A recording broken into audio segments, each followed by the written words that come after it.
Oh. Oh. Look behind me, guys. Do you see it? Do you see it? Look behind me. Look behind me. What is that? What is that? Who is that? What's he doing back there? Wait a minute. Little fella. Little fella indeed. Oh. Reaction video, only watching episode 1 in the season finale. Yeah. From where did he originate? He just showed up in my home and demanded Cheerios. And as long as I gave him Cheerios, he said it won't hurt me. So, I mean, I'm kind of stuck with him now.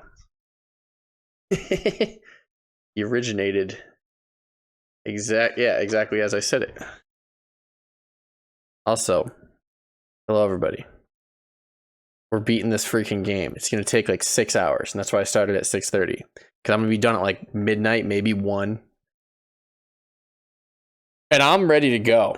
I gotta get my voice all activated, because I don't think it's ready.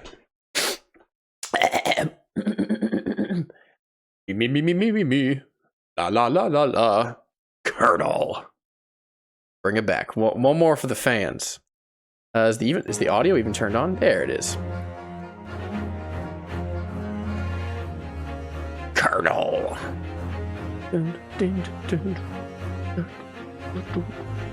My mouth is synced up with my gabagoo, whatever. Num.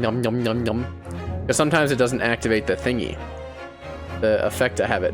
Audio syncs. Okay, I don't know why it doesn't sometimes, but you know, whatever. So no dilly-dallying. We're going straight into the meat and potatoes. I'm ready. I have a feeling I know some details that are going to happen. I have a feeling that I also know some details that are not going to happen. Because I assume this final trial goes hard. Feel free to screenshot. Whoa, this Nico goes hard. Feel free to screenshot. But, you know, there's a couple things I think I know already. I already know who the final culprit's gonna be. I know who Iris's father is. I'm 99% sure, at least. And other than that, I don't think I know much. How we're gonna get to that conclusion, I don't know. No, I'm not telling you, Ollie. You don't get to know. I guess you'll have to watch to find out. Final, the resolve of Ryunosuke Naruto. Nope, no, Ollie, you gotta watch. You'll know. Oh, the theme. Okay, so we stopped in the middle of the trial after Jigoku received a guilty verdict for being a fool, for crushing the desk. First of all, the witness stand, he broke it. He literally smashed it. Second of all, he killed Gregsy. But who told him to do that? He didn't have a motivation by himself, but he was the one that did it, but he was just a pawn. Much like Giselle Brett from Case 1. She did it, but she was a pawn. It was the Reaper. You don't even know who this man is? Yes, you do. He was in Case 1. What are you talking about, Belle? I mean, last time you saw him, he was wearing all black. But, you know. Okay. So, my voices might be a little bad at first, but I'm just going to run it. Certainly, the murder of Inspector Gregson was actually carried out by Seshiro Jigoku. It's clear from the witness's testimony that he was coerced into complying with the plot. He was, that's what I was just saying. Into the sick, merciless assassin exchange. Yeah, that may be true, but... So what I want to know is, who coerced Jigoku? Who was pulling the strings? Well, we already know. Zyke, like... The victim went to France having been ordered on a mission for the Reaper, only to be murdered. In other words, the mastermind behind the assassination exchange is someone in a position to give such an order. As we've already established, the Reaper himself. Well, certainly. That would appear to follow. The prosecution hereby formally accuses the man in the dock, Barak Van Zykes, of being the Reaper of the Bailey. And furthermore, I'm going to prove his guilt beyond all reasonable doubt. What? What? Bang, bang, bang. Oh yeah, he is a metal horsey. I forgot about that. Order, order, order. The Reaper of the Bailey is a long-standing mystery, Council. Are you suggesting you have some new information with which to build a case? Scotland Yard has already investigated Lord Van Zykes very thoroughly in that regard. They found no evidence whatsoever to substantiate the claim that he is the Reaper. Perhaps, but his circumstances have now changed. What do you mean? It's already been established the assassin exchange was negotiated with Jigoku by the Reaper himself. Which means we now have a new line of questioning by which to identify definitively the man's identity. That is the prosecution's intention here. I must say I'm surprised by quite how tenaciously you appear to want to besmirch my name. Yeah, he's besmirching it. I don't know about... I don't think I've ever heard the word besmirch in my entire life. Besmirch. That is a hoity-toity word. I mean, I guess Van Zykes is a hoity-toity man. His suit is very loud. You are guilty of an unforgivable crime, Lord Van Zykes. And I will bring you to justice for it. Whatever it takes. My ass cheeks. That explains the Cosmos silence before. I'll stop at nothing to finish what Lord Van Zykes unwittingly started 10 years ago. Oh, you gonna let it continue, mister? Oh, you would like that, wouldn't you? Very well. Wealth is extremely irregular. I will on this occasion grant the prosecution further opportunity for witness testimony. The defendant will disclose any and all involvement he has had with the Reaper and the assassin exchange. Oh. I thank you, my lord. Guiding this court so wisely. I hereby declare this court to be in session for a supplementary hearing. Oh? Oh. Okay. No juror. There will be no juror. Ooh. Well, you know what I have to do. I mean...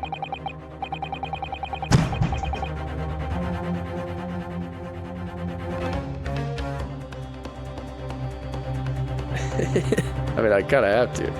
Yeah. Pray turn a blind eye to the discourtesies I verify that this vile and unremitting accusation hasn't soured the contents of my hollowed chalice. My hollowed ass cheeks fart in your general direction, Prosecutor Asoki. Your mother was a hamster, and your father smelt of elderberries. You son of a silly person. Now go away or I shall taunt you a second time. Lord Van Zykes. I first had to suffer the pseudonym of the Reaper 10 years ago now. And ever since that time, I've endured the weight of implied guilt that's gone with it. So I welcome the chance to testify now and crush those allegations once and for all. Good. Then let justice decide, Lord Van Zykes. The prosecution seeks to begin building its case by calling the accused to the stand as the primary witness, in order that he may answer the accusation brought by the prosecution that he is the Reaper of the Bailey. And what says the defense? Putting the defendant in the witness stand can be extremely dangerous. Kazuma-sama is so emotional at the moment. He's not thinking logically. You're right that he's not himself. but I knew it would be like this. And I came here today to determined to face him through whatever might arise. Also, I wouldn't be surprised if Kazuma's playing a game right now. But I think Kazuma knows. Kazuma definitely knows who the Reaper is, like the actual Reaper. And I feel like he's playing a game so that he can get to the point where he can accuse who the actual Reaper is without the trial ending. Like it's forced to continue in a way. As a lawyer and his friend. Oh, that's a good line. And that's what we must do. The defense has no objection, my lord. Bang. Very well, defendant, you will take the witness stand Isn't he already there? and give formal testimony on the subject of your involvement with the Reaper and the Assassin Exchange. As you wish, my lord. All right. Well, here we go. Another testimony, I suppose. The Reaper and the Assassin Exchange. We're back to Moderato? All right. I've never taken the life of another, nor have I instructed another to kill.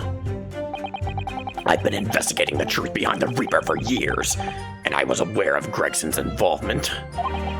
That's the reason why I went to Fresno Street that day, and how I came to discover the body. The point is, no common thread exists between myself, Gregson, and Dr. Wilson. Are you sure about that? Clearly, therefore, there's no reason to suspect me of being behind the Assassin Exchange. Are you sure about that? So you deny all accusations by the prosecution. Both that you are the Reaper of the Bailey and that you masterminded the Assassin Exchange. I acknowledge that the public at large believe me to be the Reaper. However, that's a fallacy, which I alone am in a position to forswear. Oh? Naturally, the prosecution believes the testimony just given by the accused to be untrue. Ryunosuke Naruhodo. Yes? Let me ask you, why are you here? What really brings you to this courtroom? The truth. Justice. And Lord Van Zyke's giant ass cheeks. I mean, have you seen them? Like I said, golden delicious apples. I mean, like what else, dude? A desire to uncover the truth. Even if the truth proves your client to be guilty. Yes. From all my experiences in this courtroom, I've come to realize something. The truth can't be hidden. Sooner or later, it will come out. So it's always my intention to work with my client in pursuit of the truth. I want you to remember what you just said. Okay. Enough dilatory chatter. Counsel for the defense, proceed to cross-examine the witness. Ah, yes, my lord. I know exactly what you're thinking, Kazuma. I know you're just waiting to point it out. The contradiction you're convinced lies somewhere within this man's testimony. Alright, I mean, there's definitely a contradiction. That's 100%. 100%. The Reaper and the Assassin Exchange. I've never taken the life of another. Okay, let's review the evidence real quick. I need to do that every stream.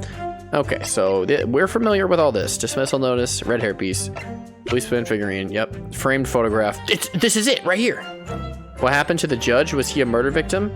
No, it's just this is a closed trial, Bao, so it's not even available to the public. So there's no jurors, and the judge is the, what's his name? His name's Strongheart, but he's the, Minister of Justice. And so for a case this high profile, he took over for the regular judge because he's like the highest authority of law. So, and this is like the most important case that's happened in the country in like 10 years or something. Okay, let's review everything. It's the Venus firecracker it's everything. Photograph of the victim, Gregson's pocket watch, inspector's identification, commemorative photograph. Yeah, real Ace Attorney fans know how many people are in this photograph. Wow, how many people are in this photograph? Tell me.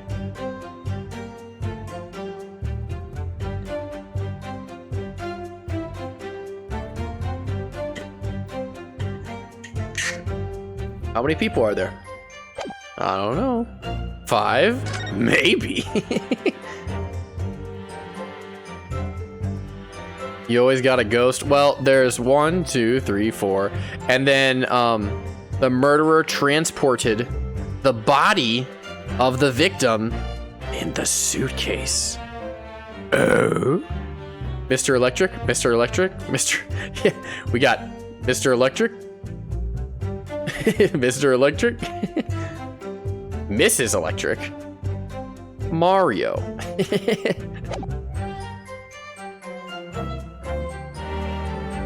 Okay, the Asogi Papers. Okay, I want to read through these again because these are going to come up. We haven't presented these yet.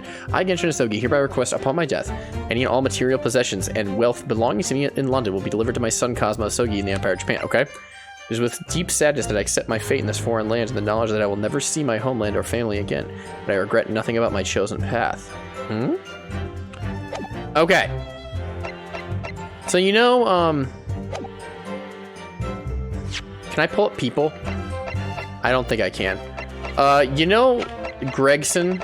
You might not, Bao. Let me find a picture of him. He's the inspector of this game, like the detective. He got murdered. Like, he got bang, sploinkied. He got blickied. Yeah, it wasn't... Yeah, it was bad. And he's like a very main character. And there's like this mass murderer, a secret assassin that's been ordering all these killings, and we have to figure out who that secret assassin is. Hint, we already figured it out. It's the judge presiding over the trial right now. He's the mass murderer. And we need to get him. And we're gonna get him good. I don't know how we're gonna do it, but we're gonna do it. Clint's autopsy report. This is the evidence for this one. What's up, Jam? Jam Cat. Okay, I've never taken the life of another. Okay. Can I just go straight to the 4th one? And just present? Ollie, will this work? No common thread exists between myself, Gregson, and Dr. Wilson. I'm pretty sure it does. In this autopsy report, yes?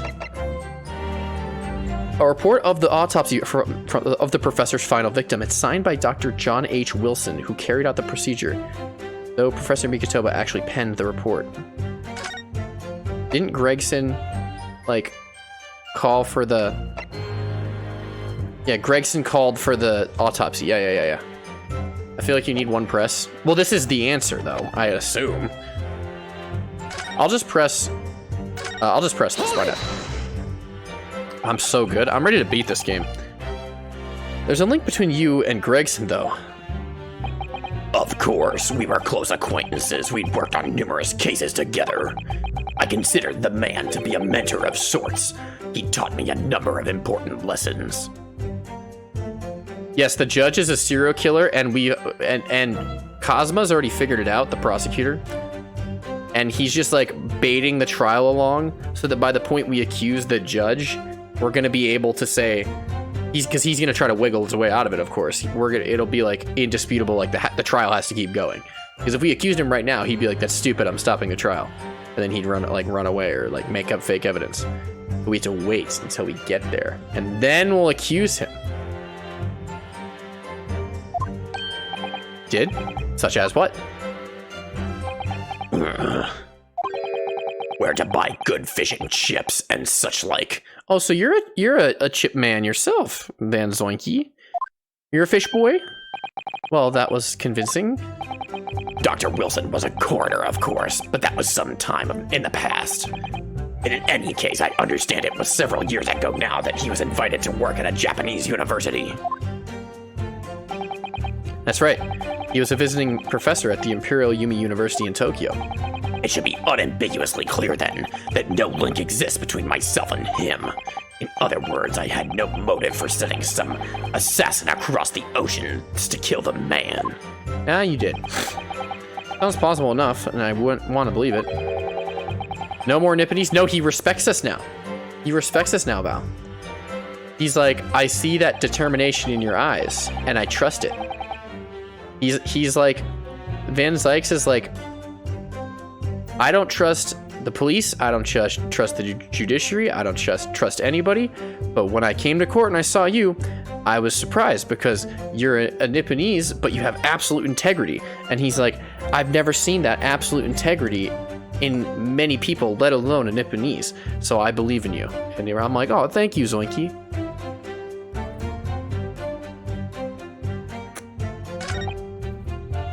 Okay, I hope I can just do this. I'm gonna run it. Well, I'm gonna save.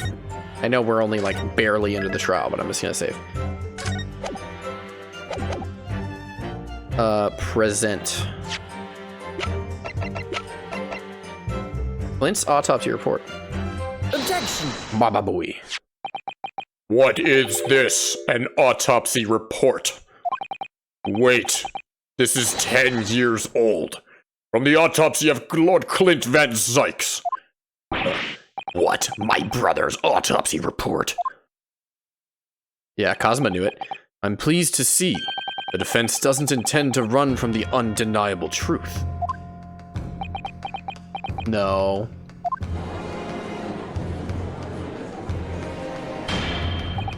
Order in the court. What reason do you have for presenting a 10-year-old autopsy report here, counsel? The autopsy report of the professor's final victim, is an indelible link between Inspector Gregson, Dr. Wilson, and the defendant. Not that accursed name again, the professor. I've personally researched all the court records relating to that case. I know that at the time, autopsy was considered sacrilege to the victim's souls. And for a member of the aristocracy like Lord Clint Van Zykes, it was unthinkable. Did I fix Thanos yet? I have no idea, actually. I have no clue. Let's try it. Thanos, are you working? Let's see.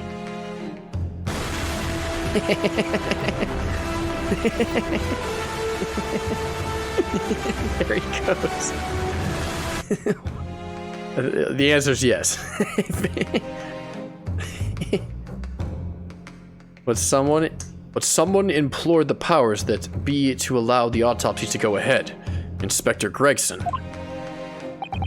He declared that he was certain he would be able to obtain conclusive proof from the procedure. And it was Dr. Wilson who conducted the autopsy. His signature is clearly visible on the document. As promised by Gregson, the autopsy did indeed produce evidence. The collar? Maybe? Something else? Evidence that conclusively proved Genshin Asoki was guilty of the murders.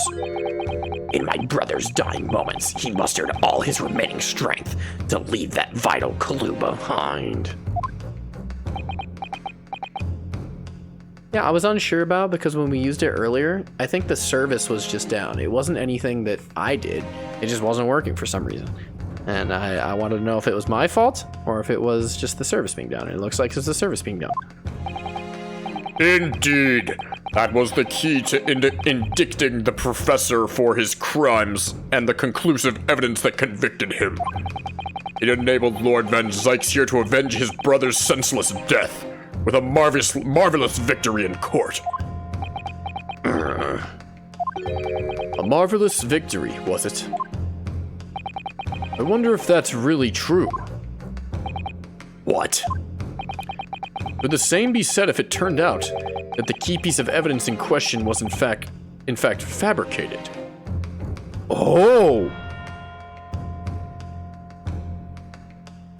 I never thought of that.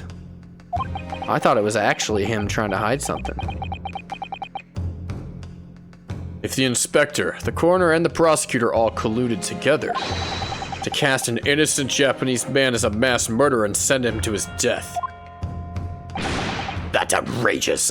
This Van Zykes was not in on it. But it's possible that Gregson was in on it. And now, 10 years later, for some reason the secret has been threatened and needs protecting. Which is why the inspector and the coroner had to be silenced, isn't it? Oh. By someone in power in Japan and in Britain, using the two killers recruited for the assassination exchange. Bang, bang, bang, bang, bang. Order! Order at once!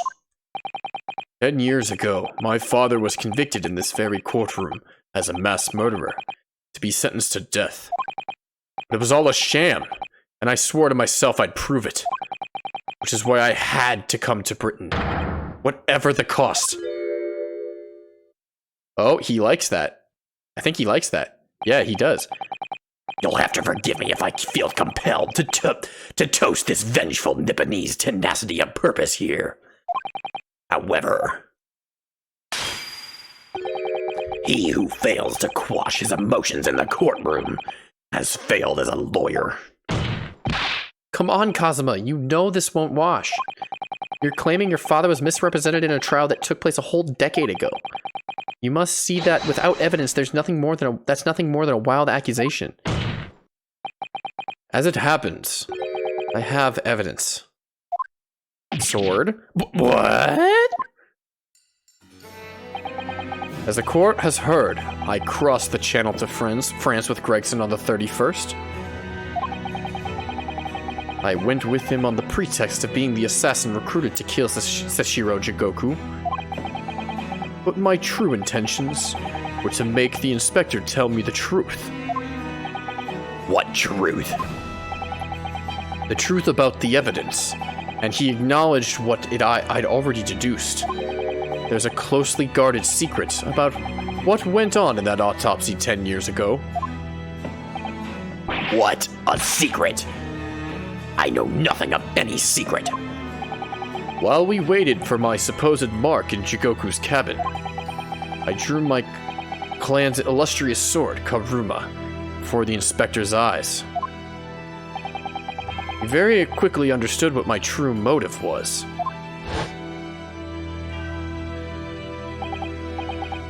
I get to do the Luigi voice. Alright, I see. You're that Asogi's young lad, are ya?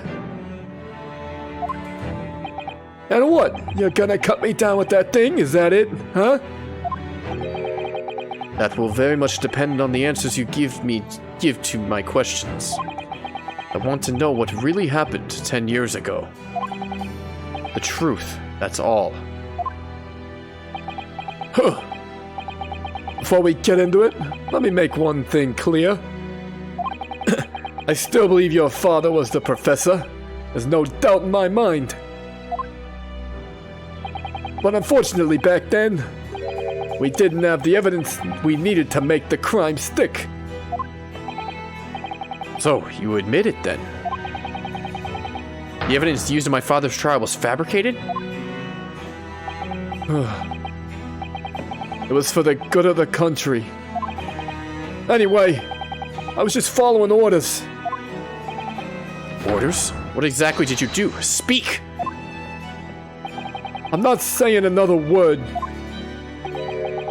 Even if your life depends on it? That's right. Even then. Ooh.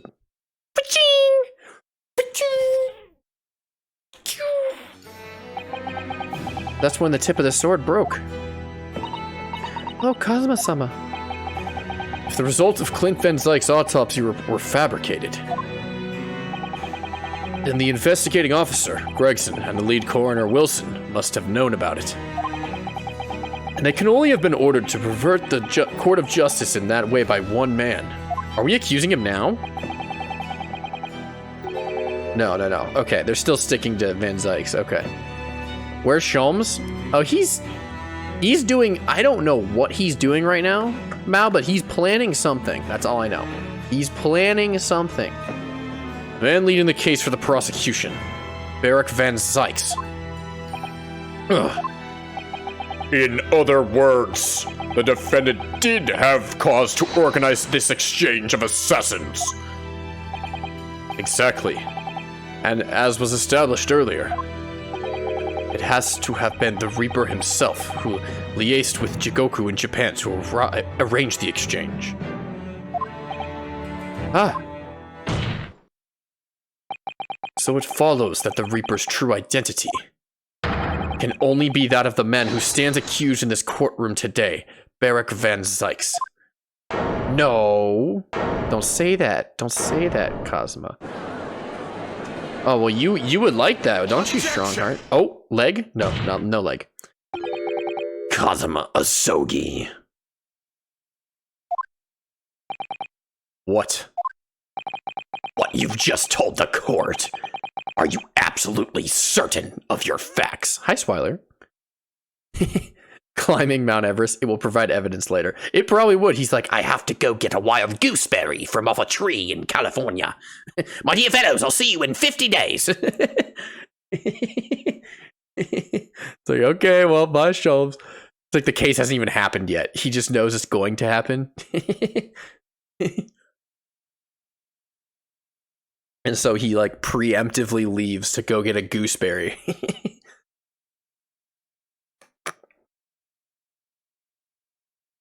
Ollie, you should Photoshop Sholmes hanging off the top of Mount Everest. Right now, do it.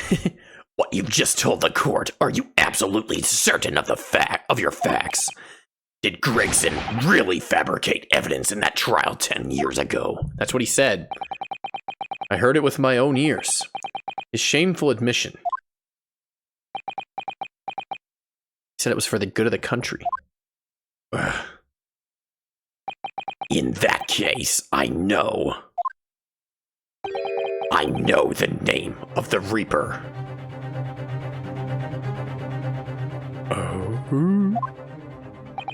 What?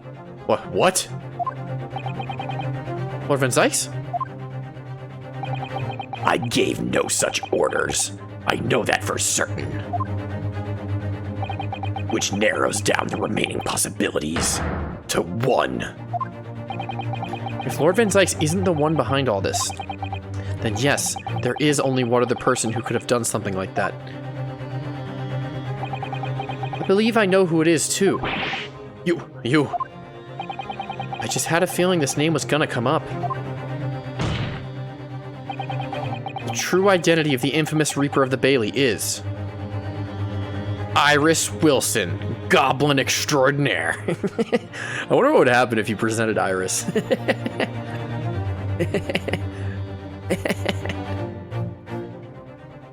Serial murdering goblin reptoid. So, wait, Ollie, does it go to recess after this? Ollie, does it go to recess?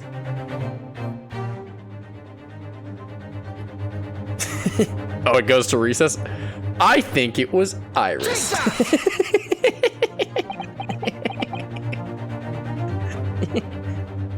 She wasn't even born 10 years ago. It's really palpable now. No, they're not even gonna make a joke about how could you think it's that person? That overwhelming pressure of making it almost impossible to speak before this gargantuan foe. But I can't back away now. There's no time. What's the matter, Counsel? I take exception at the look you're giving me. I was just gathering my thoughts. I'm ready to voice the defense's opinion now. Very well. Before you do, a penalty for time wasting. Okay, no, we're good. Ryunosuke. Counsel for the defense, reveal your belief about the identity of the Reaper. If you have the courage and the resolve to utter the name, that is. Ooh, that's a badass line. I just had a feeling this name was gonna come up. The true identity of the Reaper of the Bailey is... Big Man himself. How's he gonna react to this? He's not gonna be very happy, I bet. Let's go. The only person who could have arranged the assassination exchange and manipulated the autopsy results. Oh, is Lord Chief Justice himself, Lord Male Strongheart. What? Lord? What Strongheart? Oh, good song. Yes, it's true that 10 years ago, the defendant handled the prosecution of the professor in court, but he only took over the case after his brother, Lord Clint Van Zykes, had been killed. Ugh. I can only assume that this is the most inappropriate joke in British judicial history. Well, Lord Van Zykes? 10 years ago, I I was very new to my profession. But I had a burning desire to avenge my brother's death, so I pleaded for control of the case. The investigation to that point, the supplication of the lords to allow my brother's corpse to be examined, all the evidence I was given, the autopsy reports, it all came from you.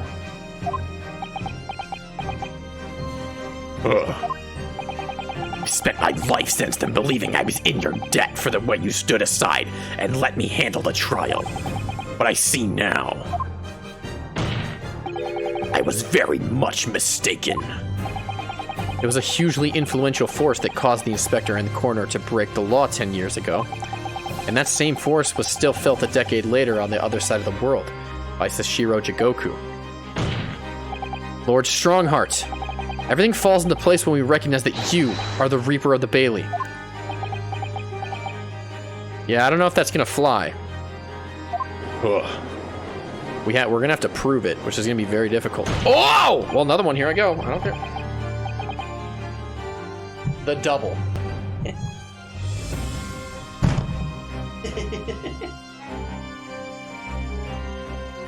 A court awaits your response, my lord. This may very well go down in British judicial history, but I assure you, it is no joke. Consider this a formal accusal by the defense. Oh, we're going for it right away. Oh boy. It doesn't warrant a response. Huh? He's mad, Jam. He's very mad. A formal accusal? Don't be absurd. The defense's claims are utter nonsense. A wild fantasy at best. You're not gonna defend yourself. You claim there was some wrongdoing with Lord Clint Van Zyke's autopsy? That's utterly untrue. Objection! Oh? What I heard from from Gregson's own lips. He admitted to it. And where is your evidence? What? Gregson's dead now, unless you were thinking of summoning a ghost to the stand. No, that's for a later game.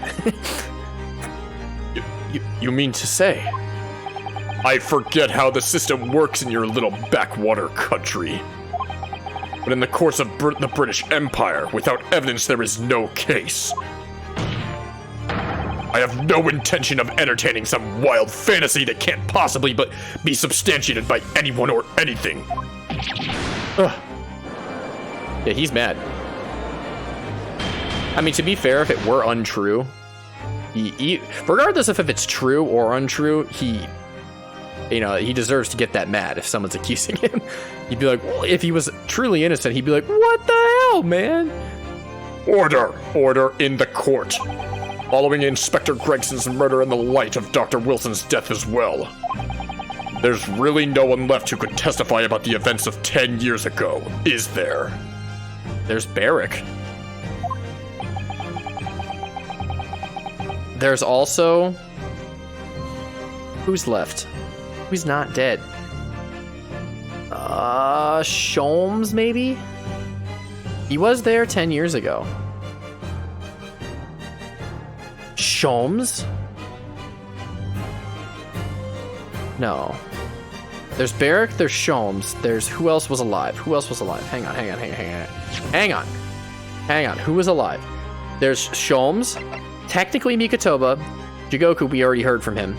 You're the accused. You are a possibility. No, it can't be Jigoku because we already heard about him. It could be Mikotoba. Daily Vigil or Barry Caden. Barry Caden? Isn't the standard in Britain innocence until proven guilty? No, it's broken. Bargy. Gregsy's dead. Asogi live, but Sandwich? Bring him in? Fabian de Rosso. Hey, Peppino de Rossi. And Maria Gori. I like Maria Gori. She's kind of scary though. That was the real purpose of the assassination exchange. It is crazy how fast they built the story of like the events of the Reaper assassin exchange without like you knowing what was going on. Like in case 1 and 2, there is so much information that in retrospect was revealed about both of them just being assassins and that they had protection under the government. And it's just like, well, you just didn't even think about it, because why would you? Same with case 3. 4, not really. 5, yes. They're all the cases in retrospect. This court has no business raking over the coals of a case that was concluded a decade ago. The accusal brought by the prosecution and the defense is categorically denied. I take it there are no objections. Ugh. Kazuma, he's more or less waited his whole life for this moment. Is there really nothing else we can do now? Is there no other avenue we can go down in pursuit of the truth about what happened all those years ago? If only there was someone who could testify about Clint Van Zyke's autopsy. Is there someone left? I mean, there has to be. But I don't know who it is. He's gone to extraordinary lengths to cover his tracks. Who could possibly testify? Mikitoba. Wait. Wasn't it actually penned by Mikitoba? Are we gonna call Watson, aka Mikitoba? Clint's autopsy report. Oh yeah, he wrote it.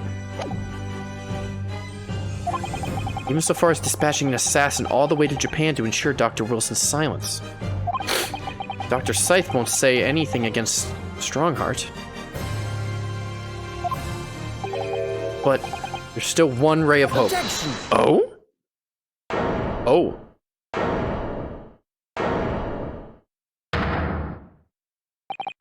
Actually, there is one person. One person who could still testify about that autopsy. Don't be ridiculous, there's no one left. Who, Ryunosuke, who? Tell me. Kazuma, I. Please, this trial can't end. Not yet. I'm not doing this for you. I'm doing it for the truth. Ugh.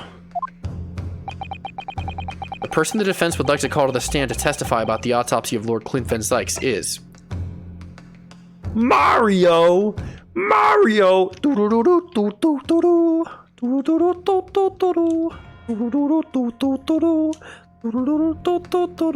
Irish Wilson. Take that! Heaven help us.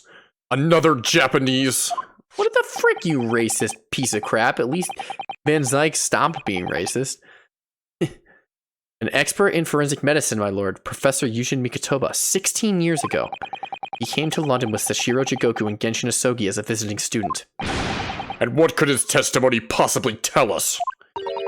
Professor Mikitoba was the primary assistant during the autopsy in question. He was also the person who actually penned the report. Incorrect. The autopsy was carried out by the coroner, Dr. Wilson. The report carries his signature. Yeah? It was the primary assistant's duty to keep a written record of the coroner's work during the procedure. In actual fact, the coroner merely read over the report at the end and signed it. In other words, Professor Mikitoba witnessed the entire autopsy from start to finish. The defense demands that Professor Mikitoba be summoned as a witness as a matter of urgency. Whatever really happened in that autopsy laboratory 10 years ago is something he can only tell us. The defense demand is denied. Yeah, we knew he'd do this. He's just gonna say no. He's the judge. He can do that. What? But Professor Mikitoba is in London at this very moment. We could summon him to the stand in minutes. No, of course he's not going to agree to it. Strongheart has no intention of summoning anyone who knows. He's too concerned about protecting himself. Prosecutor Asogi, let me refresh your memory. As you seem to have forgotten the prosecution's stance. Only minutes ago, you accused the defendant of being the Reaper and of masterminding the assassin exchange. I did, yes. So present your evidence for these claims and make your case complete. At this time, I don't have the requisite evidence, but that's exactly why we need witness testimony. The Professor case is closed. There are no clues in the distant past that will bolster your argument today. I'm afraid to say, Prosecutor Osoki, that you would appear to be possessed by the spirit of your late homicidal father. Huh? Okay, rude, first of all. Now, as I stated earlier, this court has already reached a conclusion with respect to the matter at hand. Inspector Gregson was murdered by Japanese Supreme Court Judge Seshiro Jigoku. As for any hidden circumstances that may exist, they will be investigated in due course by the proper authorities. No, you're not ending this. I don't know how we're gonna get him to keep it going, but he can't end this. But we all know what will happen. That'll just give the mastermind of the whole venture time to cover his tracks again. By which you mean me? Your punishment for this contemptible behavior will be decided at a later date. As for you, Prosecutor Osoki, you will be remanded following these proceedings. Willingly, I trust, since you gave your word. This futile game of revenge is over, young Master Osoki. Oh, new pose. Oh! Ugh.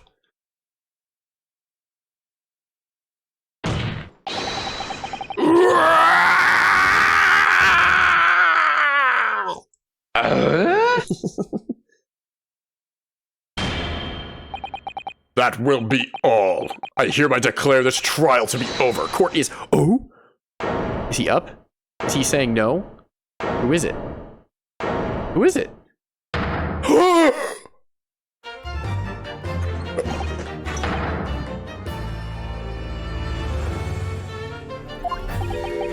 This is no place for amateur detection, Mr. Sholmes.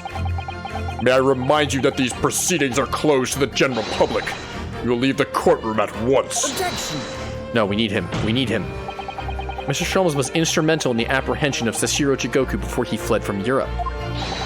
The court should hear what he has to say.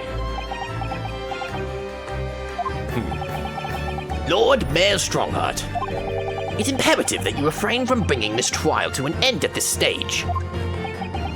Is it really? And why would that be? You need only recall your own words from the opening of the trial to answer that question, if I may. We will stop at nothing to uncover the whole truth behind these disturbing findings. Surely it can't be that the shock of being accused by the Reaper yourself has erased that from your memory, can it? The whole truth, sir, has already been uncovered. It would seem that we have a great many important members of the judiciary present here today. I put it to you, my dear fellows. Should the trial end at this juncture? Yeah. Keep the trial going! Keep the trial going! After all, why have you been invited to attend, and not along with the prevarications of your superiors?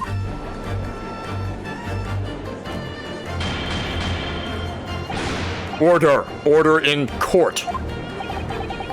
It seems to me that we stand at a door that leads to a new era of legal practices. A door that is ajar. That has emerged from the shadows of the Reaper's decade-long ascendancy. But you and you alone, my dear fellows, have the power to push this door open right now. The auditors of this gallery have no rights to express an opinion on court proceedings. Silence! He's right. The judge has absolute authority here. Yes, if he calls the trial to an end, it must end. But what will that really do? I sense dark things occurring behind the scenes. Dark things indeed. Is there a single person here present who can honestly say he didn't do, or isn't related, or I don't know if that's it. What's... The trial should go on. Summon the witness. That's right, we need to clear this up before the young Japanese fellow is remanded to his country. Ugh. My lord, you assured these present that you would uncover the whole truth here. Vindicate yourself at this outlandish accusation. The truth, the whole truth, and nothing but the truth. That's the very foundation of British law. A toast to my dependable colleagues in the gallery. Out with the trial. Testify! Oh! Well, my lord, you hear the voice of the British justice, I take it? I think you'll find it will be rather awkward to silence. Oh. The court will recess briefly. I have no intention of shrinking from those allegations. Bailiff, arrange for the subpoena of the witness at once. As soon as the gentleman arrives at the courthouse, we shall reconvene. A recess won't be necessary, my lord. Pardon? Mikitoba is a close friend of mine. He accompanied me me today and is waiting in the antechamber as we speak. I do believe he's been enjoying a little trip down memory lane, in fact. What? Professor Mikitoba is here in the courthouse? Mr. Sholmes, you didn't know this would happen, did you? He's literally a genius. I think he did. My dear fellow, no one is in a better position to answer that question than you, surely. I wasn't just asking for the fun of it, you know. Well, I must thank you for your assistance in this matter, Mr. Sholmes. However, you are of no further use here. Kindly leave the courtroom at once. But of course, in truth, I find myself rather busy now as a result of these developments. Mr. Naruhodo. Yes? I trust you have Iris's little lucky charm with you. Absolutely. It's still in my pocket. She sends her regards, and as a reminder, if you find yourself at a dead end, the ears are at your disposal. Just one tug, if you please. Oh, of course. In that case, the trial will continue without delay. Bailiff, show the witness to the stand. Wait. Ollie, am I not getting a recess? I need a recess. I presented Iris. Ollie. Alright, did you lie to me? So it's Lord Strongheart. He's the Reaper of the Bailey. Where exactly is this trial going to take me, I wonder? Just how deep am I about to be plunged into the blackness of the abyss? Well, I'm ready. I'm ready to head into the heart of this maelstrom. And this maelstrom? You're ready to head into the heart of this maelstrom? And confront whatever horrors he tries to drown me under. Oh, okay, we do get a little thing. Ooh. I did not expect Sholmes to show up. Why couldn't Mikitoba just burst in and say, hey, I'm here? I guess Sholmes is more clever. Probably. Sholmes single-handedly caused a revolution. Yeah, probably.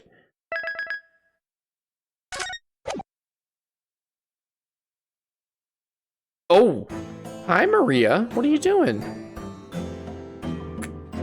Oh, we got 3 dudes on the stand. So, witness, please state your name and occupation for the court. Yujin Mikitoba, lecturer of forensic medicine at the Imperial Yomi University in Tokyo, Japan. Maria Gari. I'm Maria Gari. Who are you? You're not as cool as me. And Professor Mikitoba, the young lady beside you is... This is Dr. Maria Gori, Scotland Yard's practicing coroner. The daughter of Dr. Scythe, I understand. Yes, Dr. Scythe. I'm afraid I can't tell you why she's here. She just appeared. That's not scary. Okay. Hi, Dr. Gory. What are you doing? You summoned this strange Japanese man as the witness to that autopsy. But you don't summon Mama? That makes no sense. She was there too. Wasn't she in jail? Isn't Mama in jail? That's about the size of it. I've had her eyes boring into the side of my cheek constantly. Plus, I was in the antechamber, too. Poor man. The idea of it is making me shudder. The revelations about Dr. Sight that came to light some days ago defiled the reputation of the entire judiciary. She was therefore deemed unfit to appear as a witness in today's proceedings. The Ministry of Justice decision on that is final. Well, we wouldn't want to prove any more perjury to be committed, would we? Bird. The Ministry of Justice. Some questionable strings are being pulled, I think. Yeah, they are. I remember you, Dr. Mikatoba. But I certainly never expected to be meeting you under these circumstances. Yeah. Yes, it's been a long while, Lord Strongheart. Prosecution understands that you were a visiting student of forensic science in London until 10 years ago. That's right. I studied under Dr. Wilson at St. Sinners. So, you were present at the autopsy of my brother, Lord Clint Van Zykes. I was, yes. I assisted Dr. Wilson with the entire procedure. Mama is far more skilled than any Japanese man. Look at Discord is level 2 now? Wait, level 2? You got... Yo! We got server boosted to level 2? Whoa! Thank you. You're welcome. No, Alexa, thank you to you too, but whoa.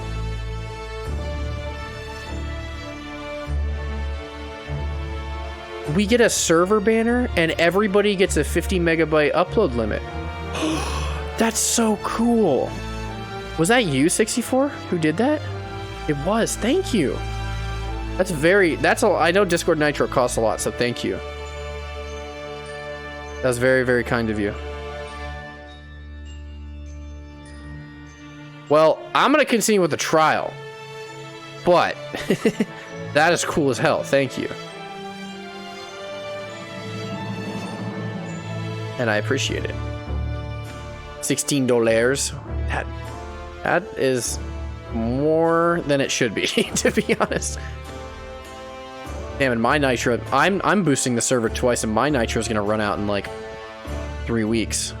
If we can keep it at level 2, I might pay for it. Otherwise, I might have to drop it. But thank you for now. Salute you, sir, or ma'am. I don't know, but I appreciate that. Real quick, guys, let's take a little break to celebrate. Look at look at this image Ollie made. Like, meanwhile, 10 minutes ago, before this trial like went crazy, Sholmes was on this mountain. 10 minutes ago.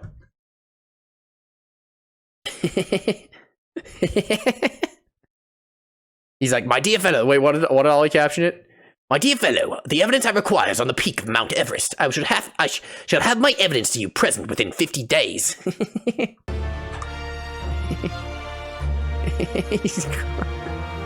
All right, let's get back to it. Mama's far more skilled than any Japanese man. Well, Dr. Wilson asked me to be his primary assistant on that occasion. And this autopsy report was actually penned by you, I believe. Yes, I noted all the doctor's findings, and when we were done, he read through the document and signed it. Poor Mama. As a secondary assistant, she would have had such a good view of all the innards. That's gross. So, Professor, do you remember Inspector Gregson? Yes, of course. If it wasn't for his insistence, Lord Van Zyk's autopsy would never have happened. But he was absolutely convinced that it would reveal decisive evidence against Genshin, you see. That's a good idea, Ollie. So Lord Strongheart had to entreat the nobility to allow it to take place. Do correct me if I'm wrong, my lord. Nope, that's what happened. It was as a result of that autopsy that a mass murderer was apprehended and justice was done. But Gregson admitted before he was killed. He admitted that the results of the autopsy were fabricated.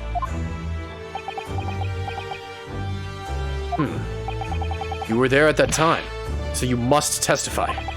You have an obligation to tell the truth about what really went on. Absolutely. That's precisely why I'm here. And that's why I'm here too. Are you really? Very well then, you will give your formal testimony now, witness. But before you begin, a word of warning. Oh?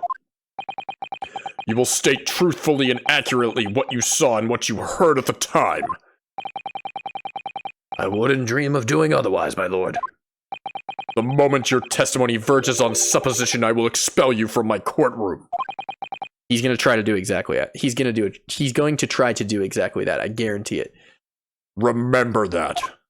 The moment we objection, Strongheart's going to be like, nope, gone, get out. Nope, you're done. Sorry.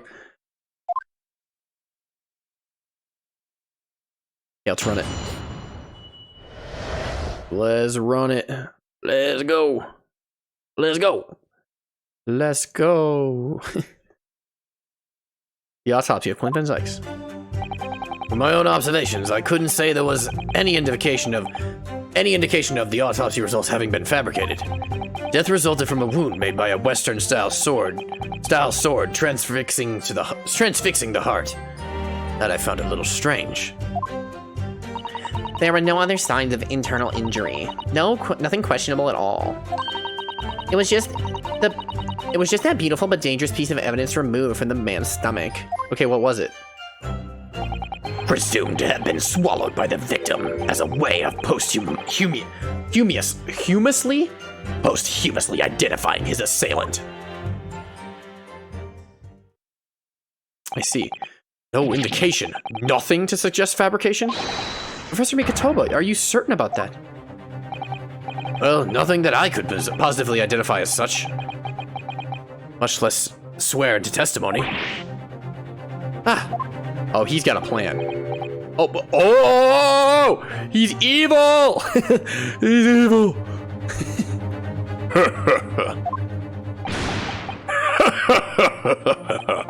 Well, that clears things up nicely. The only fabrication here, Asogi, has come from you. What? You claim the inspector confessed just before his death, but that is the fabrication. No, he freely acknowledged it. I swear he did. Freely? With the tip of his sword at his throat? The man was clearly at his wit's end. The court will give no credence to this confession that was uttered in obvious desperation. Okay. Quite simply, there was nothing questionable about the investigation of Lord Clint Van Zykes' death. And with this testimony we have, without question, uncovered the whole truth of the matter. No, I get to cross-examine, though. I get to cross-examine. You forgot. If I may, my lord. There was most certainly something questionable about it. And the whole truth does rather elude us, I feel. I beg your pardon. Well, you're obviously aware of the facts of the case. All four of the professor's previous victims died when the enormous beast was set upon them that ripped out their throats. And they're saying he swallowed it? Okay, well, he got stabbed. Oh, such horrifying crimes. The Hound of the Baskerville. Curiously, the killer's last victim, Lord Clint Van Zykes, suffered a different fate. Or no, that's Shelm's voice. Curiously, the killer's last victim, Lord Van Zykes, suffered a different fate. That was kind of the same voice. You know, just ignore me. Ignore me. Yes, you're right. He was stabbed through the heart with a sword. That's enough. Huh? I believe I warned you about this, witness. I promise to curtail your testimony as soon as it entered the realms of supposition or speculation. Very well, my lord. In that case, the defense will pursue a conclusion to this during the cross-examination. What? Yeah, we get a cross-examination. It's a literal legal right. I have the right to cross-examine every witness after testimony. And I fully intend to exercise that right. Ryunosuke. I'm afraid that even the presiding judge has no authority to contravene the letter of the law, as I'm sure every member of the judiciary present at the gallery would agree. Testify, testify, testify. Very well, you may begin, counsel. However, the moment your argument strays from the established facts, I will not hesitate to bring the cross-examination to an end. Proceed with caution. Rory does have a knife in her hand, a butcher knife. Yes, my lord. Let's do it. Let's do it. The autopsy of Clint Van Zyks. My own observations. I couldn't say there was any indication of the autopsy results having been fabricated. Okay, let's actually, we're gonna press everything, so I'm gonna go back. Hold it! You couldn't say. No, sadly not. But then you couldn't say there wasn't any indication either, could you?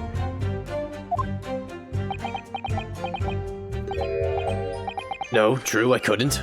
I was at Dr. Wilson's side as he performed the procedure, recording what he did. But at times, of course, he instructed me to fetch implements and such like. Plus, I was away from the operating table, obviously. I could have... I had a yawn. Well, I was away from the operating table. I obviously could have missed something. And at those times, what was the secondary assistant doing?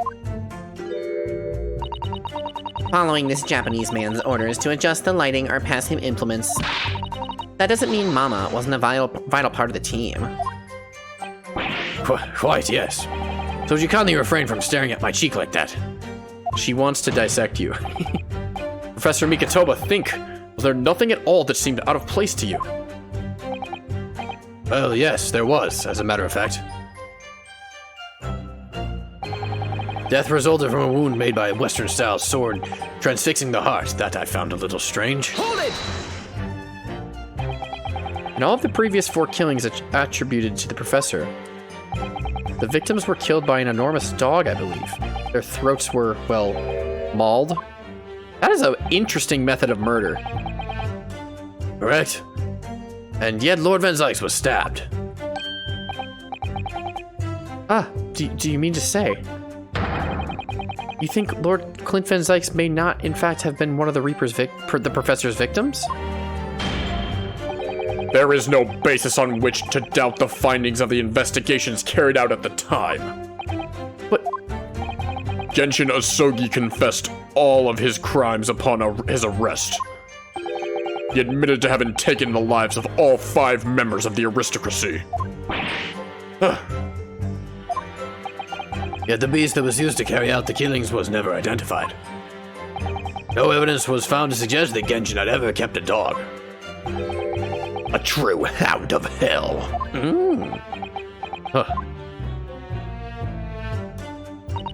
There were no other signs of internal injury, nothing questionable at all. Hold it! But you weren't actually present at the autopsy yourself, were you, Dr. Corey? Yeah, you'd be like 9 years old. Does that matter? Well, a little bit. I just wonder how useful your testimony can be in that case, really. I mean, it would be different if your mother, Dr. Scythe, were in the stand, but...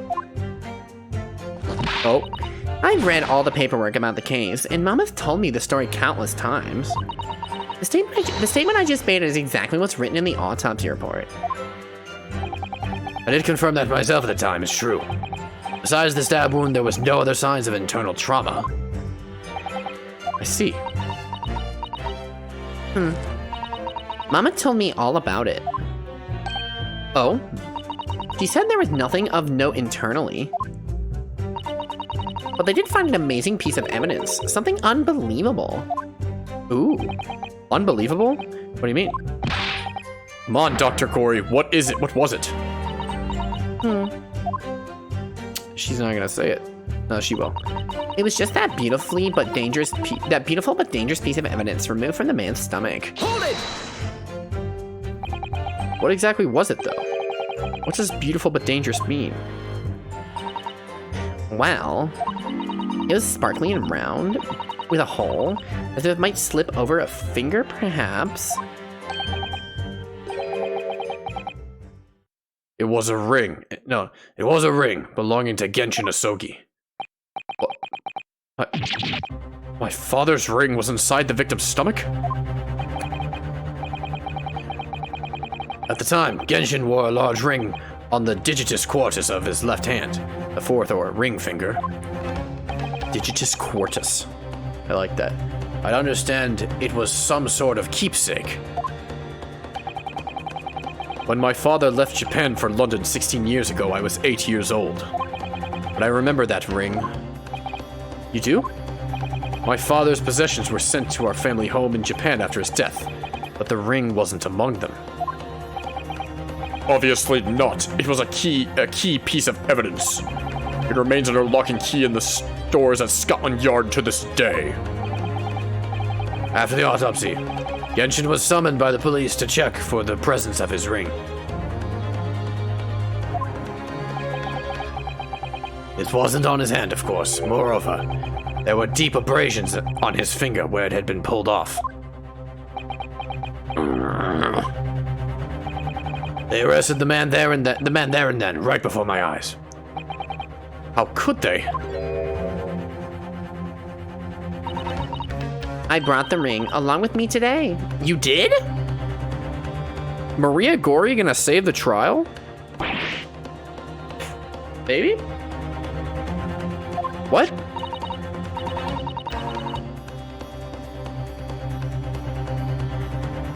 That's the ring?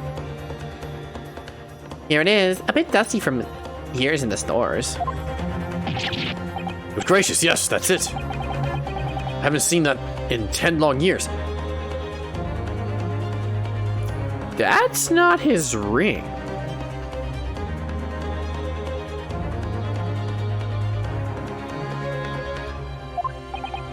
Maybe. Maybe. And that was found inside the victim's stomach? Yes, I'm afraid so. You hesitated there, Professor Mikotoba. Should we read something into that?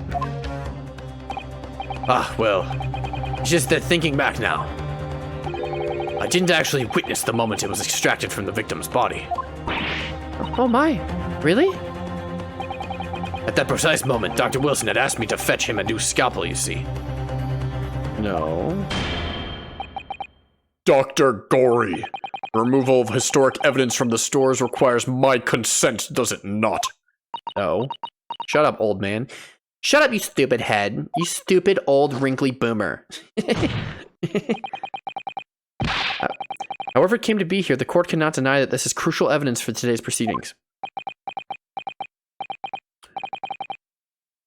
Very well, you may submit it. That's not the ring. Oh, wait, do you remember how... I can't remember, but it was like... There was like one picture of Genshin protecting Barrack from like attackers. And Genshin was like, "Rah, I got the sword! Ah!" And you could see the ring on his finger. And I was like, wait, I see something. And you're like, what do you see, Nico? And I'm like, I'm not telling you. I saw the ring. I saw the ring. Also, you know who else I saw had a ring on? You know who else I saw had a ring on? That I noticed something? Someone else had a ring that was looking kind of weird. But also, I have no idea if this is actually connected. You know who else wears a ring that's red and kind of weird looking? Is this guy. This guy wears a red ring that is like circular, like Genshin's. Mr. Visual wears one. I noticed it when we were back in the hospital. I'm like, wait, he was like putting his hands up and he had a ring on it. And I'm like, wait, that's a red ring. Similar to the one from Genshin Asogi. Maybe. I don't know, actually. The first part I'm pretty sure on. The second part, I'm kind of spitballing. It's not the sort of ring normally seen in Japan. They almost look like claws protecting that jewel. You must examine it very carefully, Mr. Naruhodo. Very carefully indeed. Presumed to have been swallowed by the victim as a way of posthumously identifying his assailant. Okay. Well, let's look at it real quick. These fat claws are doing a good job of protecting the equally fat gemstone in the middle of this ring. Yes, if you were clumsy, you could give yourself a rather nasty cut on them, I should think. Ow! Now my finger's bleeding. The claws really are sharp. Oh my, that was very quick clumsiness, Mr. Naruhodo, even for you. Oh. Who would make such a dangerous ring? You couldn't swallow it without doing yourself some fairly serious damage, surely. A sticky mochi bun of about that size would go down much better, with some red bean paste in the middle. Sussy, what are you're saying, yeah, I eat bugs. And I like to eat, like, grass.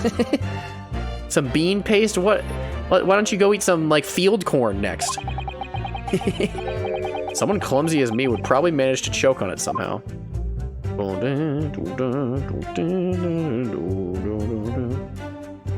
Is that not something? There's lines there.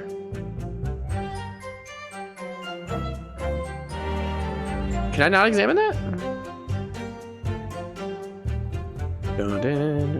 Oh, is there anything else I need to examine on this right now? I don't think so. Make sure I'm not missing anything, though. I mean, I see that.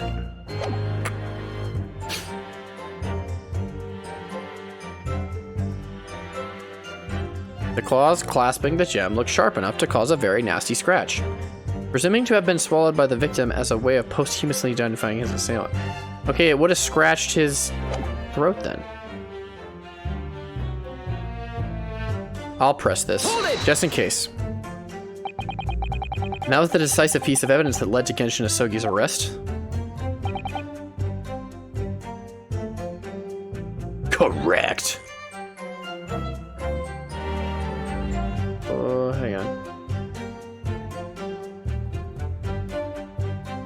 I just got a text. After further investigations by Scotland Yard, the man admitted to his crimes. That's a lie. My father was no killer.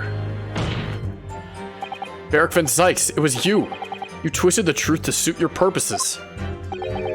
Your hatred of me doesn't change the facts that were established 10 years ago. Oh? My brother Clint had closed in on the professor. In the end, he exposed the man and put a stop to his lethal rampage. In the way only a man of my brother's caliber could. No, that's not true. That's not true. That's everything, is it? Our father, he looks so troubled. Perhaps because 10 years ago, something happened that's been weighing on his mind. Oh. I couldn't say were his words. That phrasing was very deliberate, I'm sure. I wonder if he's had his suspicions all these years. If that's the case, then we need to use this cross-examination to prove what really happened. And remove any trace of doubt. Okay, let's do it. If we could establish that Kazuma-sama's claim of fabricated evidence was true, we can't shy away from this now.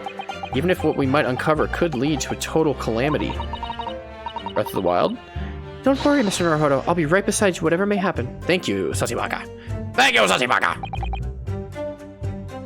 Okay. Okay, what else? Wait. There were no other signs of internal injury. Nothing questionable. It's this.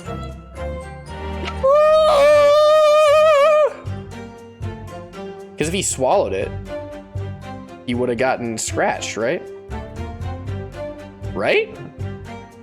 I think. I don't know, I think. I'm gonna save just in case, because I assume that I don't get another reset or whatever you want to call it. Another try. Or another, like, restoring of health, if that makes sense. Objection!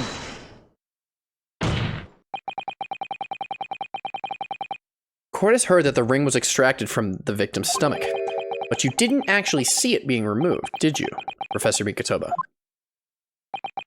That's right. As I said in my testimony before, At that moment, I was fetching a replacement scalpel that Dr. Wilson had requested. In other words, you can neither confirm nor deny whether this ring, in fact, really came from the victim's stomach or not. What are you suggesting, counsel? Yeah, because there's no way to get it down there if he was already dead, besides faking it being in there in the first place when you take it out. That the ring was never in the victim's stomach to begin with. It's entirely feasible that Dr. Wilson fabricated that detail about the autopsy. What are you saying? That Dr. Wilson? That Dr. Wilson was in possession of the ring in advance after it was somehow stolen from Mr. Asogi. And he produced it during the procedure, pretending to have found it there and then in the victim's stomach. Objection! Supposition at best. What possible evidence do you have to support such a rash claim? This evidence, right here. That's the autopsy report. It's explicit in that report, counsel. Other than the ring, nothing unusual is noted internally, so I'm not sure how you intend to prove your point. Well, that's exactly what's going to prove my point, is that nothing happened. You've already done it for me, my lord. The lack of internal injury says it all. What? To swallow a ring of this size would require considerable effort and determination. And in addition to its size, there are sharp claws around the gemstone to contend with. My brother was a determined man, and on the brink of death even more so, I'm sure. He would have stopped at nothing to ensure that evil killer was brought to justice. But if he really had swallowed that enormous ring, it's inconceivable that no traces of its passage down his throat would have remained as internal trauma. No! No! Aye. And there you've arrived at the sticking point. That's precisely why I had my doubts about the findings myself 10 years ago. And why didn't you say something at the time? I did. I still remember the conversation I had with Dr. Wilson in that laboratory that day. Oh. Look at this! That's Wilson's voice. Look at this! Now, this is a very curious thing to find inside a man's stomach, wouldn't you say? But, isn't that rather peculiar, Dr. Wilson? What's that now, Mikotoba? Well, if he had swallowed a ring of that size, with those sharp metal claws that it has, surely you'd expect to see some damage to the throat and esophagus. Torn mucous membranes at the very least. Dr. Mikotoba, may I remind you that I have vastly more experience than you. I'm terribly sorry. I can think of plenty of ways to explain why no injuries would be seen. No, let's say this. The victim would appear to have ingested the item as evidence to identify his assailant. Okay. Go ahead, write it down. Okay. So Wilson was in on it too. So I was right. Dr. Wilson deliberately fabricated the results of the autopsy to implicate my father. I'm disappointed, counsel. That argument is nothing more than speculation. What? Dr. Wilson was Britain's leading authority on forensic science and autopsy work. There is no scientific basis on which to doubt the man's expert opinion. Pardon the interruption, my lord, but damage to the mucous membranes of the throat is easily identified even in living subjects. Using a device called an endoscope, recently demonstrated in practical use in France. I want one. The government can pay. I don't think so, and Dr. Gory. Rest assured that your removal of evidence from the stores without permission will not go unpunished.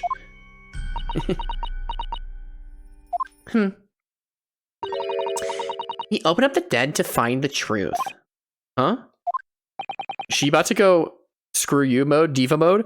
Is she about to go ultimate diva mode, Supreme? I beg your pardon.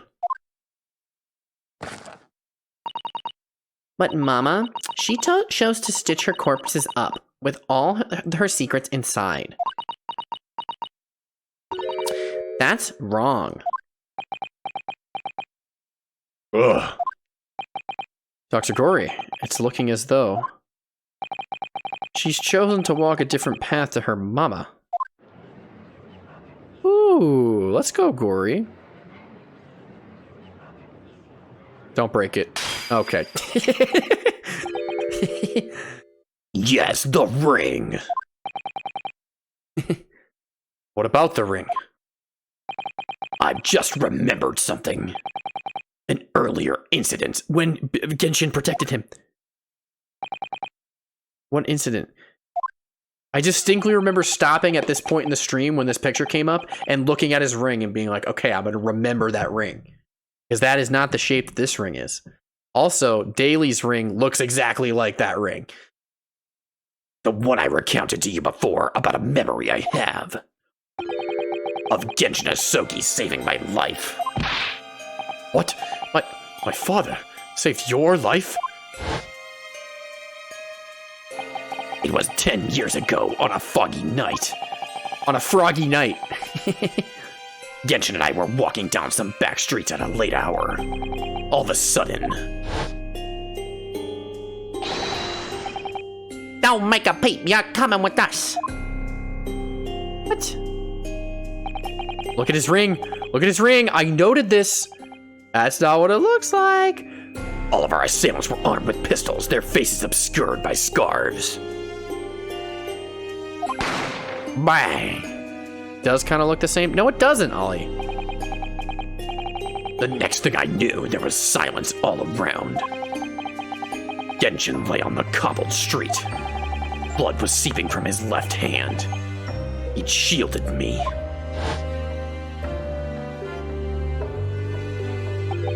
It was on the ring finger of his left hand that he used to wear that ring. Ah, are you saying?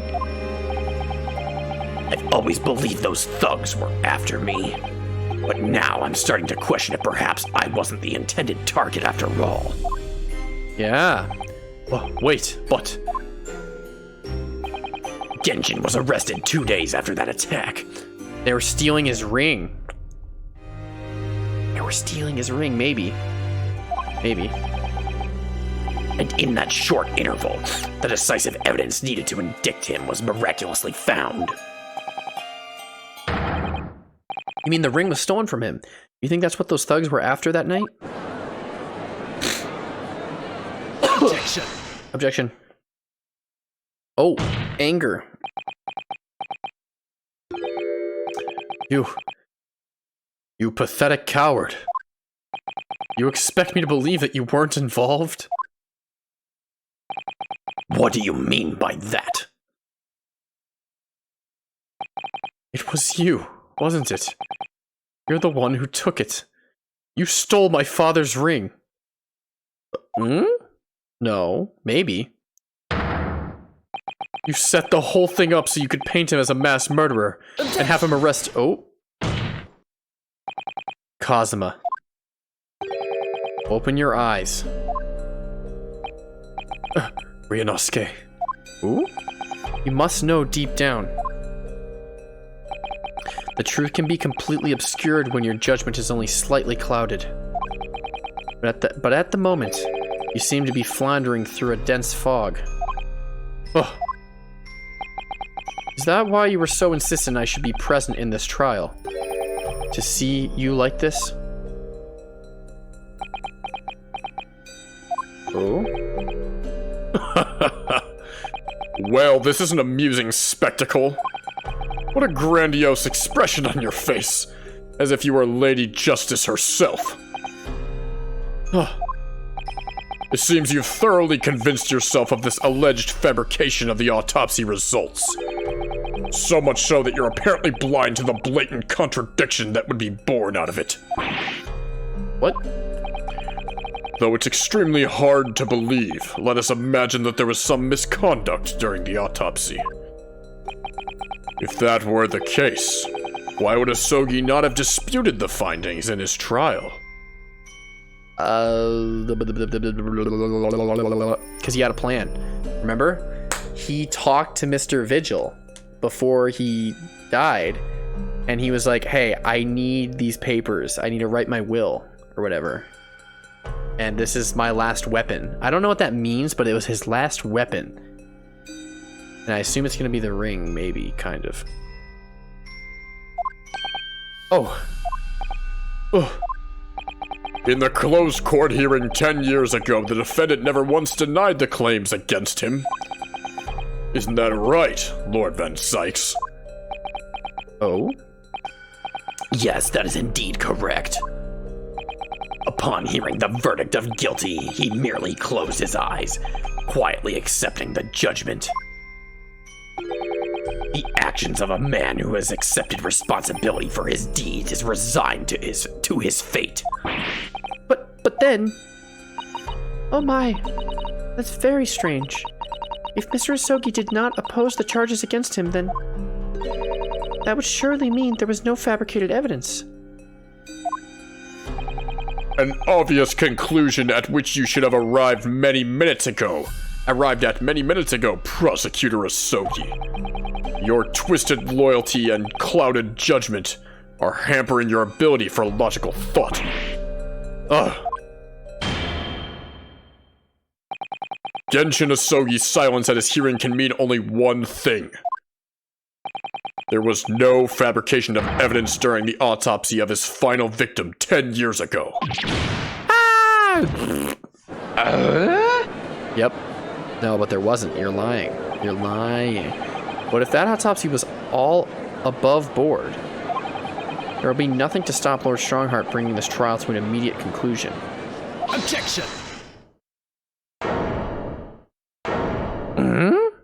What are you gonna do, Kazuma? Ooh. Thank you, Ryunosuke. If it wasn't for your frank words just now, this trial may very well have ended prematurely. Kazuma. What's this latest absurdity, Counsel? My lord, your reasoning is perfectly sound, but for one giant hole. I beg your pardon. You claim my father's silence was due to the fact that there was no fabricated evidence. But there's another possible explanation. You told him he wouldn't die. You pleaded with him and you said, we'll let you out and let you run free if... we'll let you go free and leave the country if you play along. That's probably what he was told. We won't actually execute you. But there's another possible explanation. You've overlooked the possibility that he had a reason for maintaining that silence. Objection! Silence that would lead to him being convicted and sent to his death? If the autopsy results were an invention, there's no conceivable reason why the man wouldn't have protested. Objection! No, there is. Oh, those results were an invention, all right. There's no question of that. Or are you forgetting that 2 people with a connection to that autopsy have already been assassinated? Ugh. If I force the grievances I feel from my mind, I start to see you in a very different light. I think perhaps it's you who's been living in delusion these 10 years. No, they've both been. Me? Me? Kazuma-sama has created one last chance for us here, Mr. Naruhodo. If we can only show there was a reason for his father's silence in his trial. A reason why the man would have said nothing, even though he was innocent. Would have been part of some negotiation, perhaps. Yes. Enough rhetoric. The court must be shown evidence. What proof do you have that could possibly explain Asogi's silence in court? Would it be... okay, I'm thinking Asogi papers, but I don't want to, like 100% that. A last will and testament of Genshin Asogi that Mr. Vigil claims disappeared after the convict's execution. Apparently, Mr. Asogi describes it as the only weapon I have left. I, Genshin Asogi, hereby request upon my death any and all material possessions and wealth belonging to me in London will be delivered to my son, Cosmo Asogi, in the Empire of Japan. It is with deep sadness that I accept my fate in this foreign land and the knowledge that I will never see my homeland or family again, but I regret nothing about my chosen path. Okay.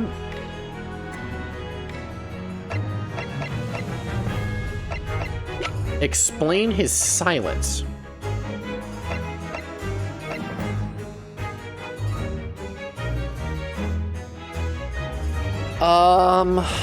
There's not a lot of things that could explain his silence, really. There are a few things that are connected to what possibly could be that.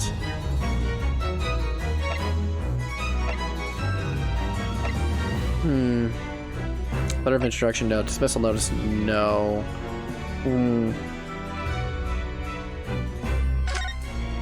Chief Warder Daily Vigil is relieved of his post with immediate effect for... Yep. All rights to redundancy pay or financial benefits, blah, blah, blah. Aiding and abetting the escape of this prison of convict, blah, blah, blah, just prior to his execution. Details of this escape are still being investigated. Full cooperation with inquiries to be expected. Prison Governor. Hello, Governor. Barry Caden.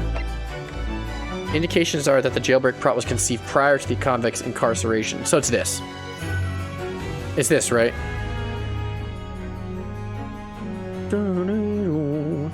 It's believed that the convict engaged in some form of negotiation with prison staff in order to secure assistance. Full disclosure of information regarding these Yeah, I'm gonna run it. I'm not even looking at chat. Take that! It's true that Genshin Isogi's silence during his trial resulted in his conviction. But that didn't actually lead to his execution. On the contrary, it led to his escape. An escape that was only possible because he had been sentenced to death. Although I find it hard to believe my father would have negotiated in that way, the defense is correct. A fake execution, falsification of a death certificate, and a jailbreak inside a coffin. Clearly such an elaborate plan couldn't have been carried out by my father alone. He must have had the help of a collaborator from the judiciary. I have here the dismissal notice of the chief warder who was working in the prison at the time. The notes read, there are indications that the jailbreak was in planning prior to the inmate's incarceration. In other words, there was suggestions of some sort of negotiation between Mr. Isogi and the British government. Oh, you don't like that, Strongheart? Why are you so silent and quiet? Well, you're being weird right now. In exchange for his silence in court, he was given an assurance that he would be broken out of prison. Yes, with that sort of clandestine agreement in place, I can imagine he would have kept very quiet. I would go further than that. In fact, I would say that the elaborate jailbreak of Mr. Isogi can be explained in no other way. Maybe? Bang, bang, bang. Order! Order! First fabricated evidence and now a jailbreak conspiracy. Of course, because it's all intimately linked. The prosecution wishes to summon new witnesses to the stand. We need Vigil. And Caden. And Scythe, maybe. I don't know. Witnesses? People who can testify about the jailbreak that took place 10 years ago. Ah! Governor Caden, and the poor chief warder at the prison. I won't allow this trial to turn into a farce. To summon the governor of the prison after all these years. Oh, wouldn't be any trouble, my lord. What? Father? My dear friend may be a little rattle-pated at times, but I can assure you he is extremely thorough. He wired both Barclay and the local prison earlier, asking Governor Caden and Mr. Vigil to attend the Old Bailey as a matter of extreme urgency. Who did that? Sholmes? Of course he did. Mr. Sholmes did that? Are you telling me that? Both men are, unless I'm much mistaken. Waiting just outside the courtroom at this very moment. He's like, we won't let it happen because they're too far away. Bitch, they're right here. My lord, you must permit this trial to proceed as you declared at its outset. You promised that we would stop at nothing to uncover the whole truth behind these disturbing findings. Ugh. Very well. Bring in the witnesses. Make no mistake, I too would like nothing more than to lay this business to rest once and for all. Well, that's probably true, because if you get away with this, you're getting away with it forever. Alright, well, where are they? Ooh, there they are. Vigil's wearing the ring. I'm telling you right now, Vigil's wearing the ring. The new witnesses state their names and occupations for the court, please. I, Barricading, Governor Barclay Prison. Oh, whoa! Everyone calls me Gossip, but, your other person, if you don't mind. Oh, I do beg your pardon, of course. Scotland forever. My name is Daily Vigil. I used to be the chief warder at Barclay Prison. The reason you've been summoned here in court today is to testify about the jailbreak of the so-called professor 10 years ago. Well, the professor? We've already been through all this before, a decade ago. And the conclusion was that I was one that was not anything untoward happened. What? Okay, this is gonna be hard. A convict escaped from your prison, Governor. Hardly what you'd call nothing untoward. Ugh. Well. The convict's death certificate was somehow falsified after he was allegedly executed. And he escaped the prison inside his own coffin. A plan of that complexity could never have been carried out without the help of somebody of influence inside the prison. Governor Caden, don't imagine that the passage of time will afford you any protection. Ugh. If it turns out that you were involved in this plot to break Mr. Soki out of your prison, then of course, the consequences will be very serious. In all likelihood, a capital punishment. Gods! Hold on there, laddie. No. Hold on. Scottish accents are so hard to do. Witness, Governor Caden. Huh? Aye, sir? Oh. You have a critical role to play in the public safety of our country. A great responsibility to shoulder. The significance of your testimony in court cannot be understated. Therefore, think carefully before you speak. And Prosecutor Asogi, if you threaten the witness again, you will be held in contempt of court. Huh? My apologies, my lord. There's no disputing the fact that an intricate jailbreak plot was enacted 10 years ago. Clearly, you were both involved in some way.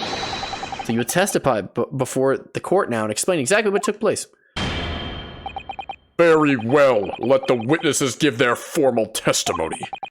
Tell the court everything you know of the plot to break Asogi out of Barclay 10 years ago.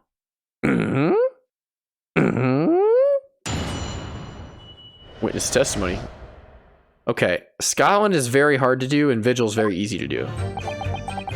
Was that that? Okay, let me start that over.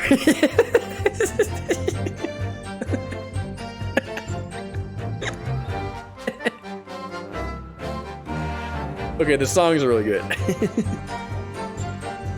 Hang on. I need to listen to a Scottish accent. Scotland forever. I'm just looking up Scotland forever. Okay, what does this sound like? Scotland forever!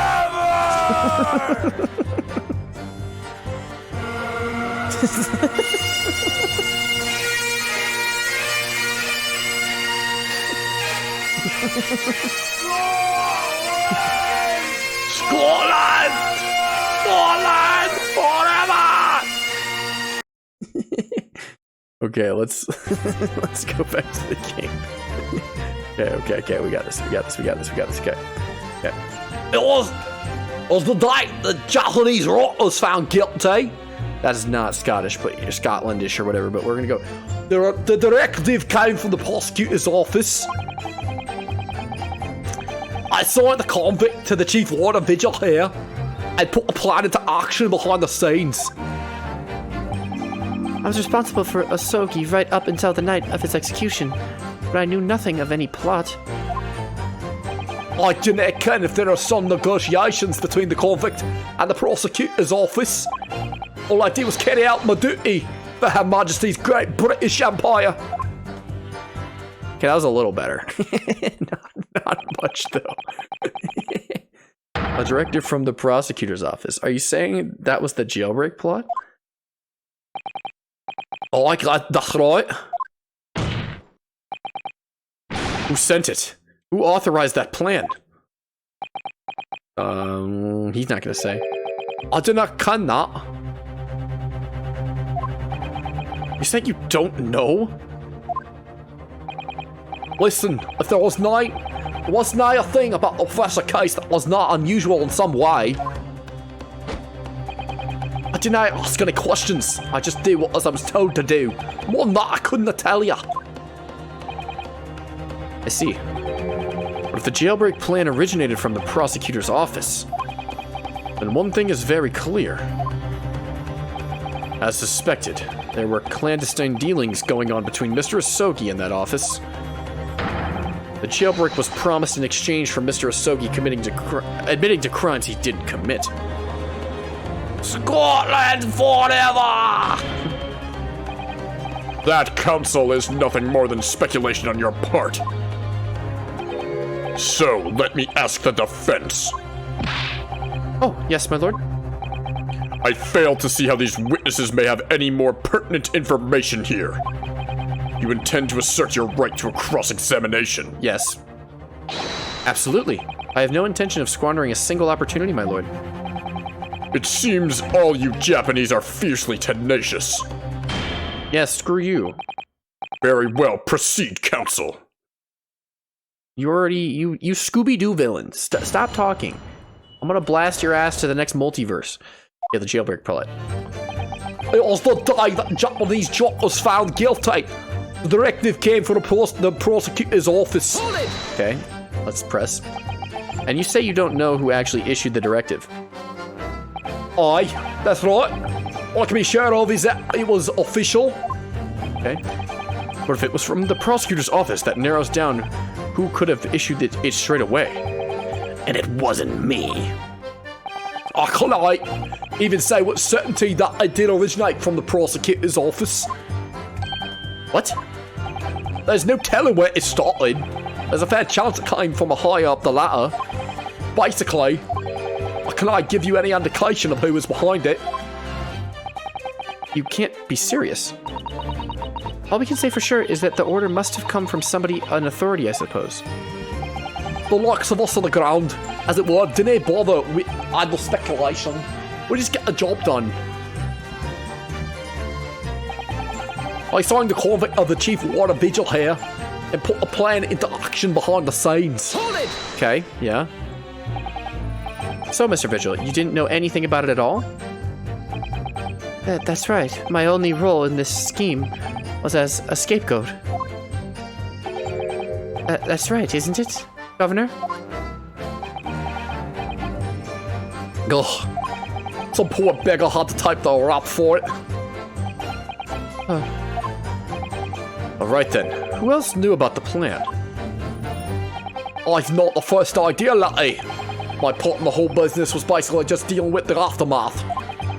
But I wouldn't be surprised if there were other folk in the prison service who've been given similar orders. So you don't know who else was involved? Aye, that's right. All I can tell you is that the night it actually happened, the person at the reins was Dr. Stevens. Dr. Stevens. Dr. Clint Stevens. The streamer? He was in 1890s feudal, or not feudal Japan. Europe? London? Dr. Courtney Stevens, or Dr. Scythe as she's known now. How did I have to get caught up in such a terrible business? I was responsible for Osogi right up until the night of his execution, but I knew nothing of any plot. He's wearing the ring! I see it! Well, it might not be the same ring, but it looks like it. Did you not notice anything unusual happening in the lead up to that night? Oh, everything was unusual. Exception after exception. After all, it was the professor. The man had terrorized the country as never before with his crimes. In order to hide his identity, he was forced to wear an iron mask over his head. Hideous. No, oh, wrong voice. Hideous treatment. The fellow was surprisingly docile for someone who'd taken the lives of 5 of the country's nobles. Being a chief warder, I was the only person permitted to approach his cell. I can still hardly believe that I was duped by my own country. I believe you jumped from the window of the governor's office when jailbreak was blamed on you, didn't you? Oh, gosh, Vigil. I cannot apologize enough. No, Governor, I don't believe you can. It won't change what's happening. Yeah, so he doesn't even forgive him. He's like, fuck you, man, you ruined my life. And what else can you tell us about the situation, Governor Caden? Ha! So look.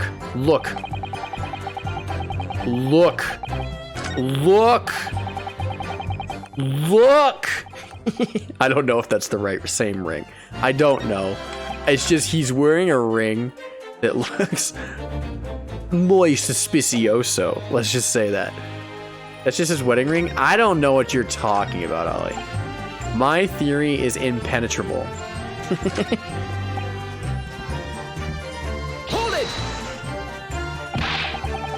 You've already acknowledged that the orders came from the prosecutor's office to arrange for the man's escape. There must have been some sort of negotiation. It's the only explanation.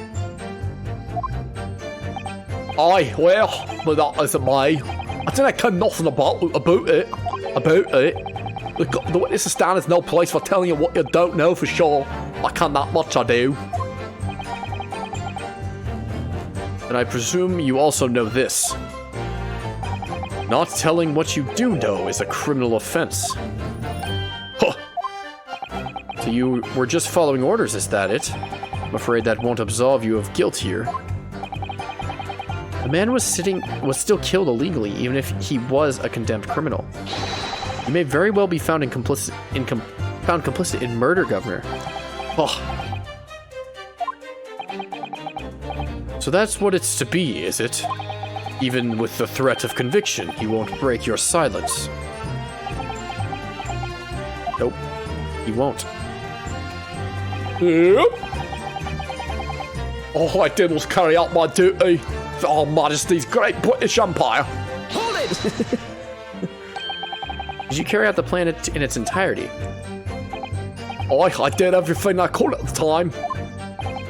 As you know, Genshin was shot dead in Lowgate Cemetery after the escape. Tell me, was that part of the plan too?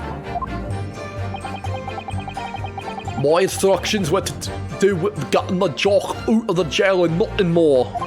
I cannot tell you anything about what happened after that. Only, personally, I believe his death was the last part of the plan.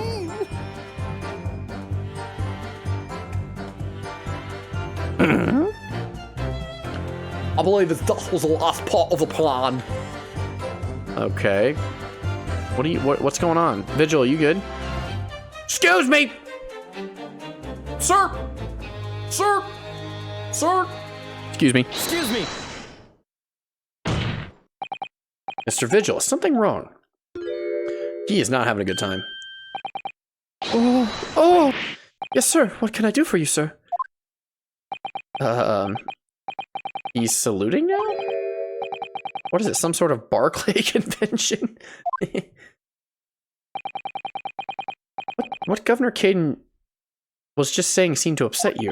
Did it bring something to mind, perhaps?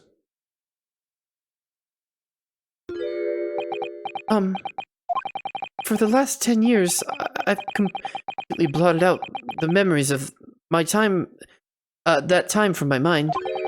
I was betrayed by my superiors in the name of my country. Oh. Just as my father was betrayed, it seems. But, you see, Thinking back now, I really can't imagine that the shooting of Mr. Asogi in the cemetery was ever part of the plan. What makes you think that? Well, it just doesn't make sense, does it? To make the man admit to crimes he didn't commit with the promise of jailbreak, only to kill him in the end. I mean, it kind of makes sense. Because, I mean, he needed to silence him eventually. That's treachery of the worst kind, but the point is, if the intention was always to betray him, why would there be any need for all the chicaneries of an escape? I don't know if I pronounced that right, but, you know. Ah! Yes, that's quite true. If whoever negotiated with Asogi never intended to keep his or her end of the bargain, it would have been far simpler to just let the man be executed in prison as dictated by his sentence. It all happened in the vast Chamber of Secrets. Harry Potter and the Chamber of Secrets? Mm-hmm. You know, J.K. Rowling is going to come out with a book tomorrow. That's who wrote Hargy Pooter, right? And it's going to be Harry Potter and the Harry Potter and the Pooted Pants. It's going to be this trial. That's the plot. I don't know why the Pooted Pants, but I couldn't think of anything else. Secrets that is Barclay behind the high prison walls. I suppose nobody knows what really went on in the execution room now. Yes, it's an unsettling mystery, certainly. Ugh. Truth be told, there is a wee matter that's never quite made sense to me. Hmm? If you believe that was some kind of negotiation behind the jailbreak between Asogi and the boy at the top, it doesn't quite add up, does it? Governor Caden, I must insist that you explain these doubts that you have by amending your formal testimony. God! Oi, go on then. Uh-oh. Starheart's like, you motherfucker. He's about to burst. It sounds to me like that Japanese fella didn't have nothing to bargain with.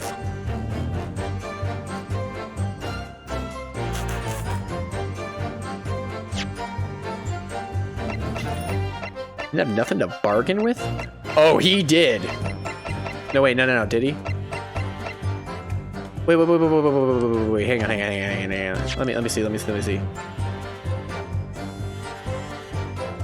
You believe there's some kind of notification behind the jailbreak between Asogi and a body at the top?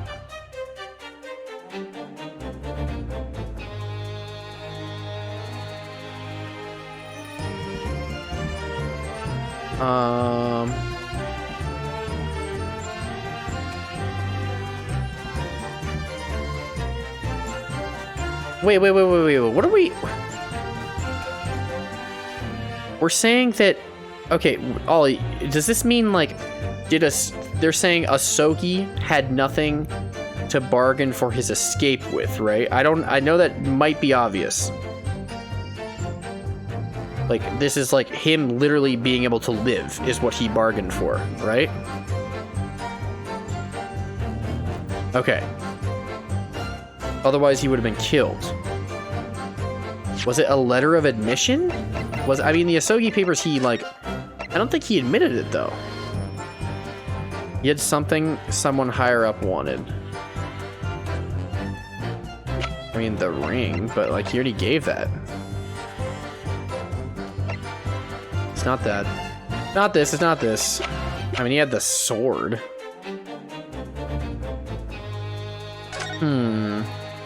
Yeah, but the sword he wouldn't have wanted. He could have just arrested that off of him.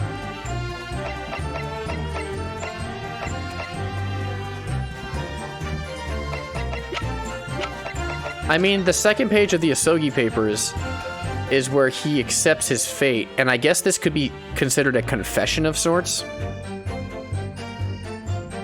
But this isn't an admittance of killing anyone. The only thing I can think of that Strongheart would have wanted is like a confession, but he already had that in the trial. What did he have? What did he have?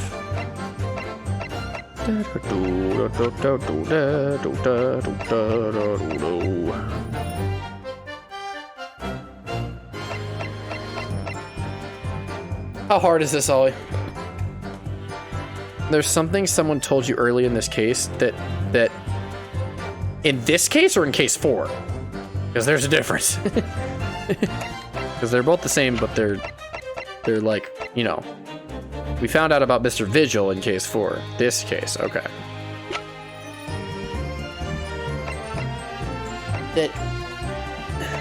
That Japanese fella wanted. No, Strongheart wanted. Sorry. Strongheart wanted. What? Wouldn't be the blade tip, would it? No. And that's Gregsy's blood. I'm making sure, because he wouldn't... I don't think he'd want the sword. They could have taken it.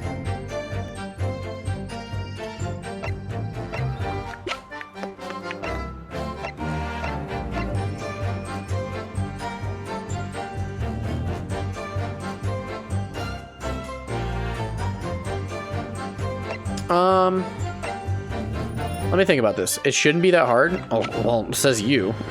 His armband. That's the answer. I found it.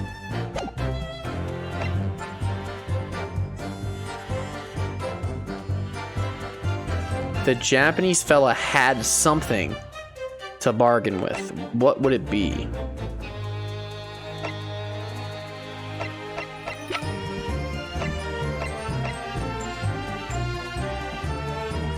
After the trial, though, so it couldn't be anything to get him to admit it. It'd have to be, like, it would have to have been made after the trial, which doesn't really make that much sense. Huh. Freestanding notice board, not the notice board, not that, not that. Well, I remember Vigil was talking to Asogi in his cell. I remember that. And it was like, oh, why do you have those papers? You shouldn't have those papers.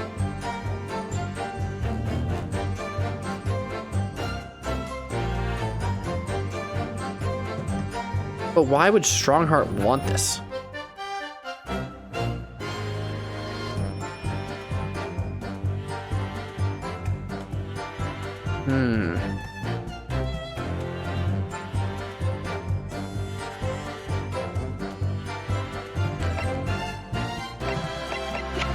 Ollie, is it the papers? Because I'm gonna get stuck on that otherwise.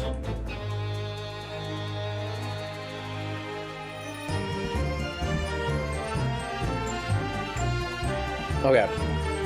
I don't know why Strongheart would want that. Maybe he wanted like a written confession, actually. Let's see. Objection! Confessing under oath to murders he didn't commit on a verbal assurance of later being broken out of prison. Confessing... Oh, he didn't confess, though. Ever. Genshin Asogi was taking an incredibly risky gamble. Very true. There was nothing to stop the British breaking their word and executing him behind closed doors anyway. Under normal circumstances, no man would stake his life on a gentleman's agreement like that. Which means that Mr. Asogi must have had a trump card. Something that guaranteed he wouldn't be betrayed. Some kind of weapon. Harvest! The fella couldn't have possibly had anything like that. But you know that he did, Governor. The Asogi Papers, the name given to the last will and testament of Genshin Asogi. Oh! Turns out that Mr. Asogi was hiding his will in his cell at Barclay. Chief Warder Vigil caught him with it one day. Ew. You squealed, didn't you? You know where you're at. What? Did I not tell you to keep that a secret?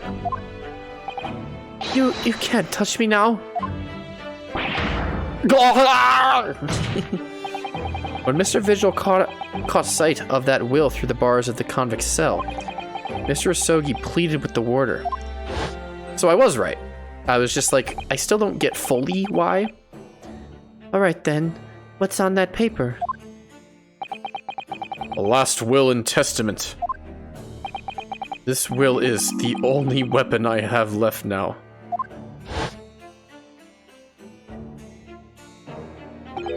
A weapon. And after that convict had been killed following the elaborate pretense of the jailbreak, that document mysteriously disappeared, didn't it? Well, yes. All the prison warders searched through the belongings in his cell, but that will was just nowhere to be found. As I understand it, an exhaustive search was made for the document, which became known as the Asogi Papers.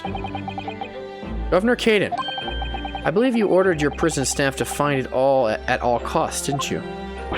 Oh, Would I be right in saying that you knew? You knew that the so-called Asogi Papers had the potential to make great waves somehow? thanks. What the blazes are you blathering about? The will was found, right and proper. Ooh, handcuff twirl. In the fellow cell where I said it would be. That animation. But how can that be? Where is his cell? Where in his cell? We all searched the place from top to bottom. Oh, you didn't do a proper job, eh? You peely wally gullet. You can't criticize me now. I showed it to you for did I not, young lawyer? Yes, you did. I have the document here. It's written in Japanese and reads, "A last will and testament of Genshin Asogi." Which means everything is as it should be. Not quite, my lord. You see, there's an undeniable inconsistency here. What? What inconsistency? Mr. Asogi described this document as the only weapon he had left. Yeah, but why would this... Okay, so this is why it doesn't make sense to me. Okay, yeah. And yet, this will contains nothing of significance at all. Nothing that would have given the convict any leverage. Yeah, that's what I was saying. Are you suggesting, my learned friend, that the last will and testament stored at Barclay Prison all these years Is fake? is actually a fake? Yeah. As has clearly been demonstrated already, what went on at Barclay Prison was far from above board.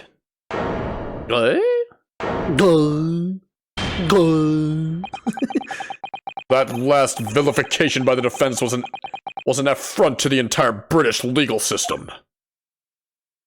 This absurd notion of a weapon is something for which we have nothing only we have only the former chief warder's words.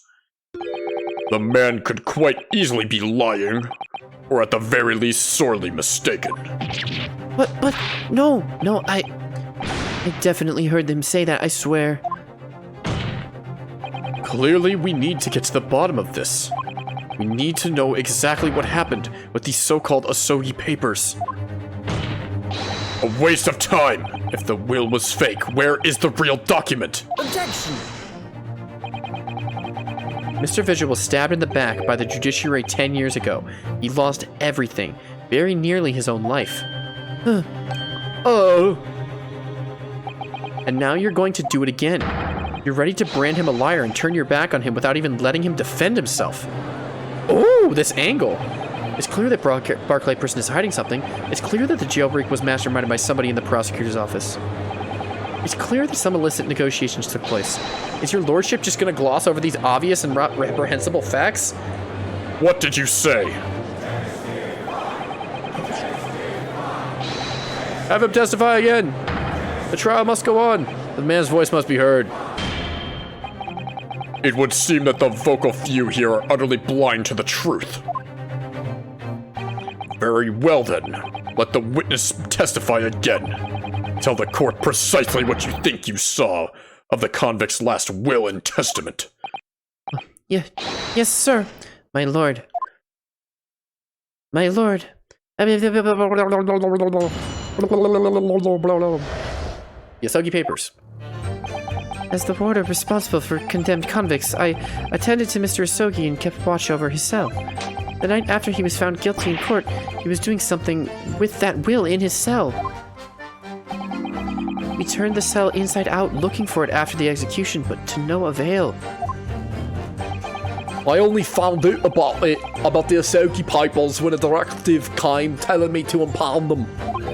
The document was in the folds of the fellow's robe that was left in the cell. A kimono, I think it's called. Okay.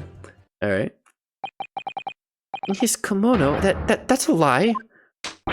We searched every inch of that man's cell. We looked through all his clothes. It can't be true. Well, you're not satisfied with calling me a liar once, huh? You wee waffiger. There's nothing you can do about it now. You don't have to hold over me anymore.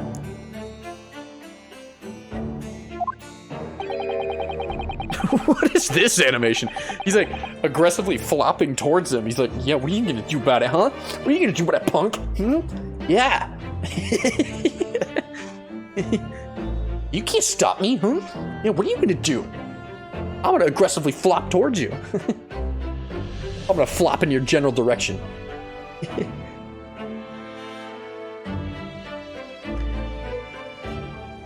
Other than the holds you like to take on my cravat, of course. Is that what you're going to do, is it? Are you going to give me a good shake again? Or are you too scared?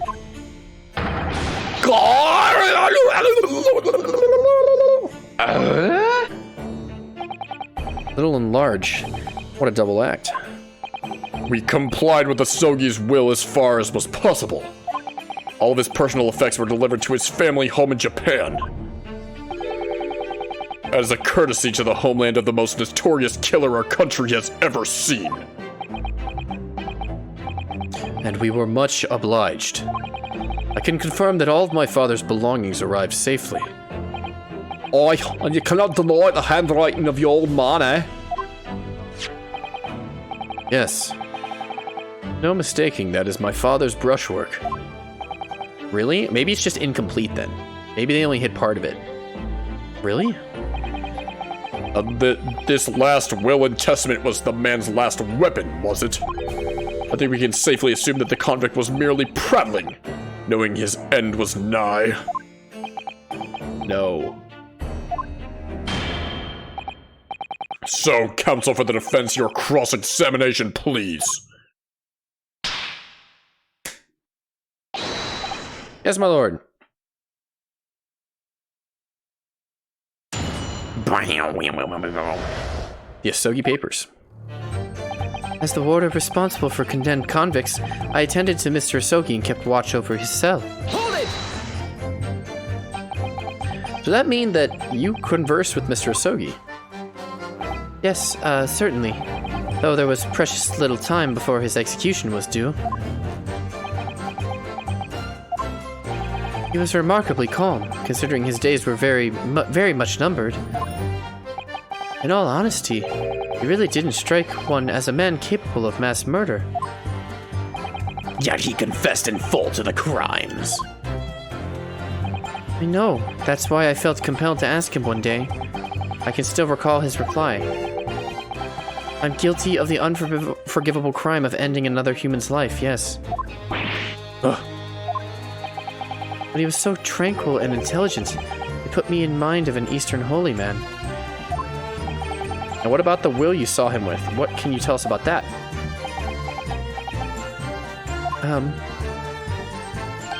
It was the beginning of all the drama. I remember it very well, yes.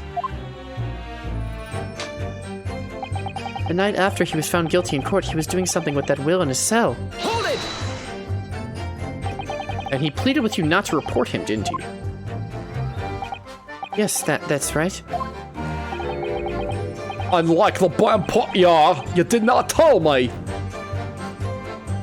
A blatant breach of trust, that was. I could see that the man had a noble spirit. I found myself wanting to treat him accordingly.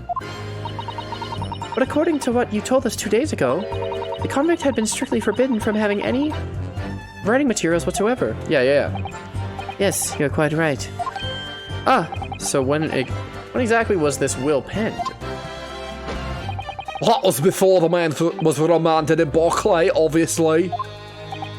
Yes, at the prosecutor's office under supervision of the relevant authorities. I personally instructed Asogi to make a will for the benefit of his family in his homeland. In that case, why was it found in his cell? What do you mean by that? Well, if it was penned at the prosecutor's office, you would have expected that it would remain there for safekeeping, surely. Oh, It's curious. There doesn't seem to be any obvious explanation for why it was subsequently found in the convict's cell. oh, well, The defense makes an astute point. Well, Governor, a prison governor cannot be expected to ken the inner workings of the prosecutor's office. in that case, Lord Strongheart, perhaps you can shed some light on the matter. Nope. He's just gonna say no. I am unable to offer an explanation here and now. Eh? I would have to consult with the notary responsible for the will at the time.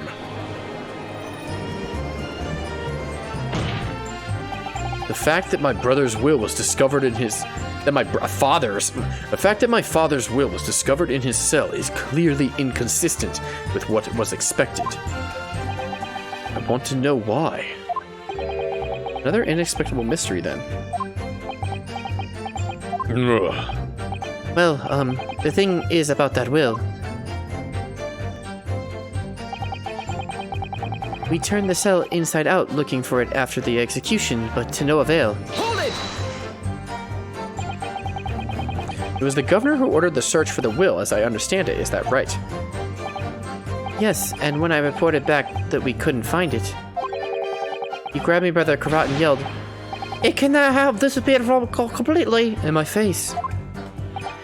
Aye, well, it's doing the governor to keep everybody working as hard as they should. I think the governor needs a wee taste of his own medicine, Mr. Naruhodo. The point is, it was clearly considered a very important document, wasn't it? But it proved impossible to find. That's right. And before I knew it, I was in the morning paper. That blood-curdling article.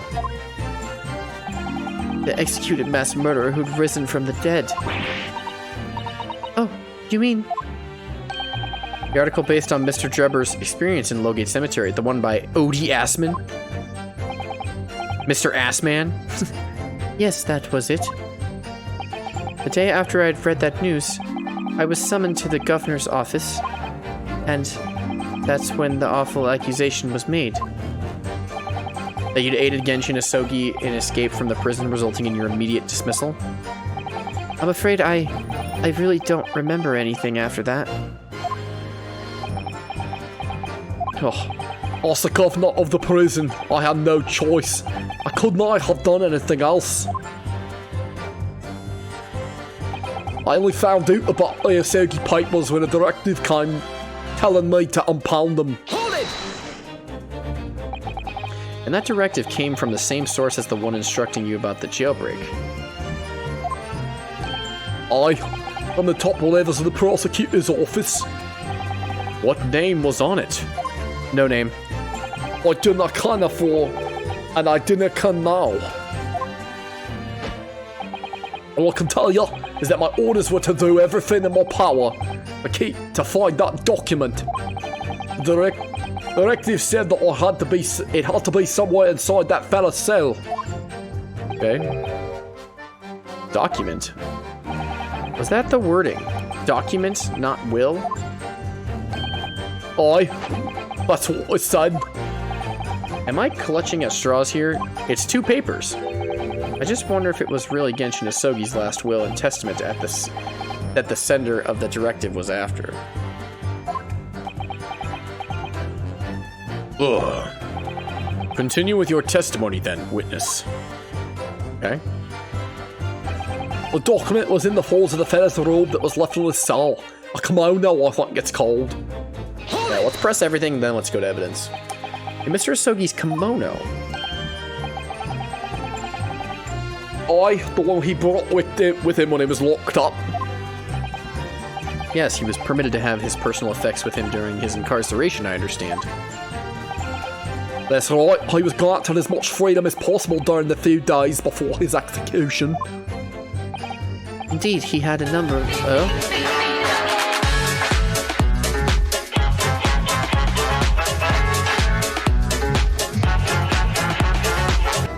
Hey, yo.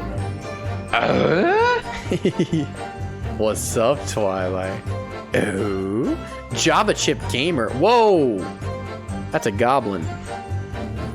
That's a goblin right there. There's a doggy and there's a goblin. Hello, Twilight. What does that image remind me of? Hang on. Where would that? Hang on, I know we have this. Where is it? Where is it? Okay, I'm not gonna find it. I like it. I like it. Thank you, Twilight. We're about to beat this game. Things are going crazy right now. So if you have any intention of playing the Great Ace Attorney, at some point, we are literally at the end of the second game. So if you don't want spoilers, you should probably skedaddle out of town. But if not, you're about to witness some Peepo PogChamp gaming.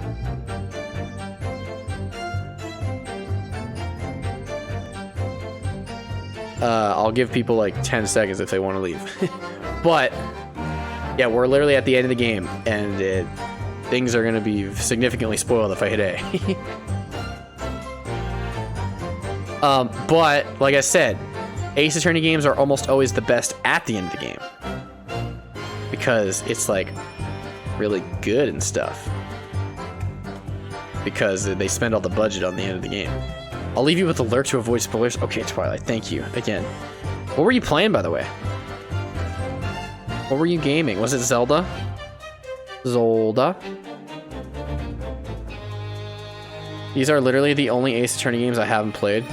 Okay, well, there's nothing spoilerific on the screen right now, so don't worry about it. And if you want to play them at some point, this is literally the end. This is the end of the whole thing. Like, this is case 10 if you combine the two games. And we're at the end of case 10, so yeah, you should leave if you don't want to see. But don't worry, you didn't get spoiled on anything right now.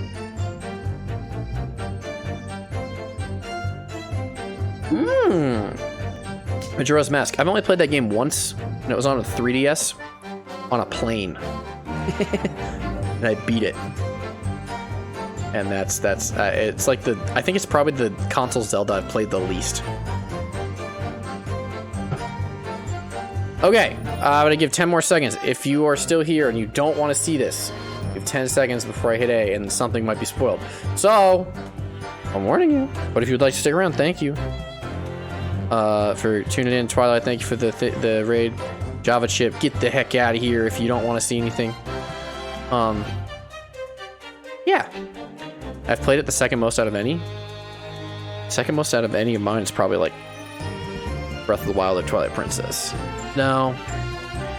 I love Skyward Sword, as many of you know, but I wouldn't say I played that one the most. It's probably Breath of the Wild that I played the most. Okay, I'm starting in 3 seconds. 3, 2, 1. Okay, I'm going. He was very reluctant to part with them. Some books that Komodo, his sword. His sword? Haruma, the famous sword of the Asogi clan. It bears the soul of my family. Bye, Twilight. I don't doubt it, but it really... I wasn't really getting at that. Forgetting it being the soul of the clan, could the man have had a more obvious weapon? Have some respect, Ryunosuke. Respectful silence? The warders carry firearms at all times, and the inmates have shackles around their ankles. They couldn't have hurt anybody with that thing. Still, he was allowed a sword, but no writing materials? Yeah, that's really weird. Aye. You're not that weird for they kind to say stay with us at Barclay, you say. Dr. Mikatomo was asked to bring the necessary Japanese writing implements to the prosecutor's office. A Suzuri inkstone, black sumi ink, and some Hanishi rice paper, no doubt. I was present when he wrote it. I'm sorry to say, the letters just look like a squirming mass of jet black earthworms to me. Earthworms. Earthworms. Are you okay, dude? Excuse me. Whoa. Whoa. Whoa. Excuse me. Excuse me. Are you feeling faint, Mr. Vigil? Maybe. Mr. Vigil! Sir! It was Scarlet, sir. Oh? What was Scarlet? What? Oh! I'm terribly sorry. I didn't mean to blurt out like that.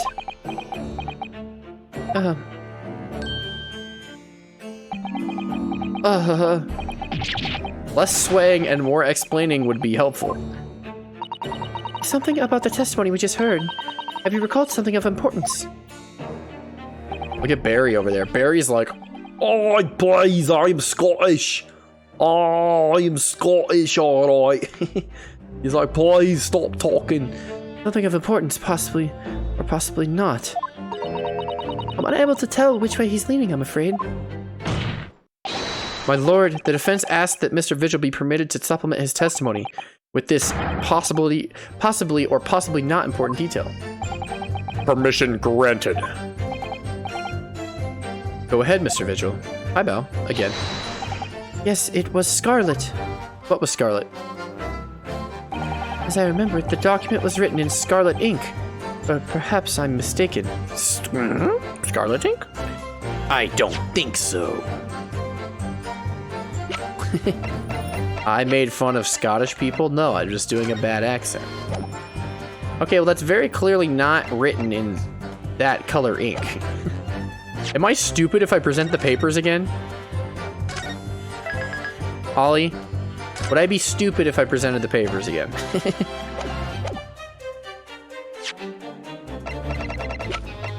Because that seems like the answer.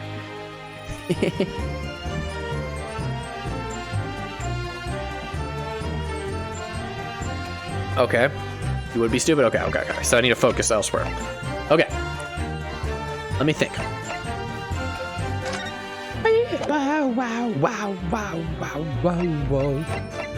Do I have something else that was written in scarlet ink?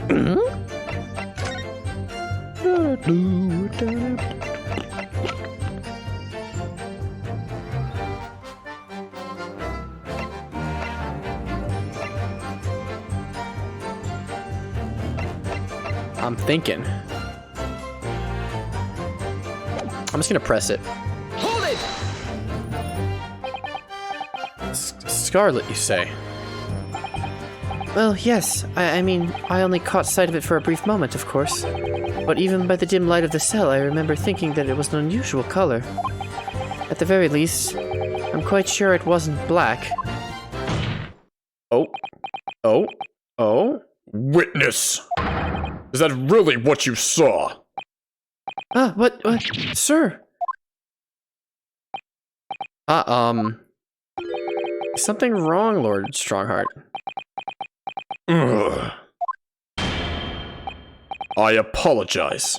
Continue. What do you make of that, Mr. Naruhodo? For Lord Van Zykes to be so visibly shaken, or Lord Strongheart to be so visibly shaken in that way.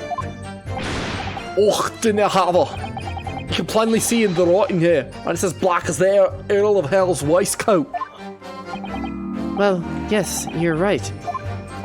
Mr. Vigil, I'd like to confirm one more point with you. Did you actually see the content of the document that Mr. Asogi was holding that night? Oh, well, no. I mean, there was no time.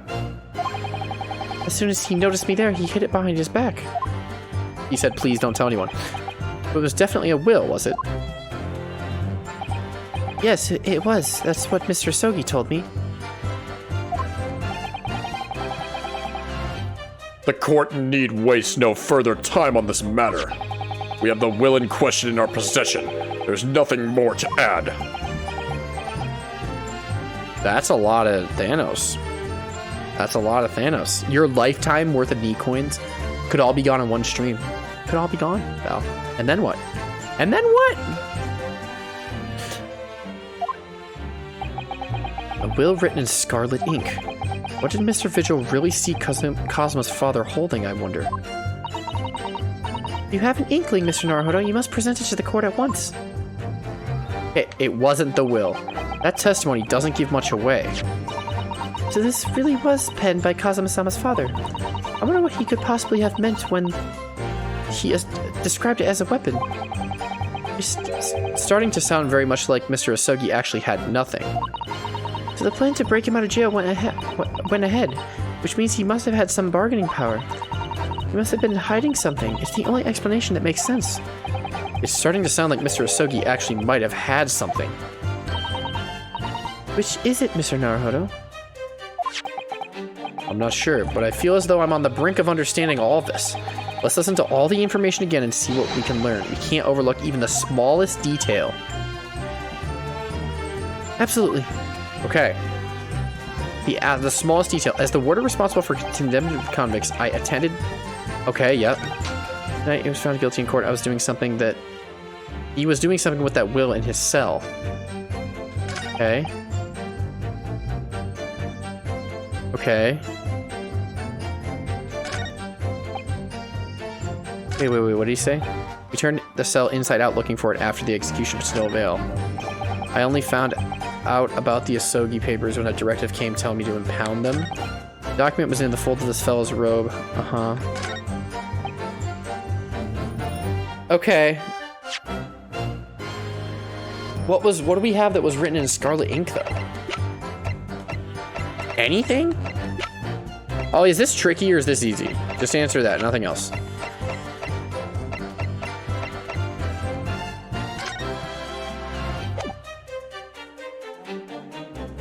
I'm ready, Val, by the way. I'm ready.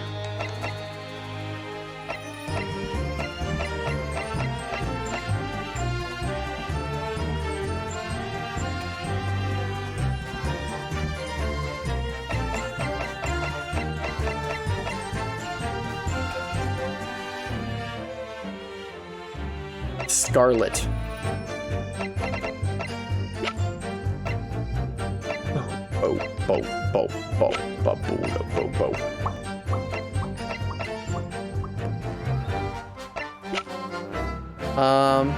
Yeah, in 40 years, yeah, I'll give it to you, yeah.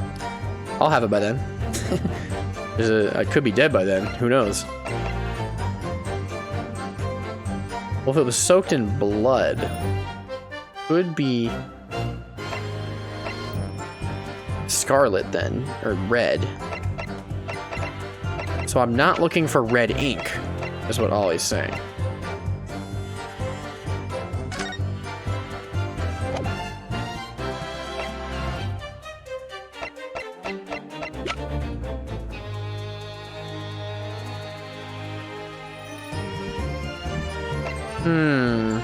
It's a little tricky, but not stupid. Okay. So it makes perfect sense. I just have to figure it out.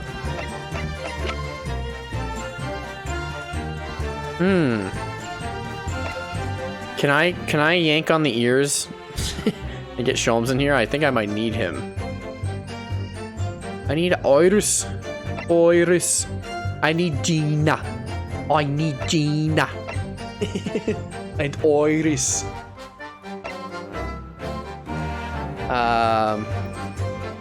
Something that is in red. Oh, is there if I look over all the evidence, do you think, does that give it away? Or do I have to remember a fact like the previous thing, like I had to present this? Do I have to remember facts that are literally not in the court record? Or do I just have to, is it literally in the court record? Does that make sense? I don't know if that makes sense. Okay, if I look through okay. Let's look through everything then. That's circled in red.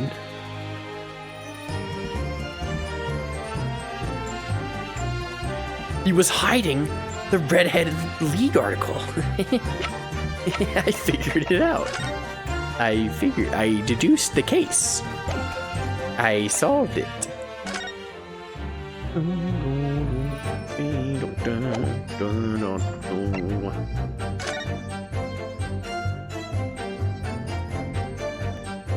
Okay, let's read through this.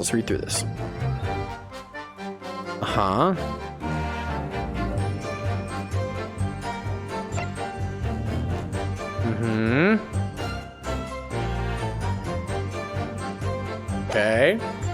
Don't think it's that. Red hairpiece. That is red.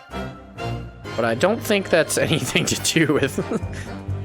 I don't think he was hiding a red hairpiece. Sadly. As cool as I think it would be to hide a red hairpiece, I don't think that's what happened.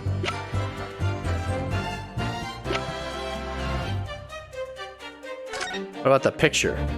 What about the big gem? Lipstick, maybe?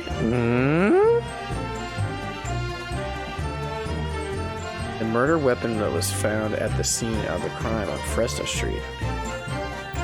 Probably best to avoid handling it. So this is Jigoku's gun, right?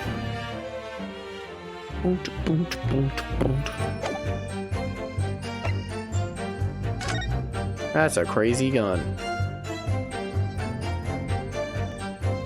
It was written in Scarlet, apparently.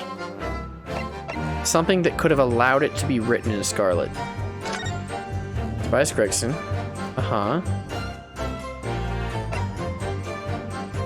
I don't think this is gonna be it, but might as well read through it.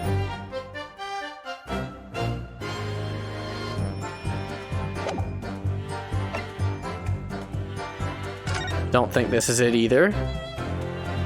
Gurgsy. A notice board. Written in blood.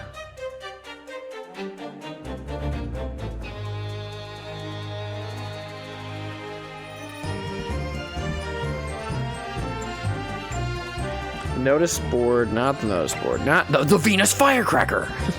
I'm telling you, he exploded his own hand and bombed his own hand off and wrote it with his blood. Photograph of the victim. Well, if it says Scarlet, it must have been written in blood. That's most likely how he got the ink. Did he cut himself?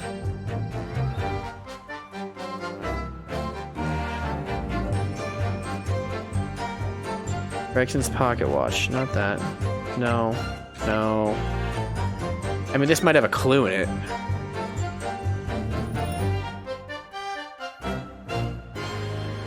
Okay. Okay. Okay.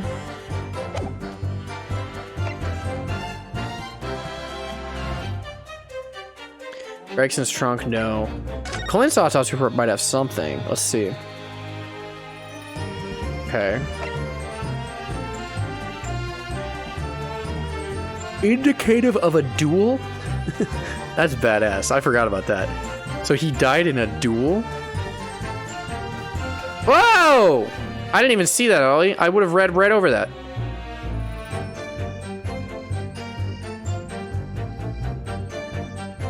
Recent scarlet ink stains visible on the little and ring fingers of the right hand. Wait, so he wrote it? Oh. Oh? Objection! That's crazy. Alright, well, I never would have suspected. Scarlet colored writing is what you said you thought you saw, Mr. Vigil. And I believe that's exactly what you did see. What? Half as a gun, you've no evidence to say that. Have a look at this report. That's my brother's autopsy report. Yes, and there's something in here that's bothered me since I first read it. It states that scarlet-colored ink stains were noted on the fingers of the victim's right hand. Yes, so it does. Scarlet ink. Now, I'm not familiar with the habits of the British aristocracy, I freely admit.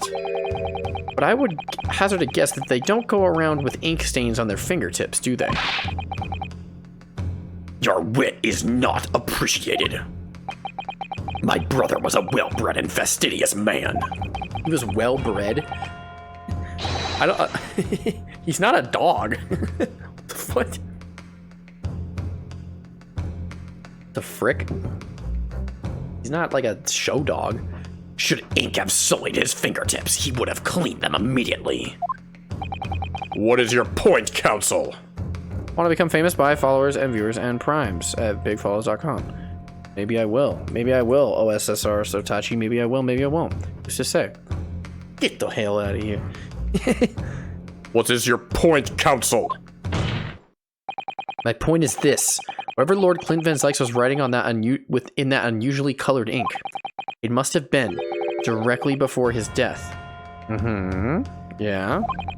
Because he died before he had the opportunity to clean his hand. What?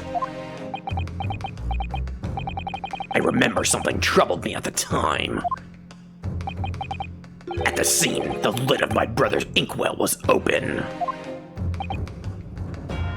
But Clint was punctilious about such things. It seemed unusual. And no document penned in the color of ink that was in the inkwell was ever found. So the document disappeared. Are you suggesting that the document my father had in his hand that night in his cell was the same document that Lord Clint Van Zykes was writing moments before his death? Then it was. If Mr. Vigil's testimony is to be believed, it can only mean that, yes. Mr. Vigil. Sir. When you spotted Mr. Asogi with that document in his cell, his precise words were as follows, were they not?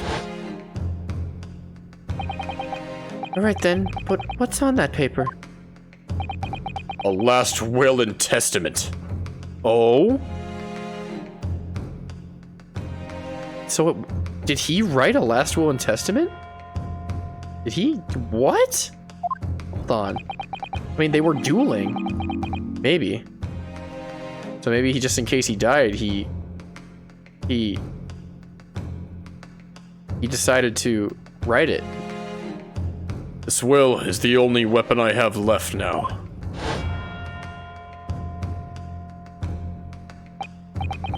A last will and testament. Oh!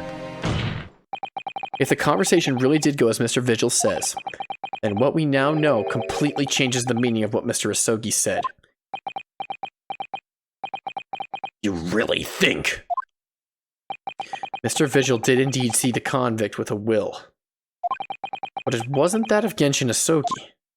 Oh! It was the last will and testament of Lord Clint Van Zykes. No, what? Quick one for the road. That was perfectly timed with the objection. Imagine a prosecutor in the future just has like, they don't even say objection. It's just like Ace Attorney Oonga Boonga, and it's like to do objection. They just go Oonga Boonga Ace Attorney. This is madness. My brother's last will and testament. That would mean that he had chosen to die. That is what it would mean, yes. No, impossible. That is utterly out of the question. Lord Van Zykes. Clint was pursuing the professor. It consumed him day and night. Whatever happened, he would never have abandoned his investigation before its conclusion. Never.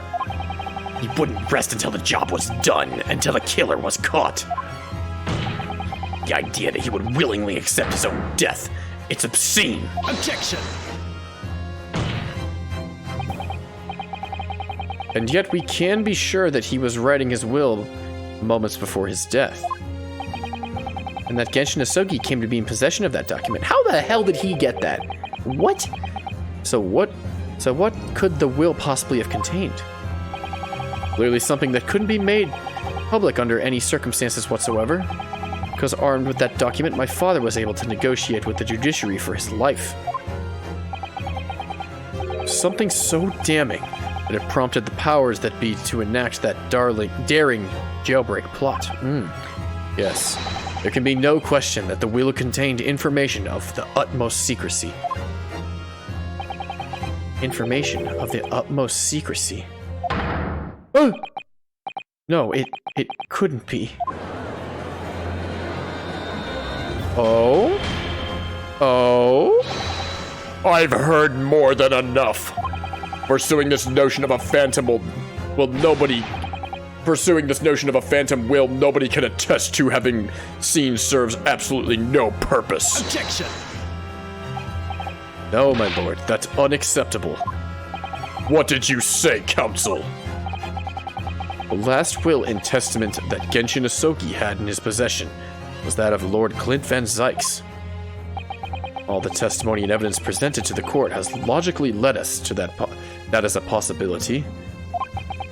We have a duty to pursue the line of reasoning to its conclusion. But with no possible means of knowing the contents of the document, there is no line of reasoning to pursue.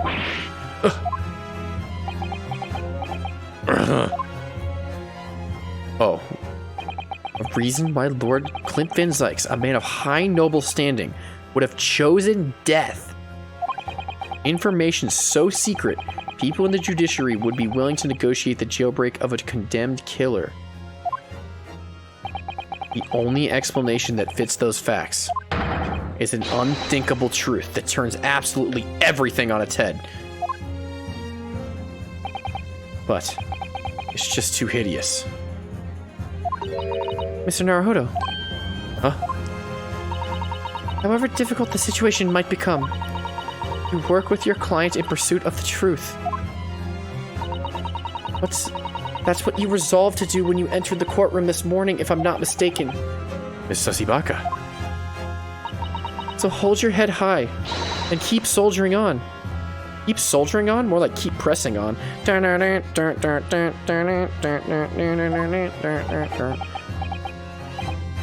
Yes, you're right.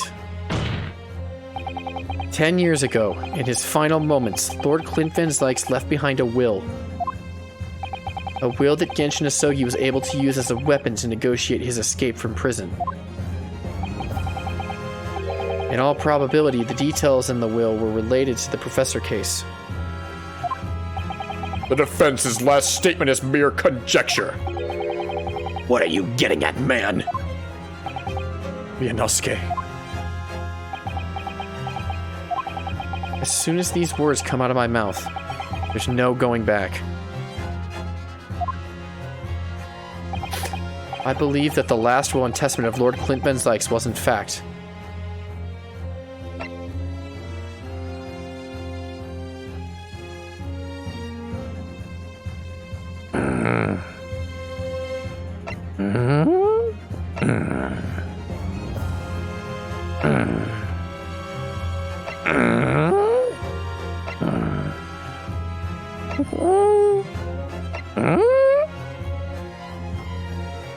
maybe Oonga Boonga Ace Attorney.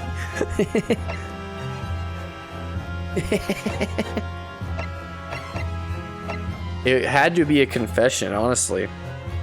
Because he wanted it to stop, maybe? Maybe? Could be an accusation as well, but I don't think it would be. I'm gonna go with this.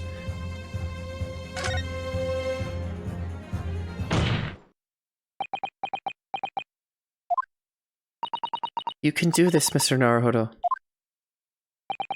I believe that what Lord Clint Van Zykes actually penned that day was a confession. I need a drink of water. Oh god, my throat. Holy crap, it's going crazy.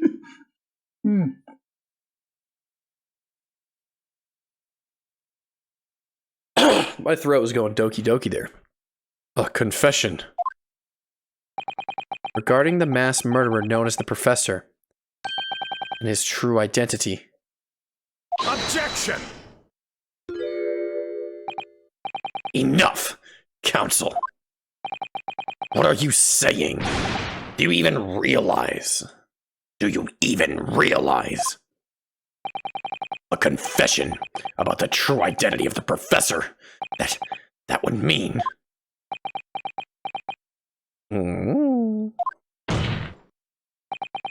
Lord Van Zykes, I appreciate this must be hard to take in. But it's the only explanation that fits. The killer that terrorized London a decade ago and became known as the Professor. The man believed to have murdered 5 members of the aristocracy. wasn't Genshin Asogi at all. Well, we knew it wasn't Genshin Asogi for a long time. No, you can't be suggesting. It was in fact the man that believed to have been the fifth victim. It was in fact the man believed to have been the fifth victim. Lord Clint Van Zykes himself.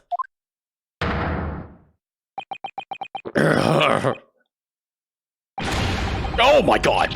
Jesus Christ.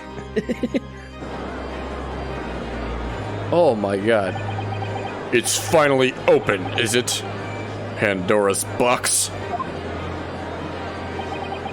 Great Van Zykes family, they've been thoroughbreds of the British judiciary for years. And Lord Clint Van Zykes, he was just a paragon of justice at the Capitol. He was actually a mass murderer? A perpetrator of atrocities of the most vile nature? If the general public ever found out, law and order in this country would be finished. I don't get it, Ollie. But that I don't get it, to be honest, yet. I will. My brother. Oh, this is too awful. Poor Lord Van Zykes. I wonder, though, did he never suspect? Mr. Naruhodo, Lord Barrack Van Zykes is a brilliant prosecutor. Is it conceivable that he didn't realize what his older brother really was? Order! Order! Order in the court! Lord Van Zykes. The professor made use of an enormous hound as his murder weapon. Tell me, did your brother own a dog? Uh-oh. Yes, he did. Balmung. He was a No, the wrong voice. Balmung. He was a well-known hunting dog. People called him a giant. And they didn't suspect him after the first 4? That's just bad policing. If the people got mauled and they were like, oh, who has a giant dog? Oh, Clint, whatever. It could have been him. I don't believe this. When my brother would go hunting in the forest of the grounds behind the house, he always took Balmung. After Clint's death, the creature passed away too. Almost as if he were following his master. He was a magnificent hunting dog, worthy of the jewel-studded collar around his neck. What's happening? The collar, the Hound of Baskervilles is happening, Swiler. A jewel-studded collar. That's right, though sadly, some years ago now, it was stolen by a thief who broke into the house one night. We have it. Well, at least we know it, what it looks like. A jewel-studded collar stolen by the thief. It so happens that myself and my colleagues have come across such a collar during our time in London. How could you? There was an old emblem attached to the collar, too, made of pure gold. Also, Swiler, we accused Strongheart of being the professor. You might have seen that part. And we're like, you've been masterminding this whole thing. But now, we've come to the conclusion that the only person that could have been the professor and actually murdered everyone was Clint Van Zykes and not Strongheart. It was Clint, aka the fifth victim of the so-called professor. Not Strongheart. There was an old emblem attached to the collar too, made of pure gold. It was topped with a small crown and bore an ornate capital letter B. What? An emblem bearing the initial B? Oh my, you know it. It's the insignia of the Baskerville family. The Baskerville family? What? The Baskerville? Why is that name coming up now?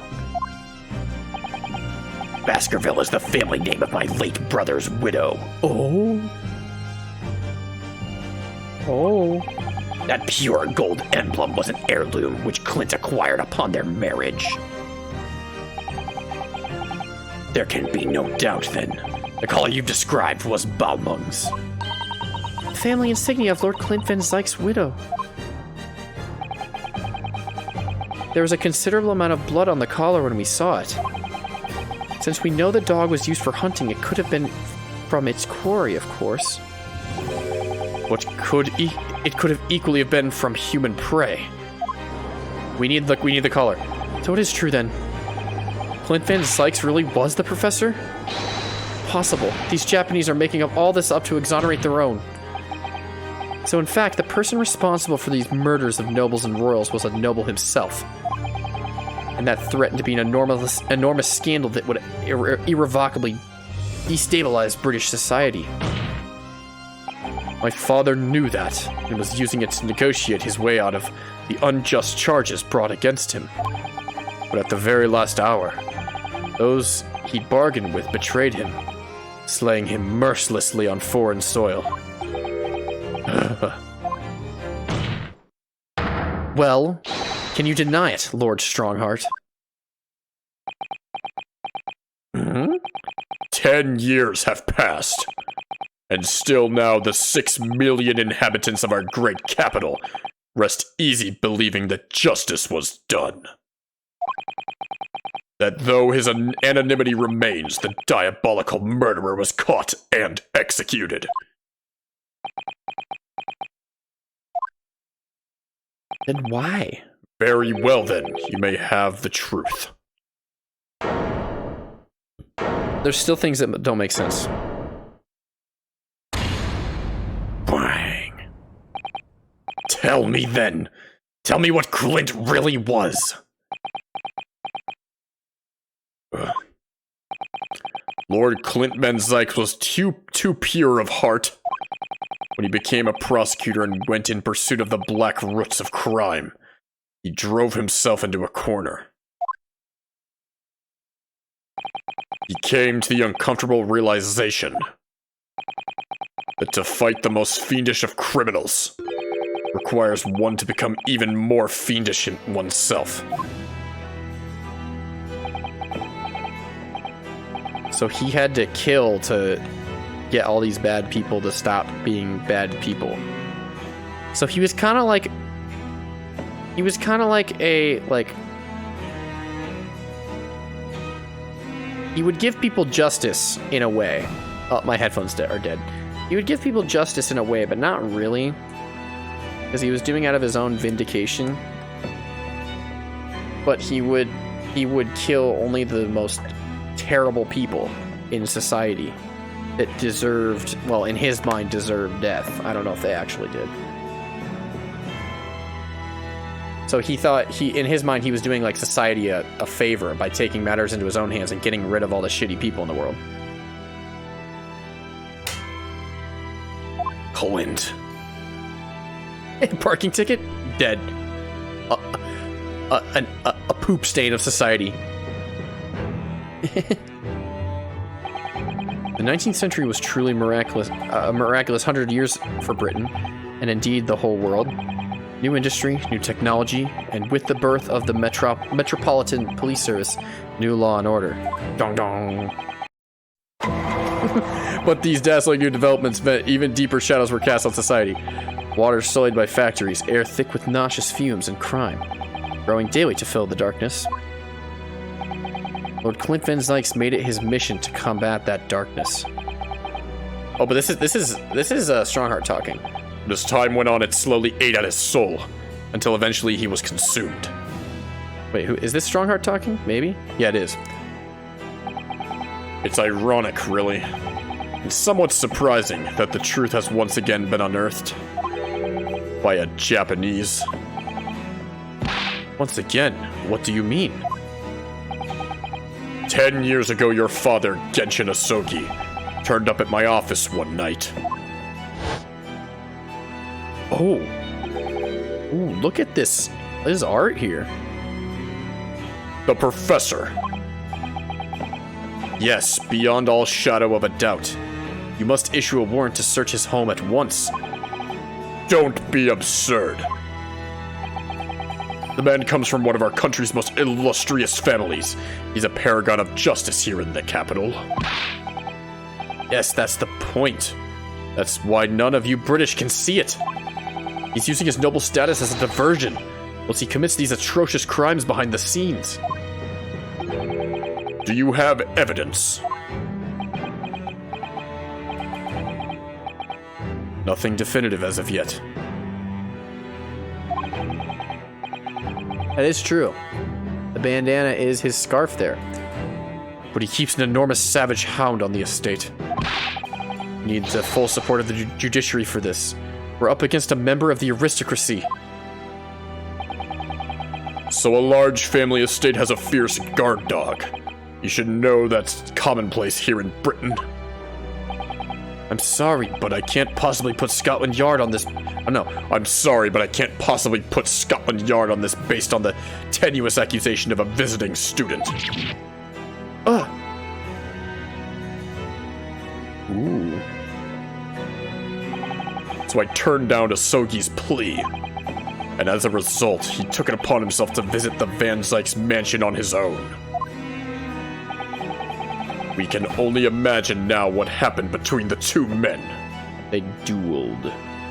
Oh, he killed him. They smooched. They made out a little bit. They talked about their feelings. Though we know of the outcome, of course.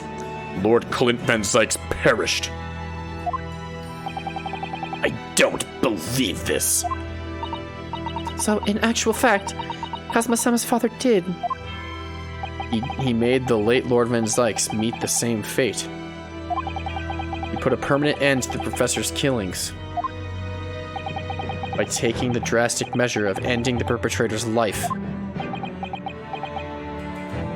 That is rough. There's so much like personal vindicative justice at hand right now.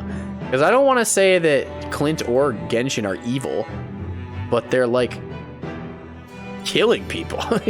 You know what I mean? As soon as I heard, I hurried to the mansion.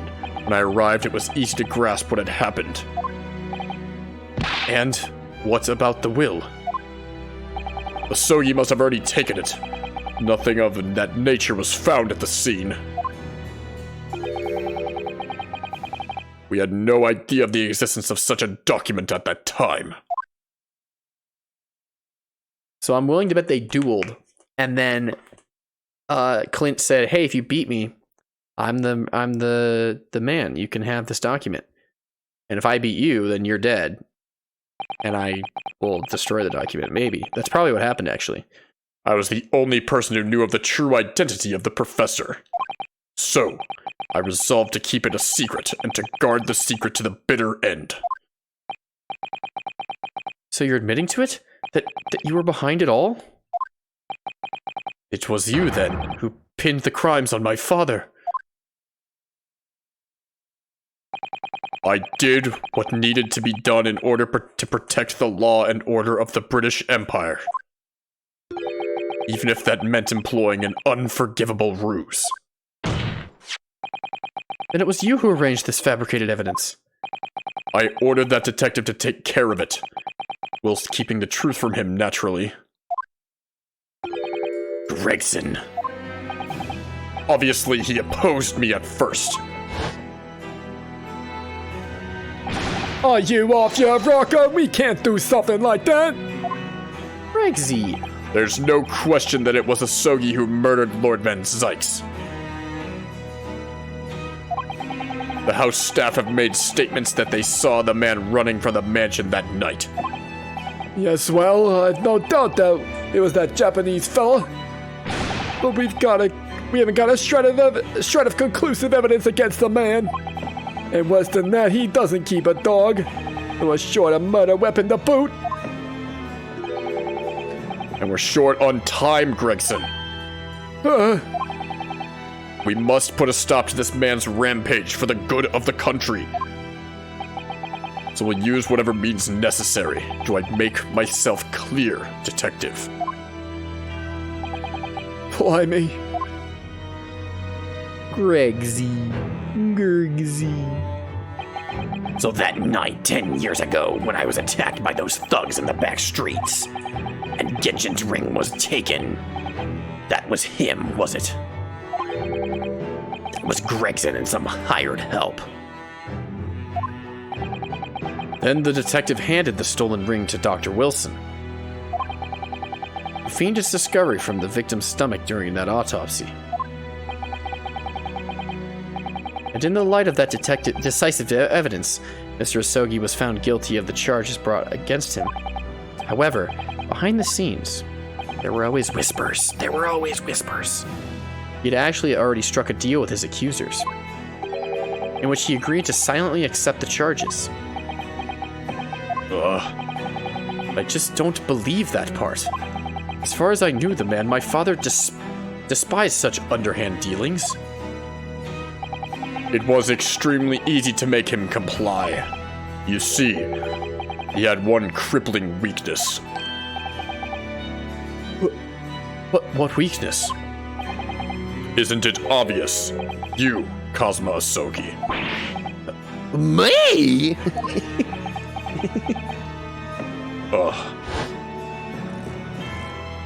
Ooh. Perhaps you have no desire to return to your homeland, Asogi. What? Though I hear you have a 14-year-old son.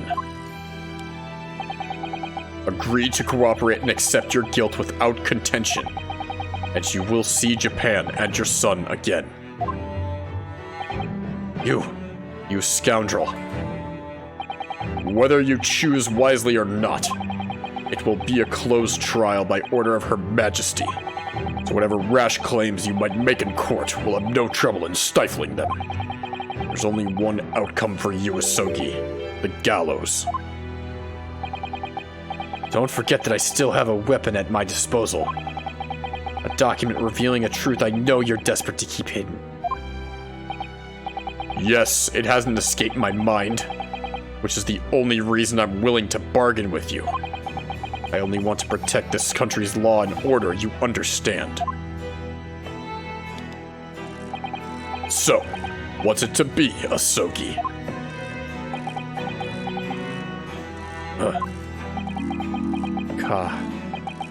Cosma.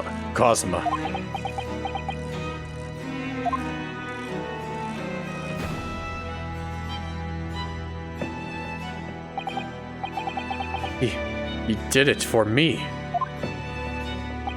And as I told him at the time, my motive was simply to protect Britain from the damage the truth would do. To protect this country's law and order at any cost. Ooh, there's whispers. Objection! Oh, I don't know. I don't know about all this. Some of this has to be true, but there's parts of it. This seems awfully convenient. I've never dared let myself even consider this possibility until now. But the light of all this, this treachery, I have to ask. The mastermind behind the Reaper of the Bailey. Was it you, Lord Mail Strongheart? Maybe.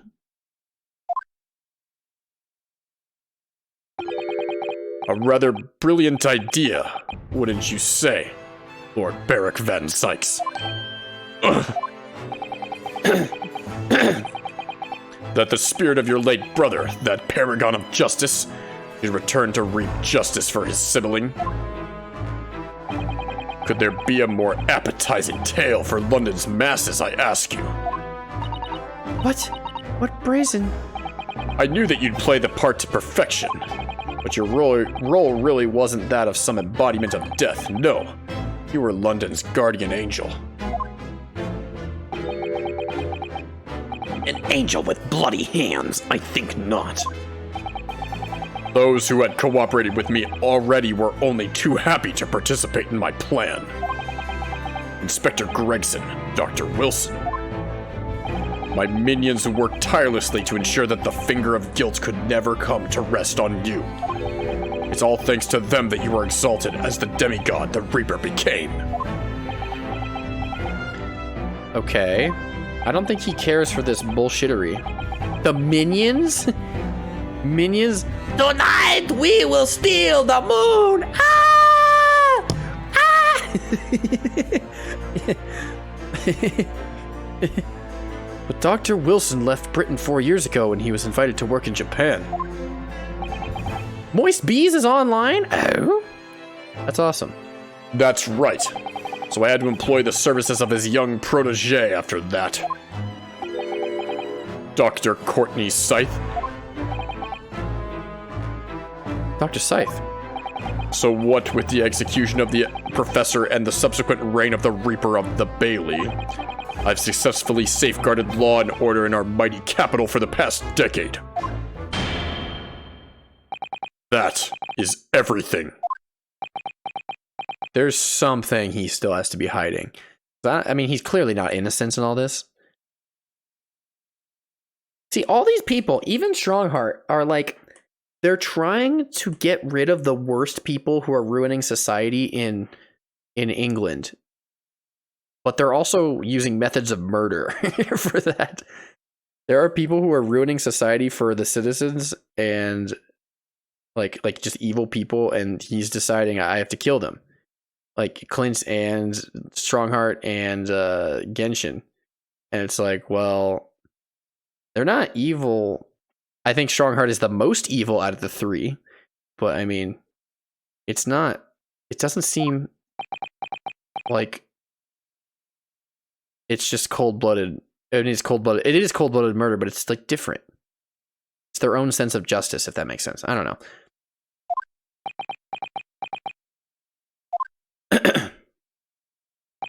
My lords, ladies, and gentlemen, I do hereby confess, it was I who sired the concept of the Reaper.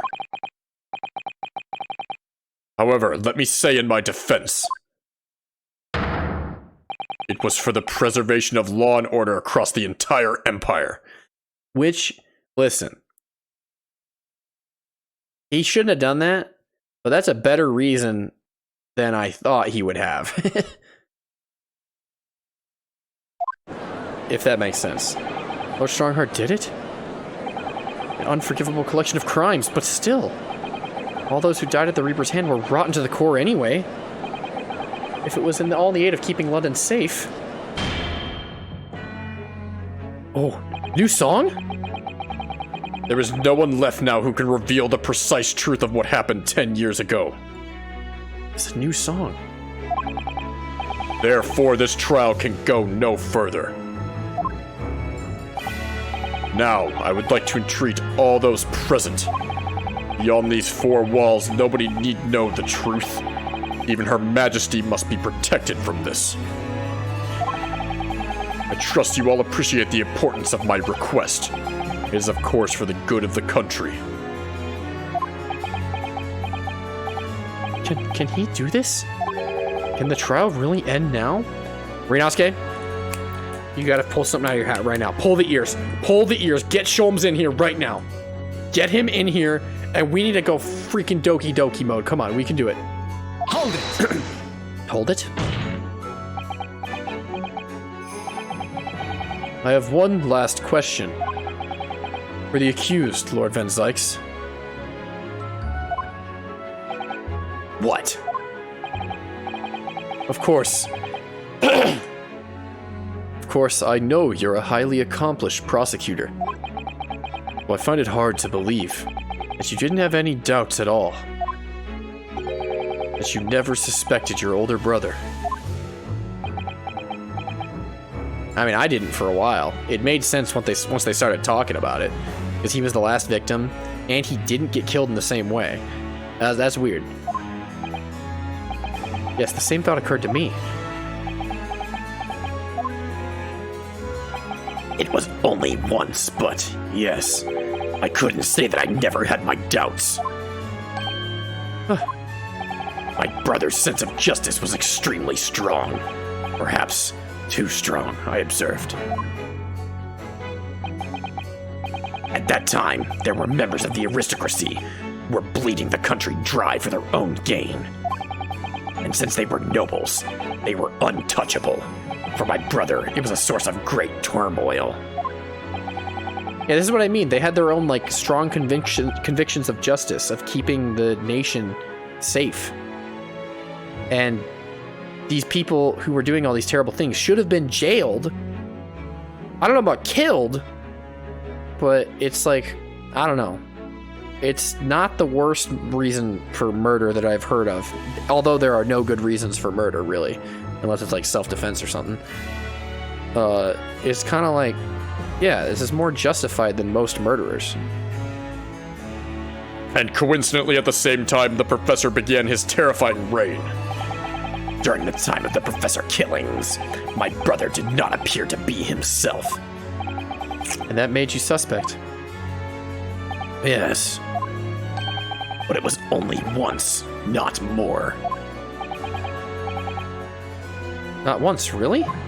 Or only once? Clint wasn't the culprit. That was my conclusion at the time. And I still believe that now. Do you have any evidence to support that idea? The third victim was Lord Chief Justice at the time. Oh?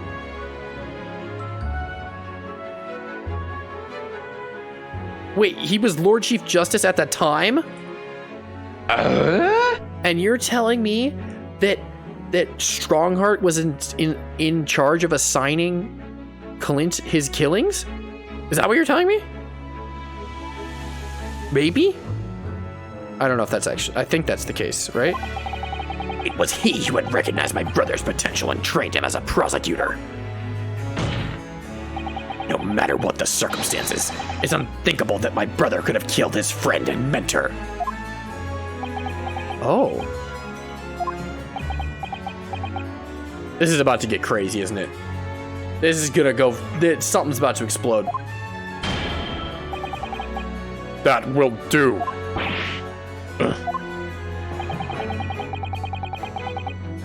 Neither Clint Van Zykes nor Genshin Asogi still walk this earth.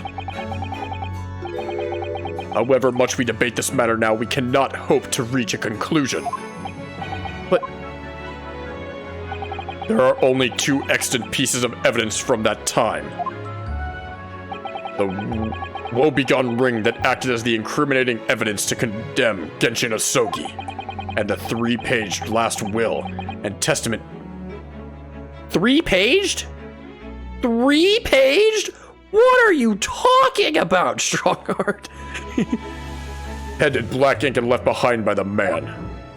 It is 2-paged. The wretched truth of what happened is exactly as I have explained. Oh, Strongheart is behind all this. He is. He is. Later today, I will present myself at the Ministry of Justice for whatever sanction is deemed appropriate. That is all. Court is adjourned. No, objection, objection, objection, objection.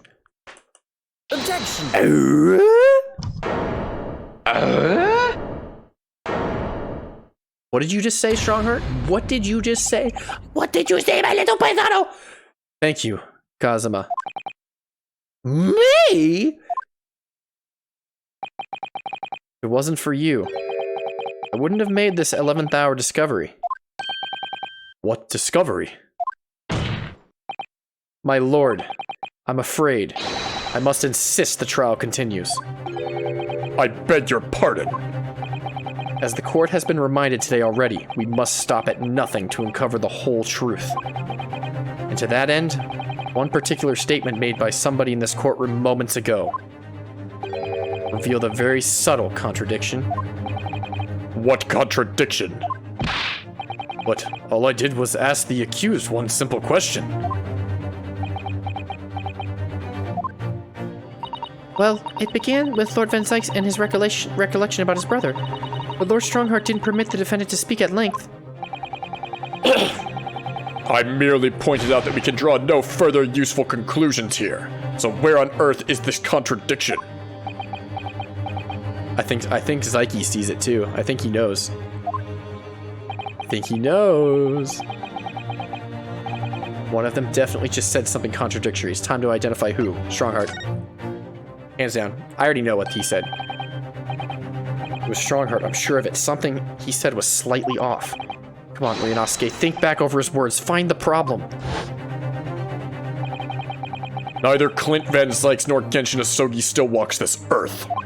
However much we debate the matter now, we cannot hope to reach a conclusion. There are only two extant pieces of evidence from the time.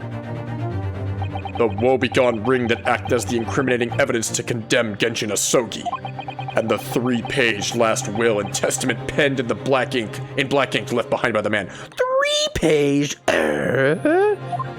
No. 2-paged. He stole one of the pages, maybe. Lord Strongheart, would you care to explain? Explain what, counsel? Among the statements you just made a few moments ago, something you said was inconsistent with a certain piece of evidence we have. Inconsistent?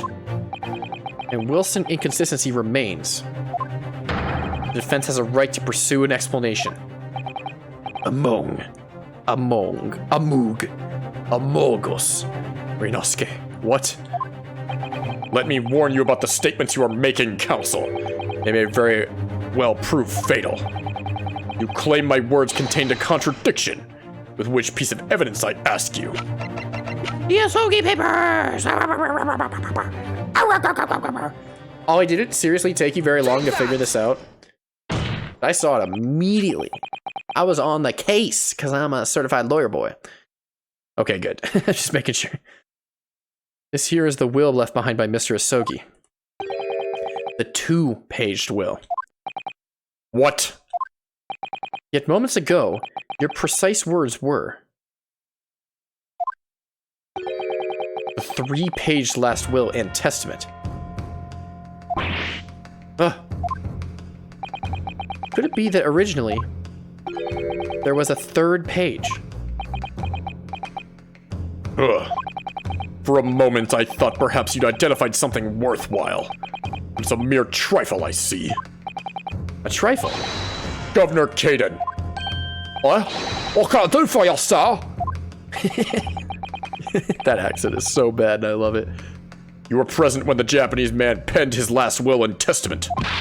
I was there for sure. I remember the black wear them like scrolls to this day. And I'm quite certain, my lord, there was a 3rd page at the time. What? What? Only the first 2 pages were the actual will, though. If I mind correctly, the 3rd was a message to his lad back in Japan. For legal purposes, we required only his will. Oh, we wouldn't have wanted any uncomfortable words about Britain to get back to Japan, huh? So it was decided that the 3rd page ought not be sent. Objection! Ooh, I see. How dare you make that decision? I had the right to know what it said, to hear my father's final words to me. So read them now. Read them now, read them now, read them now, read them now. We're in a closed court, read them now. The courtroom is no place for sentimentality, counsel. As it happens, I have the 3rd page of the document with me here now. Okay, that's convenient. Okay. My father's message. It will be given to you at the end of these proceedings. It'll be too late once this trial is over. We need to know what it says now. Even the slightest thing may give us a vital clue. My lord, the defense calls for Genshin Asogi's last words to his son to be read out loud to the court now. Your request is denied. The inevitability of maudlin words can be of no consequence now. Objection! No, we need them. Prosecution agrees. The court should know the contents of that message. Every possible piece of evidence must be thoroughly examined. Very well then, Governor Caden. You will read the 3rd page of the document for all present to hear. Yes, sir. Only, I should point out, my lord, that I cannot actually read Wareham language. This beautiful handwriting? Ceremony. Wait, what? Who? Who said this? Who is saying this? He's looking that way. Ooh. Hey. If I could be of assistance here, I'd be happy to translate the words into English for the court. Father. You're still here, are you, Dr. Mikatoba? I mean, we could have just given it to Kazuma and have him read it. Or me, or Sasato, or Iris, wherever she is. Wait, does Iris know Japanese? I forget. Didn't she interpret the, like, Morse code at the end of the first game? I don't know. I forget.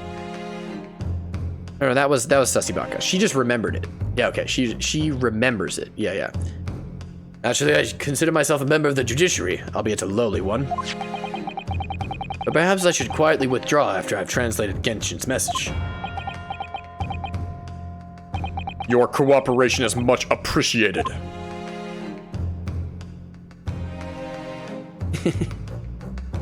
Watch, this third page is gonna be like... Man who run in front of car get tired. But men who run behind car get exhausted. It's funny. Cosma, the truth is shrouded in darkness. A darkness only our clan's great sword can pierce. The sword? What did I say, Ollie? The sword's gonna come back? It slices evil in two, Ollie? Mighty Karuma, twist thy head and watch them fall. All thy mortal foes. I knew it, Ollie. I knew the sword would come back. That's the end of the message, it would seem. A haiku poem. Twist thy head. Father. What is Karuma? The name of the Asogi clan's famous sword. A razor-sharp blade known to all, passed down for generations. It embodies the Japanese spirit.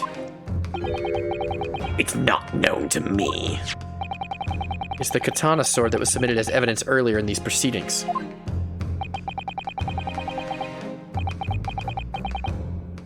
Can't believe Cosma broke it. He might have broke it on purpose, or it was just he was angry or something. The one warned by the prosecution counsel when he confronted Inspector Gregson. The details of the Yosogi papers have been updated into the court record. Okay, he's like, all right, it's over. All these procrastinations are beginning to try my patience. Adjournment of this court is long overdue. As the presiding judge, I have been as accommodating as possible of the will of the courtroom. However, despite all that, no new information has come to light. I don't know why I gave Cosma, In pursuit of justice, Lord Clint Van Zykes tragically lost all sense of morality. When he murdered his former mentor, clearly he was already devoid of his normal faculties. Dude, his mentor was the Minister of Justice. And you said in the case before this, I plan to become the chief prosecutor of the highest law of the land soon. That guy's gonna get murdered if we let you go free. How did you become the chief of justice? You had Clint murder the dude. Or someone, or maybe you did it. You probably did it, because Clint wouldn't do it. I'm just saying. When he murdered his former mentor, clearly he was already devoid of his normal faculties. Objection! No. How dare you? I refuse to believe that of my brother. Too much time has passed. We cannot ever hope to know more than we do now. Especially since the alleged will that he penned in his final moments appears to have been lost forever. Lord Strongheart, you appear to be in something of a hurry to wrap things up. I wonder why. The sword. The sword. Ooh. Ooh. We've heard you state time and time again during these proceedings that everything you did was in the interest of protecting British law and order. That's not true. Because if he was the Minister of Justice or whatever, now you're the Minister of Justice. And I stand by that. Without the Reaper, we could never have achieved the reduction in crime the capital has seen. Objection! What about Inspector Gregson then? Ugh. And Dr. Wilson. They were no criminals. You used them to achieve your ends. And then you had them killed. However you dress it up, there was nothing fair or just about that. Lord Strongheart, what exactly is it that you're hiding? Dr. Mikatoba. Were you not to quietly withdraw after the translation of your former associate's will?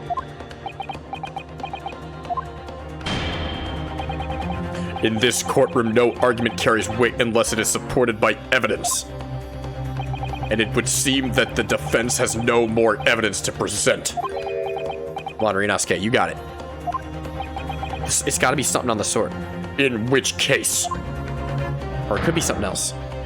I hereby order all discourse from these proceedings to be struck from the record. No. No, no, no, no, no, no, no, no. This is my last chance. Mr. Naruhodo, I have to present some decisive evidence now, or it's all over. But can I? Well, you have to do it now. You just said it. You have to. You literally have no other choice. You got it. Wait, my lord. As it happens, the defense does have evidence to present. Oh, here we go. What? Don't be absurd. There is nothing of relevance remaining from the time. Objection! It's high time you realize something, my lord. This gentleman has an uncanny habit of producing evidence at the final hour that had escaped everyone else's attention. Nonsense. What is it, Ryunosuke? What do you have? I dare say. The final, decisive piece of evidence that will reveal the whole truth about this rotten tale. How can you? Decisive. Well, it would appear there's no escaping it now, my lord. Oh, Mikitoba knows too. Let it be so then. Present whatever you think you have that you can settle this decade-old enigma, if you're capable. What exactly is this evidence that the defense claims to be so decisive?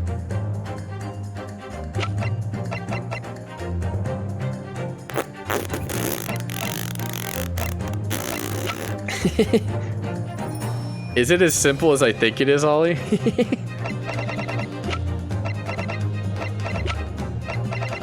Nico, I believe.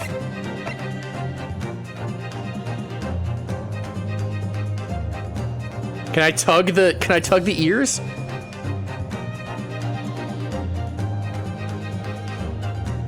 Well, I'm on the right track because I know why he did it. He did it so he could have the spot of Minister of Justice or whatever. But I don't know how to prove that. You know what I mean?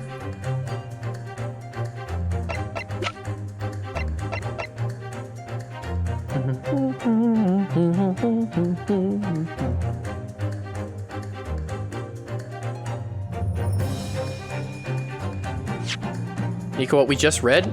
You already said it wasn't the sword. What are you talking about? You literally just said it wasn't the sword. Is it the sword?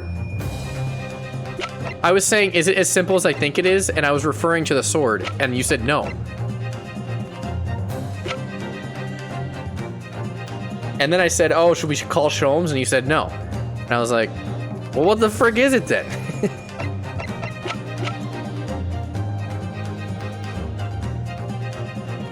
Okay, well, you know what? It's not as simple as you think it is.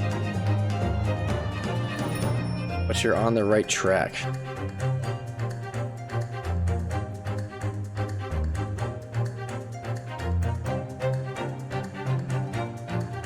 Okay, so I should read the haiku again, is what you're saying?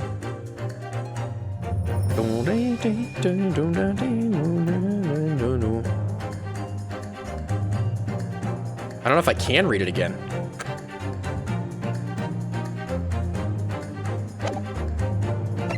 No, I know I'm on the right track.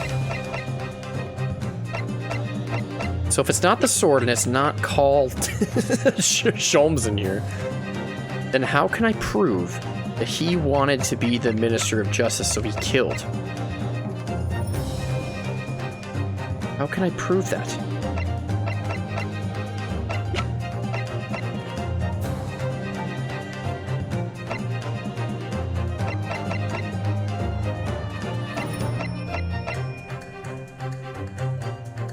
I just like this song. It's probably the last time it's gonna play, too.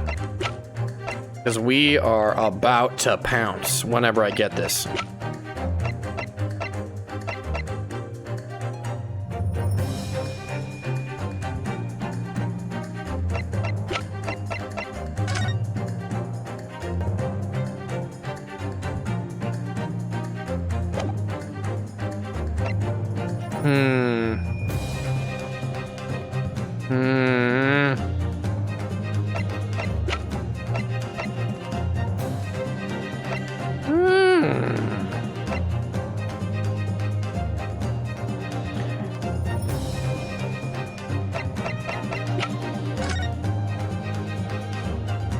Wouldn't be this.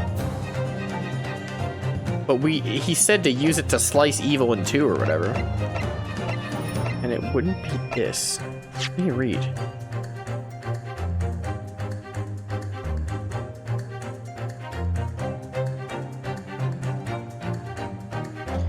Gentleman has an uncanny habit of producing evidence at the final hour that escaped everyone else's attention. Okay. There's nothing of relevance remaining from the time. From the time. Okay, from the time. So it's an old piece of evidence.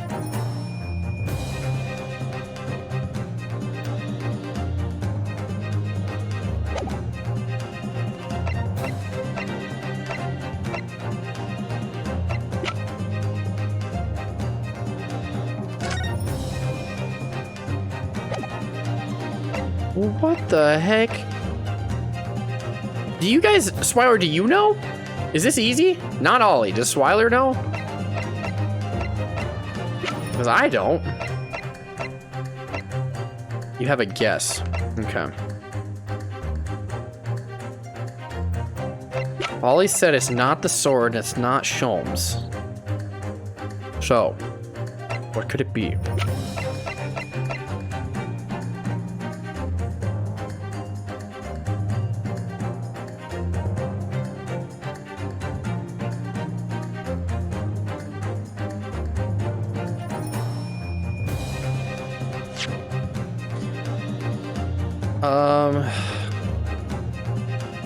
Well, I know why he didn't. I know why Clint didn't do it and Strongheart did, but I don't know how to prove that. Ollie, is that line of reasoning the correct line of reasoning? Or not Van Zykes. Strongheart wanted the position. And so he murdered himself. Right? Maybe? Not the reasoning you should use right now. Okay. Okay. Okay.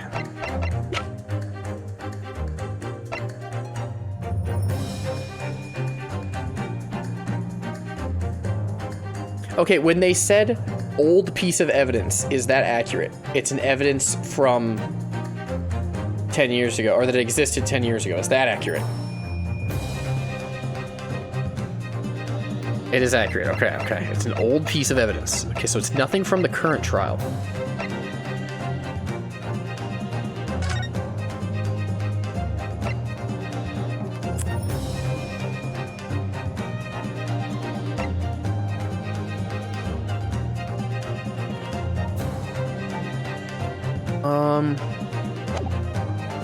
It's an old piece of evidence. Okay, so it could be, well, Ollie said it wasn't the sword. It could be this. It could be this. I'm just going through all old evidence just to separate it out. It could be this or this on this page. It could be this. I'm just, not accuracy, I'm just going by old evidence. This is old. This is technically an old gun, but it's not this. Old picture.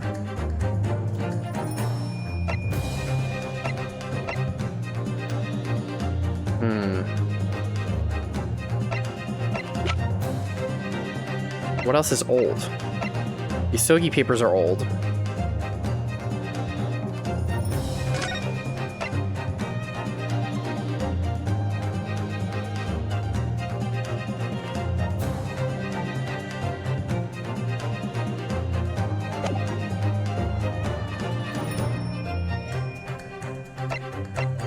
At least I get to listen to this song, which is very good.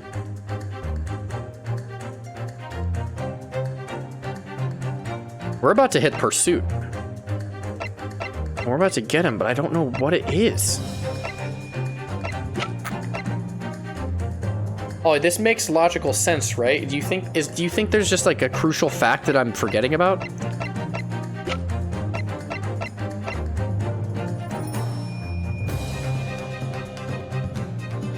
Or should this really not be hard?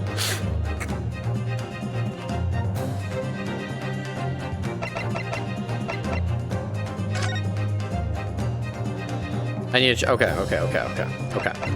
Don't say it if you see it. Don't say it. If you see something, don't do anything. Because last time I didn't even notice the crimson thing. And you were like, crimson! And I was like, what? There's crimson? Oh, I guess there is. I still don't think this is his ring. It just doesn't look normal.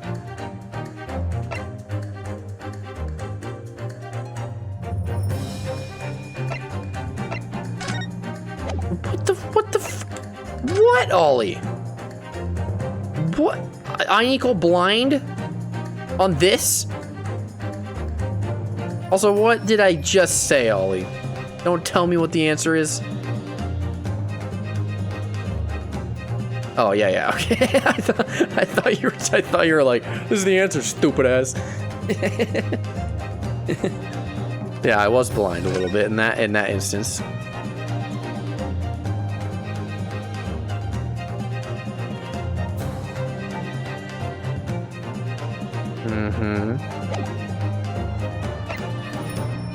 It's an old piece of evidence. Old piece of evidence.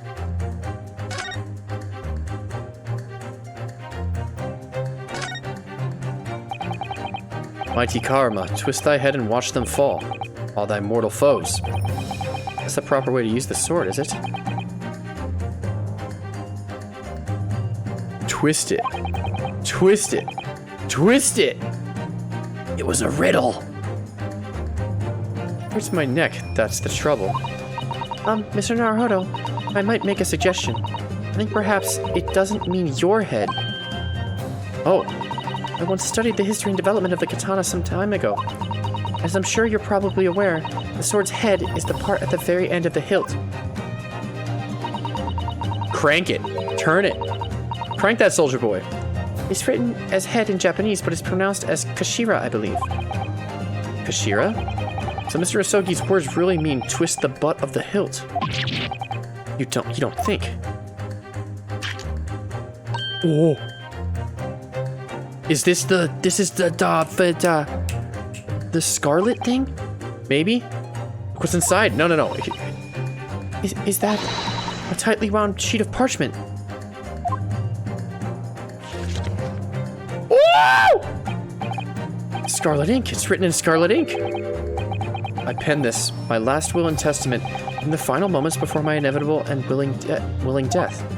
This is it, isn't it? Mr. Naruhodo, look at the signature at the end. Clint Van Zykes. And the date. 10 years ago on that fateful night. For over 10 years, it's been silently concealed inside Karuma and nobody knew. The last will and testament of Lord Clint Van Zykes. Wait. Oh my goodness. OMG. Look at this. This is unbelievable. What? What does it say? What is it? A trump card left behind by Genshin? Oh.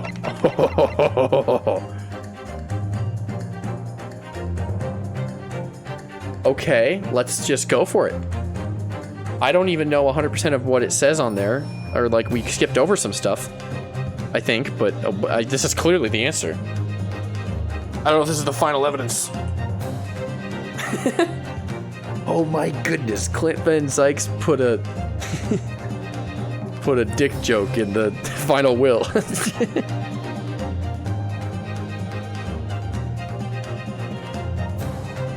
This is not the last evidence? I'm going. Just like that! You silly Sally. There is a single piece of evidence that can clarify what really happened 10 years ago.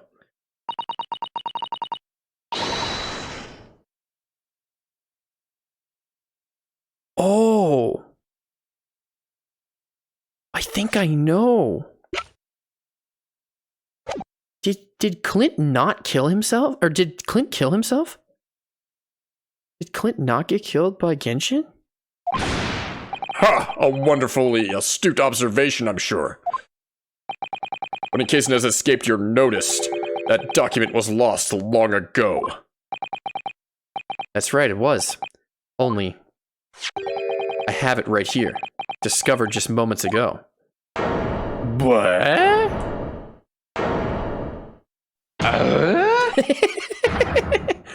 Impossible! That can't be! Everything that's happened comes back to this will. This document is the key that will unlock this entire mystery. Oh, now he's scared. He's scared now. My brother's last will and testament. Where did you find that? I knew it would be something with the sword, Ollie. I knew it. But I was stupid. I didn't realize it was in the handle. It was rolled up inside this. Inside Karuma. That ultimate weapon Genshin Asogi obtained has lain undisturbed in the hilt of the sword for all these years. Just waiting for the right time to emerge and reveal the truth. The signature and seal certainly look official. My God, it's true. It's my brother's handwriting.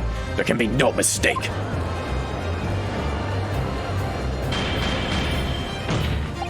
I forbid the contents of that document from being read out. Do you hear me? I strictly forbid it.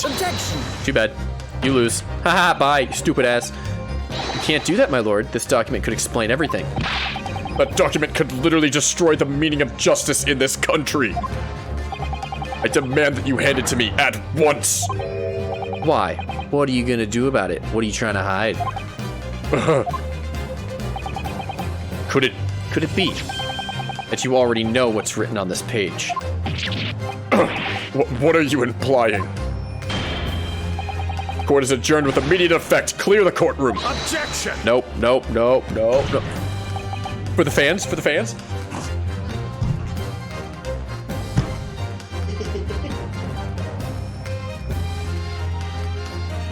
Do that, my lord. And you'll suffer a fatal blow as Lord Chief Justice. I beg your pardon. Forcibly ending a trial without good reason. And not any trial, a closed trial by order of Her Majesty the Queen. To defy the monarch's will is treason. Oh, he's not doing too hot. Just his dick in your mouth. Clint Van Sykes last well. It's exactly as the Japanese man said. Read it out loud. Read it out loud now. We've had a right to hear what's in that will. A right and a duty. A duty, you say? He said duty. Well, my lord. It would appear as though your proceedings aren't going quite as you hoped. You fools! Go ahead, Ryunosuke. Read it. The prosecution gives its full support. Very well then. No, for God's sake. No! Oh boy, he's not having a good time. Are you okay, bud? We haven't even read it yet. I penned this, my last will and testament, in the final moments before my inevitable and willing death. He committed suicide and then Strongheart took over and just killed a bunch of people. Oh, okay. I get it, I think.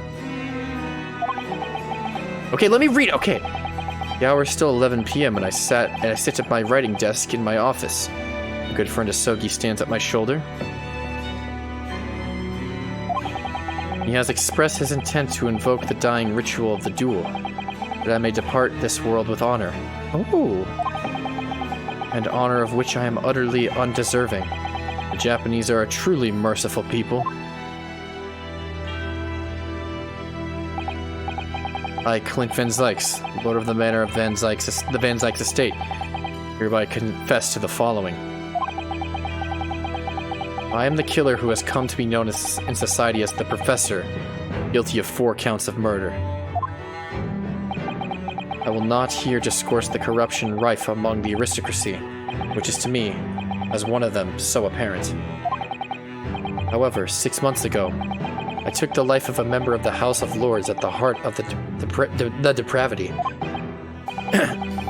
A demon who habitually sacrificed the common man to further his own interests, abusing his position of power.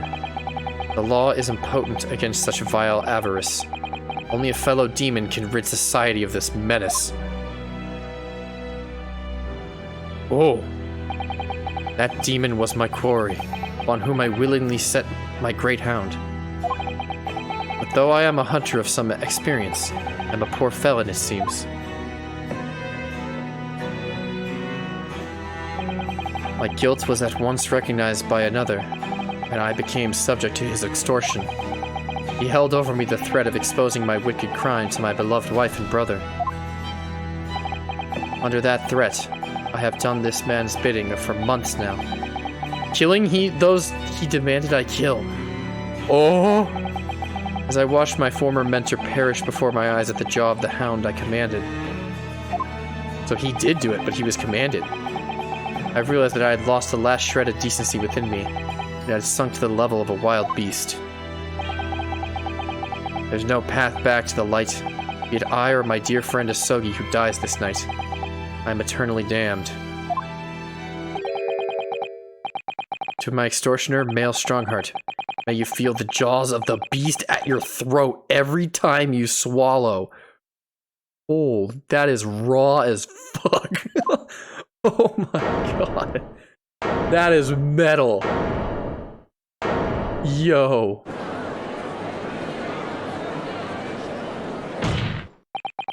So now we know, yes, Clint Van Zykes was a murderer, but somebody was directing him and naming his victims. His extortioner, Lord Male Strongheart. It was you. How is he smiling? Did we not get him? Lord Strongheart, a moment ago, you claimed that what the court had just heard could destroy justice in this country. But you weren't trying to protect justice at all. All you were trying to do was conceal the secret of your true nature and the countless lives you've sacrificed up until now.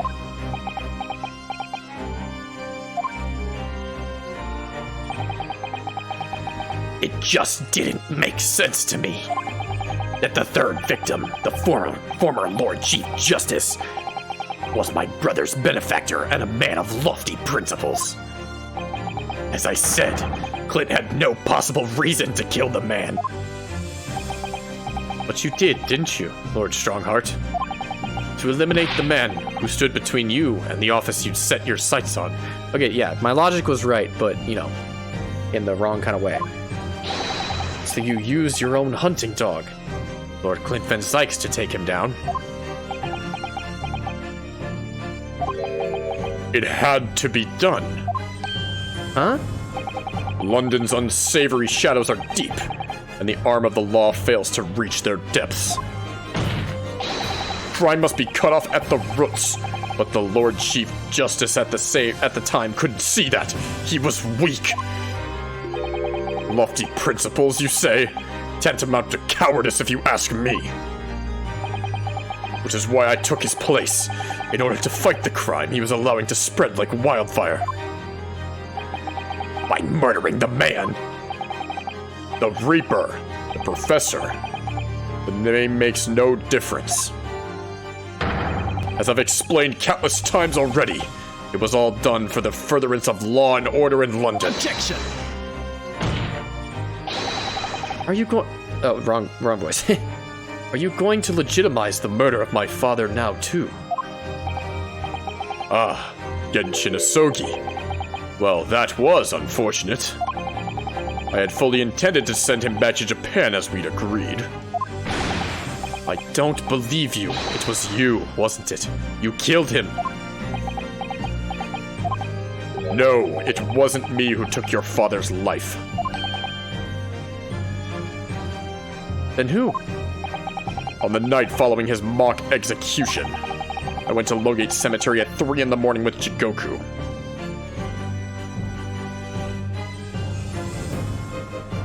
It could have been himself. Otherwise, other than that, I don't know. Who would have had a motivation to shoot him? Barrick? Barrick, maybe. That's the only other person I can think of. I went to Logate Cemetery at 3 in the morning with Jigoku. Judge Jigoku? There had to be a collaborator on the Japanese side to manage Asogi's treatment after his repatriation. Jigoku had fierce ambition. It made him easy to manipulate. 10 years ago, after he stood trial for the destruction of the witness stand, I had words with him. When I told him the position of Minister of Foreign Affairs could be his, he couldn't agree fast enough. Toshiro, you fool. As you know, Asogi escaped the prison in a closed casket and was subsequently interred. Okay. We intended to dig him out of his grave before he ran out of air. But sadly, all did not go to plan. Ah! There was an unexpected visitor to the cemetery with his own ideas about digging up graves. Drebby! A man who witnessed what nobody was supposed to see. So why didn't you kill him? Or just, like, take him away? Enoch Trevor. Of course I knew grave robbers frequented London's cemeteries. But that grave on that particular night.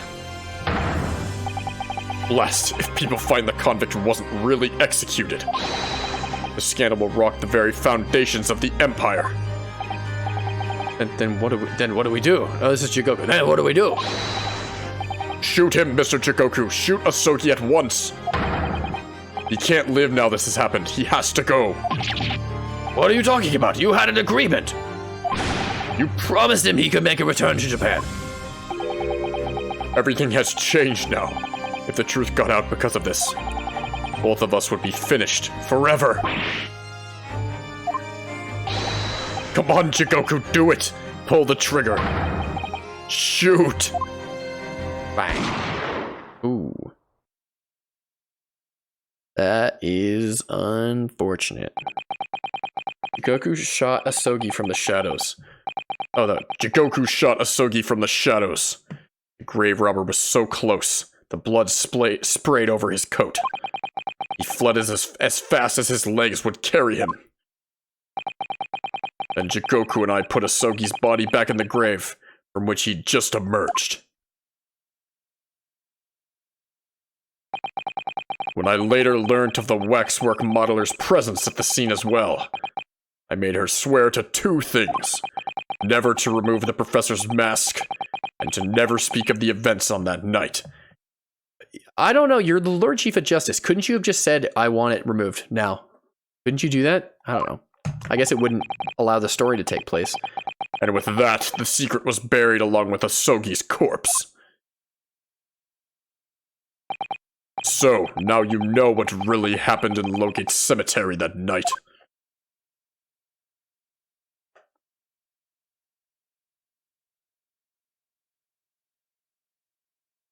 Oh? Oh? Sholmes? Wait. We have to call him again. It was Jigoku, your Japanese acquaintance, who killed Asogi in the end, you see. He claimed to be the man's friend, but when push came to shove, he pulled the trigger. You told him to! What the fuck? He wouldn't have if you didn't tell him to. Just before Mr. Jigoku left the courtroom earlier, he said that the assassin exchange proposal was a demand from his British counterpart, not a request. So you coerced him too, Using what happened in the graveyard. By that time, Jigoku was the Minister of Foreign Affairs negotiating international treaties with Britain. You can imagine what would have happened if it came to light he'd murdered a compatriot 10 years earlier. He would have lost everything. I merely reminded him of that. How do you sleep at night? With the jaws of a dog around your throat. Clearly. These past 10 years, I've fought tirelessly with the darker recesses of London's criminal underworld. And I've used whatever means necessary to ensure that justice prevails and law and order reign supreme. That couldn't be further from the truth. The fact is, you haven't fought crime at all. How dare you! I saved Clint Van Sykes from dishonor in his death. Objection! Yeah, but he also died. No. He also died because of you. Because you forced him to do stuff. Whilst behind the scenes, you systematically buried anyone who stood in your way. And then, you made my father take the blame. It was unavoidable. It was the only way to protect our justice system and public order.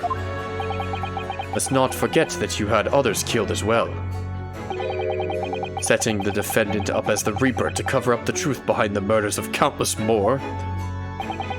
That's enough! Do you have any idea of the conniving that led to the acquittals of those wretched criminals? We have to fight fire with fire. Our courts can't function without a Reaper.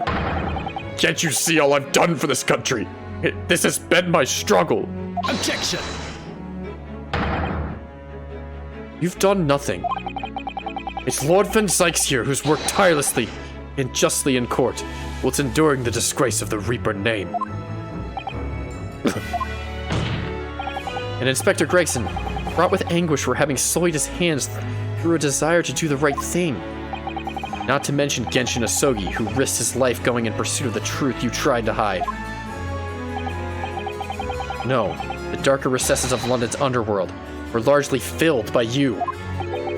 You little... Oh my god, look at his eyes! Oh my god! He's going insane!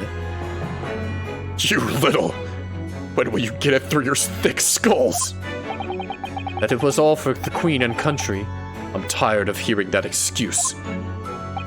You've consistently twisted the truth for bargaining power to make others do your bidding. Nothing more. People who willingly twist the truth and coerce others have no right to call themselves part of the judiciary. Oh? I strongly suggest you don't ever talk of justice again.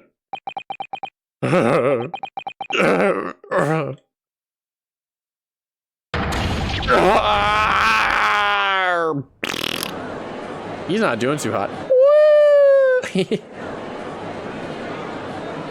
It's not over. I know it's not over because there's a certain piece of the soundtrack that hasn't played yet. It's not over. Oh? Oh! Damon Gant?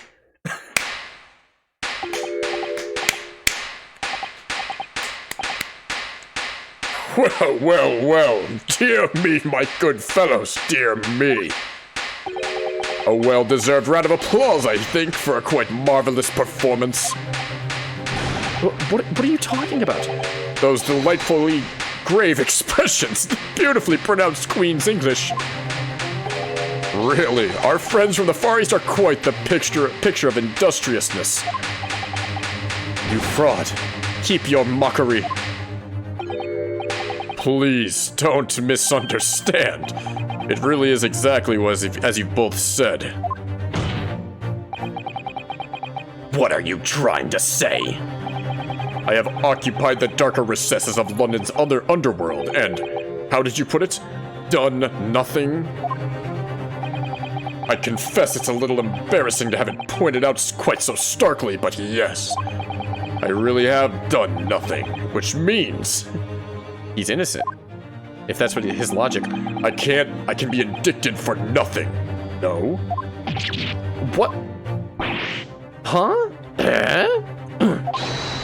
It's true. Personally, I've committed no crime. I've merely been surrounded by fools who've acted very rashly indeed. Objection! You can't get away with that. You've consistently preyed on people's weaknesses. And what? Threatened them? Are you sure it wasn't just bargaining? I'm pretty sure. His hair is looking goofy right now. I would like to address all the good lords, ladies, and gentlemen of the judiciary here present. You all know of these darker recesses in our great capital, and deep down, I believe you also know that to fight those who dwell, there requires at least some of us to occupy the darkness ourselves. So let me appeal to your good sense now. Consider the situation with me.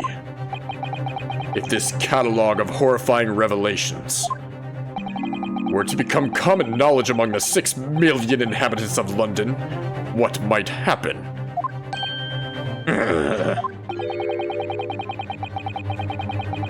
To learn the infamous murder of royals and nobles was a respected member of the aristocracy himself. That evidence was fabricated in the scapegoat's trial amid secret negotiations with prosecutors to effect a jailbreak. That the Reaper of the Bailey was an organized group of assassins managed by a Scotland Yard inspector. And finally, that it was all masterminded by the Lord Chief Justice himself. If the general public of Britain knew the truth, all faith in the police and prosecutor's office would be completely lost, without doubt. Public order in the capital would completely break down. We'd be cast back to the lawless days of the last century. Precisely, as it was 100 years ago when 1 in 10 of the population were criminals. Think about what we've accomplished since then. A public policing force, a comprehensive set of laws. And if we want to continue to protect this new era of law and order, I say again, we must at times occupy the darkness ourselves. We have successfully identified and apprehended the man responsible for taking Inspector Gregson's life. That is all that was expected of this trial. All those other matters that have been discussed will be eliminated from the minutes of these proceedings, in the interest of preserving law and order, and to protect Her Majesty the Queen, of course. Well, my lords, ladies, and gentlemen, what say you? He has a point. They literally read it out for me. The things Lord Strongheart has done are quite unforgivable. But on the other hand, isn't there a duty to maintain law and order in the capital? You can't deny that the threat of the Reaper over the years has done wonders for the crime rate. And by fair means or foul. That's all thanks to Lord Strongheart. Fair means or foul? Don't cheer his name! Don't... What the frick are you... Are you hearing this? This is the will of the British judiciary.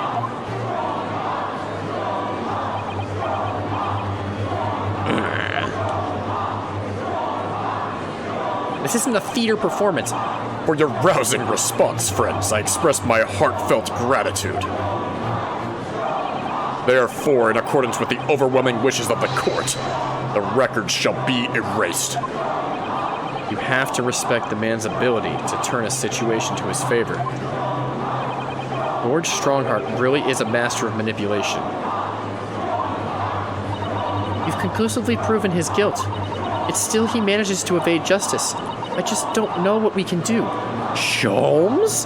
Does Sholmes have something? Ryunosuke. It looks like the trial really is going to come to an end now. I'm almost out of options, I think. There's really only one path left to open to me. Well, I know what it is. How the hell is he gonna fix this? How the actual hell is Sholmes gonna fix this? Yes, as I only know too well, the only thing that carries any weight in court is hard evidence. But, Mr. Naruhodo, what evidence is there to use at this stage in the trial? I have an idea. I don't know whether anything will come of it. If there was ever a time for using this particular item we have among the evidence, it's now. Go! Go! Oh my! Yeah, there was a second pursuit theme. There's a second pursuit theme, and this is it. Oh my, yes, Mr. Sholmes asked if you had that with you earlier. We've exposed all of Lord Strongheart's wrongdoing now. I have no doubt that Mr. Sholmes already had deduced exactly how the truth would unfurl. So I think it must be time for the great detective to take center stage, don't you? He's gonna take center stage. Yes, absolutely. Let's take the hair by the ears then, and heave. All right, here goes. Heave! Ow, ow, ow, ow, ow, ow, ow! My dear fellows, must I remind you every time? A gentle tongue will suffice. I have no idea, Ollie. I have no idea. Mr. Sholmes. You're looking in quite the wrong direction, Mr. Naruhodo. Because I'm over here. Where? Mr. Naruhodo, he's...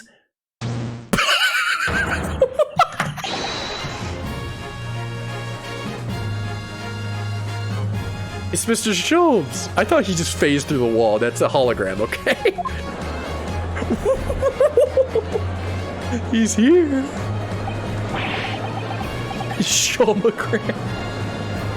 I wasn't expecting to see you back, Sholmes. Delighted to be here again, Lord Strongheart. What is the meaning of this? Bailiff, seize him. Put that man in irons. This is a closed court. You've been warned once already, man. What the? We can't get a hold of him, my lord. We can't get a hold of him. we just go right through him. He's dancing on him. He's grooving on him. I'm afraid your efforts are wasted, you see. He's literally dancing. The great detective you see before you is composed entirely of light and shadow. An image, if you will. What the fuck? Mr. Naruhodo, I must congratulate you on your fine deductions. Mr. Sholmes, what on earth is... Are you familiar, I wonder, with the invention known as the telephone? Well, yes. I hear that some public telephones have been installed recently in Tokyo. Also, hi, Rogue. This is crazy. The sound of the speaker's voice is converted to an electrical signal and transmitted instantly to another place. Quite. Sounds are transmitted. So could not images keep them company, I mused. Iris and I did some modest experimentation to develop such a device specifically for this very day. Modest experimentation, Sholmes? What a modest description. And somewhat incidentally, I thought we might just as well transmit an entire scene.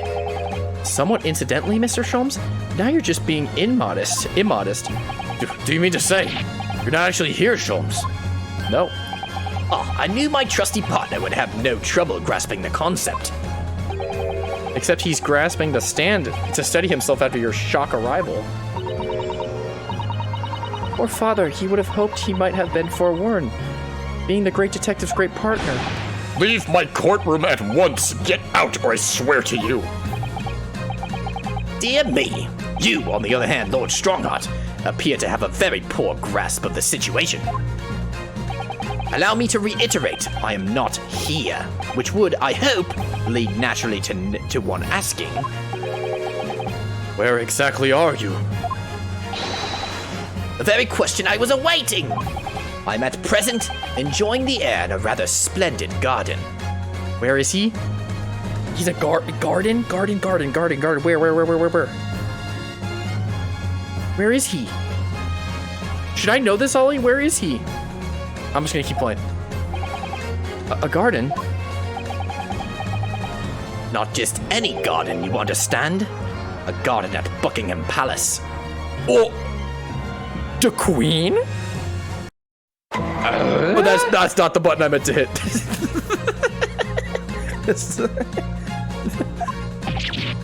What? You can't be.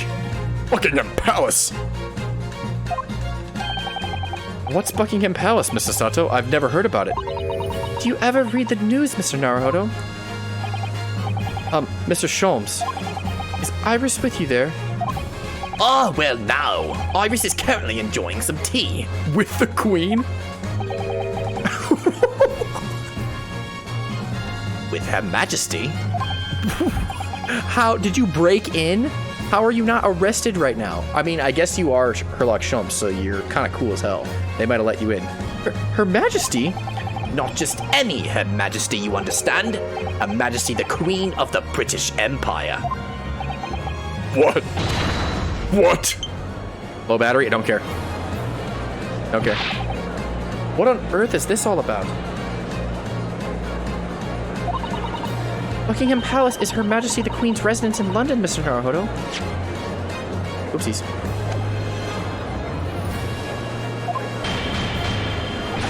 Order! Order in court, I demand immediate silence! Her Majesty the Queen! You can't be, I mean, no. This is some sort of unforgivably distasteful trickery by a third-rate detective, that's all. Unforgivably distasteful trickery? What an apt description. Closed court session attended by elite members of the judiciary is a rare event. I presumed that Her Majesty would be more than a little curious about the proceedings. So, I decided to show her. Everything from start to finish. Huh? You showed her? Indeed. By dint of the Herlock Sholmes remote cinematograph. You meddling kids? Scooby-Doo? Oh? Raggy? This is some kind of nightmare. Just as I appear to be standing before you, regaling you with talk of my latest invention. No doubt you've inferred that the reverse is also true. You don't mean? Her Majesty has seen and heard every moment of the proceedings. I assumed there would be no objection, after all. Every trial in this country is conducted under the auspices of Her Majesty, as you know. You. I confess I'm quite impatient to hear Her Majesty's opinion about the unforgivably distasteful trickery in which you've been engaged over the past 10 years. Oh, shoot. No! I was merely... Iris! Oh, sorry to keep you all waiting! Vicky! Vicky and I had so much to talk about. Iris, there you are. In fact, I have a little message here from Her Majesty. A message. Well then, if everyone's sitting comfortably, ahem. Forthwith and with immediate effect, all authority previously afforded to Mayor Strongheart is hereby revoked forevermore. Furthermore, he will be prosecuted for crimes against his country in a public trial by jury in the coming days. So, it seems that Her Majesty doesn't believe we need to fight fire with fire. Queen Victoria casually talking about geopolitics with a 10-year-old. Okay, yeah, that's funny. Justice in this country needn't be administered from the shadows at all. Male Strongheart, the darkness you fostered to conceal your despicable action these last 10 years is a thing of the past now. After today, your brand of law and order has no future because it's no longer are you the Lord Chief Justice. In the eyes of the law and Her Majesty the Queen, you are nothing but a criminal. Criminal! Criminal!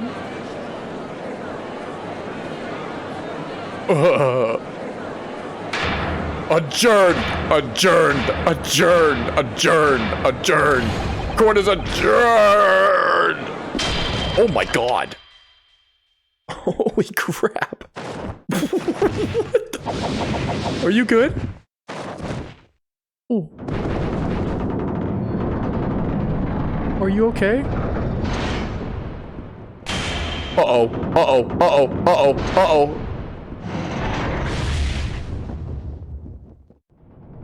No, I don't want him to die. Oh. Ah! Holy Holy shit. That was awesome. Oh my god. That was actually awesome. Me after Taco Bell. Smiler. Lord Glint Van Zykes left a will in which he confessed everything. When those words came out of Asogi's mouth, it deranged me completely. I knew I must do anything and everything in my power to contain the situation. But I couldn't find the damn document. I searched his cell, but it wasn't there. Which precipitated the jailbreak plot, I presume. What do you mean? The need to obtain that will was all-consuming. I was sure that if I facilitated Asogi's escape, he would emerge with that will somewhere on his person. But despite searching his limp body in the cemetery that night, he still eluded me. It never even crossed my mind that it was concealed in the sword's hilt. That was a cool as hell breakdown. Me after Taco Bell. What pains me now is that my brother left this world without a word to me. I'm sorry, Lord Van Zykes. Point of fact, I think perhaps that isn't the case. Sorry? How can that be? There is more to his last will and testament. Huh? What? There's more?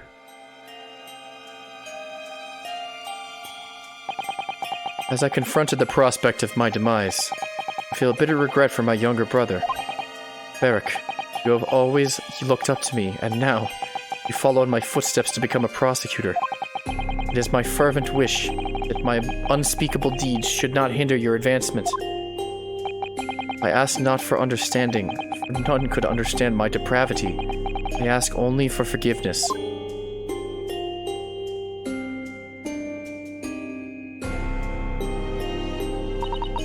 Asogi is a fine detective and a hunter worthy of respect. He has agreed to honor my final two wishes. The first is that this document survives. The second, I cannot commit to paper. I have confessed my sins to my wife. May she find resolution in my death. With my eternal gratitude to my Japanese friend, I rest my quill. Clint Van Zykes.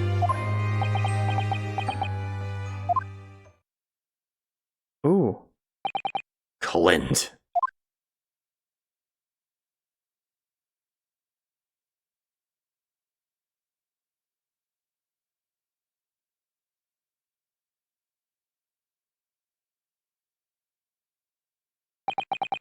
I was about to hit the button for I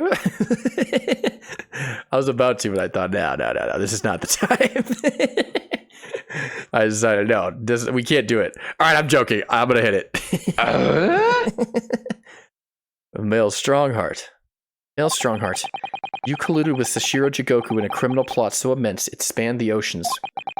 And you cold-heartedly murdered all those who knew the truth about what happened 10 years ago. But why did you set about that now, a whole decade later? To ascend to the very peak. Huh? These last 10 years made me realize being the Lord Chief Justice wasn't enough. Short of becoming Her Majesty's Attorney General, I could have no real power to affect the changes needed in this country. And for that promotion, I needed to ensure no remnants of the past remained. How could you? I like everything to run smoothly in the exact manner that I prescribe. Like a well-oiled machine, dare I say a clock? Like a well-oiled machine. And I was just a step away. And for your ambition to succeed. Did you even bother to count the number of brilliant people you had killed? Is he gonna actually feel bad? Or, like, make an attempt to feel sorry for people, or no? Ah, Mr. Reaper. Are you not forgetting something? Such as? You very much adopted your usual prosecutor-like demeanor in the proceedings now. But the reality of the situation is that you are the defendant in this trial. Ugh. However, the presiding judge would appear to have fallen from the bench, as it were. Hey, how'd you get here, buddy? Hey. Humpty Dumpty looking boy. Not really. May I suggest, therefore, that we entrust the final adjudication to an old friend? My lord. My lord. As a member of the judiciary, I've been following the proceedings from the gallery. And I must say, I shan't ever forget the extraordinary battle between good and evil that I witnessed here today. Oh! The darkness that has blighted justice in our land these past 10 years has at last been dispelled. Thanks, in no small part, to the efforts of a bright young star from the east. Defense Counsel Naruhodo, Yes, my lord? on behalf of everyone here present in the Old Bailey, I give you my heartfelt thanks. You're too kind, my lord. The first time I faced you in court, just under a year ago now, I had the faintest of intimations Okay. that if British justice, so warped and twisted over its long history, was to finally know change. This might just be the man to do it. What? But at the time, I wouldn't allow myself to acknowledge the possibility. I couldn't overcome my hatred of the Japanese after the circumstances of my brother's death. Mr. Naruhodo, allow me to apologize for countless discourtesies on my part. My hollowed ass cheeks did not deserve to pound you into oblivion. You are a lawyer of boundless talent. Oh, Lord Van Sykes. When I first arrived in Great Britain, I was literally a nobody, certainly not a lawyer. The truth is, my fortunes have entirely been made by the miraculous people I've met. My best friend, Kazuma Asogi, who led me here to Britain in the first place. My loyal and ever patient judicial assistant, Miss Sasibaka, who helped me study to become a lawyer. The brilliant Lord Van Sykes, who never failed to challenge his Nipponese rival. And not to mention, the exceptional master of logic and reasoning who showed me the true art of deduction, Mr. Sholmes. Saving the best for last, Mr. Naruhodo. What a relief. I'm well aware that without all these people's help and support, I wouldn't be where I am today. The truth is a guiding light that always leads to happiness. I've lived by that principle for a long time now, but actually, it's not true. The truth can also cause great pain, sometimes even leave people on the brink of despair. And for that reason, there are those who feel they need to hide the truth, or do it instinctively even. But as soon as we allow our eyes to settle on something other than the truth, the darkness takes hold. And from there it grows, until eventually, it makes us blind to the guiding light of the truth altogether. That's why it's my belief that we must all resolve never to avert our eyes from what is just and true. Resolve, the title of the game.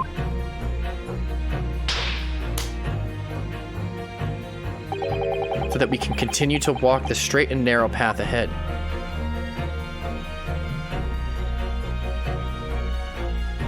Sibaka.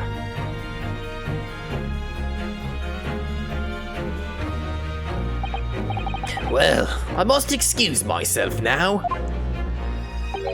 But before I go, Mr. Naruhodo, let me compliment you on your grand opus. What? Without your beautifully composed case against Lord Strongheart, Her Majesty would have been unable to act. Thanks to you and your fellows, the haunting undertones corrupting Britain's justice system have been silenced. Thank you very much.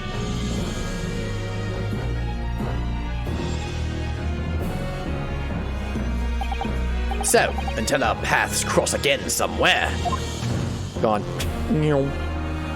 Well then, it would appear that this long trial has finally come to an end. My apologies for any anxiety caused, my lord. I'm quite sure we shall meet again here in the courtroom before long, Prosecutor Barrick Van Zykes. In conclusion of these proceedings, I hereby declare the defendant, Barrick Van Zykes. Hey! Woo! Yeah, fireworks, but no Gina. No Gina to shoot a big one, sadly. Gina. That is all. Court is adjourned. The regular hammer. Hey. You know what I just remembered is that Mikotoba asked us to go back to Japan. Are we gonna leave? 4th November, 4:21 p.m. The Old Bailey, defendant's antechamber. Are we gonna stay in Britain or are we gonna leave? It really is all over. Did I sacrifice too much? Mr. Naruhodo. I really must congratulate you.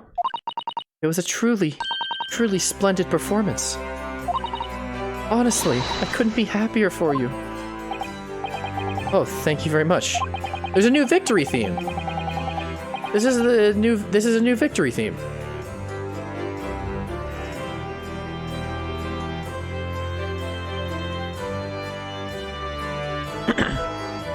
But I really couldn't have done it without you at my side through all this, Miss Sussybaka.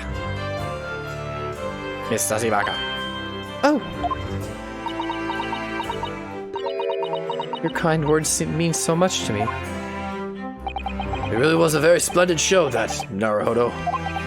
I have thought you'd be smiling from ear to ear, but you look rather glum.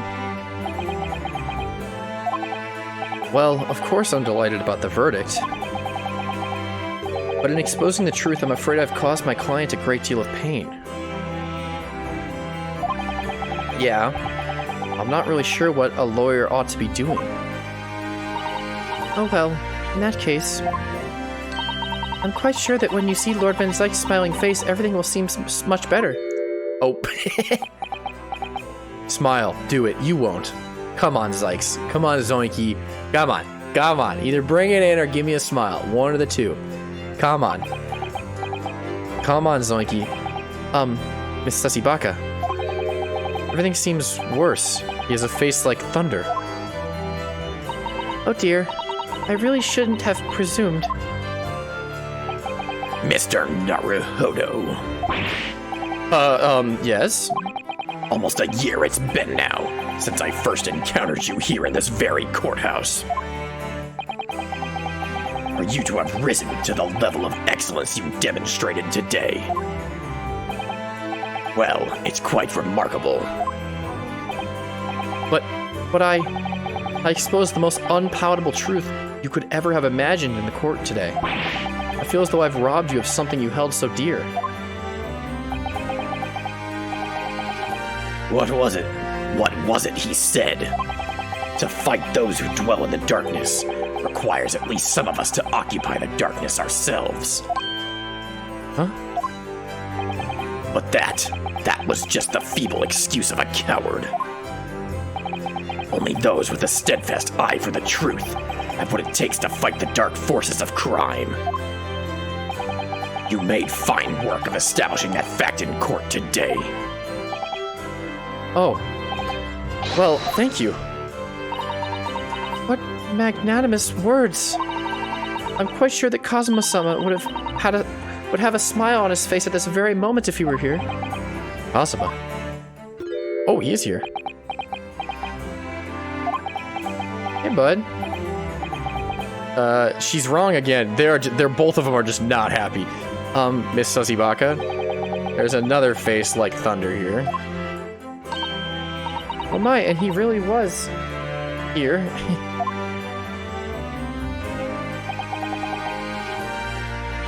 Lord Van Zykes. Allow me to congratulate you on your acquittal. Congratulate me, or curse me. You failed to bring down the Reaper. I owe you an apology. No, it is I who should apologize. Your father, Genshin.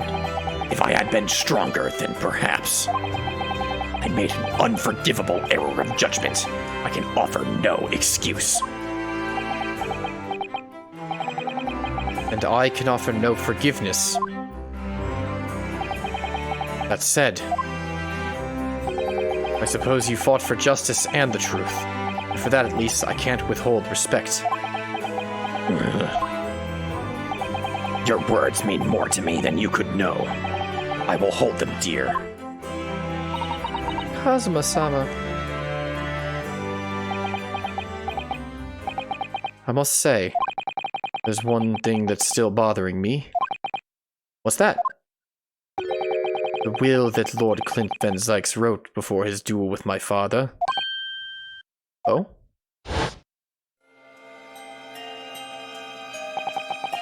Asogi is a fine detective and a hunter worthy of respect. He has agreed to honor my final two wishes.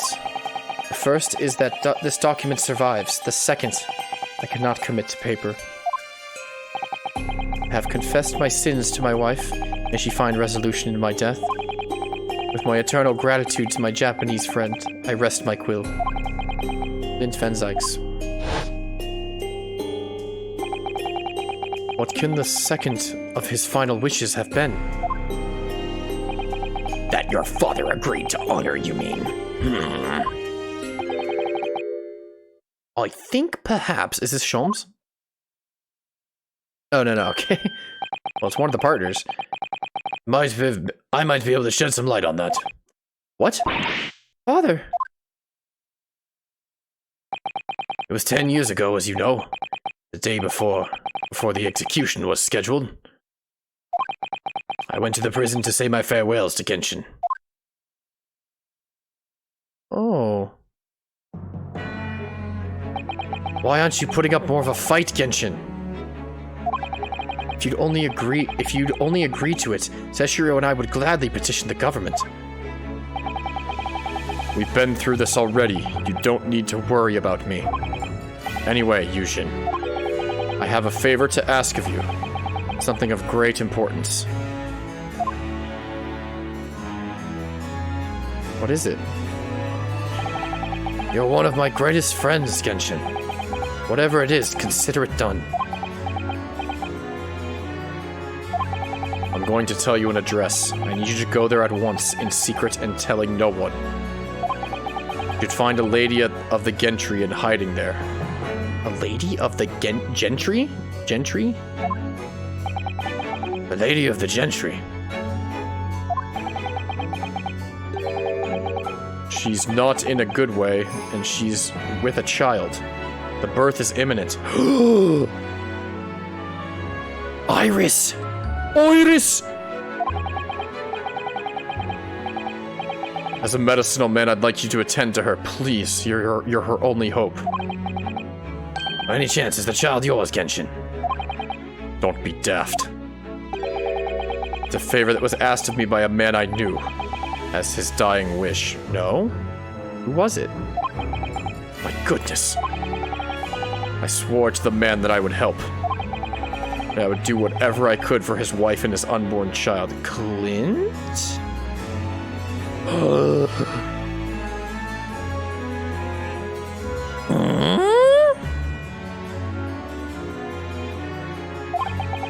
But if something should happen to me, I need to ask you that same favor.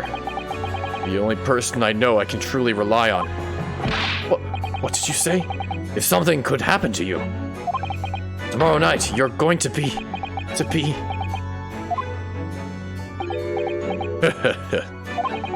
You never know, though, do you? What life will bring. Alright then, tell me the address. I'll head there at once, with Seshiro and... No, not with him. Pardon. This is a favor I'm asking of you, and only you, Yujin.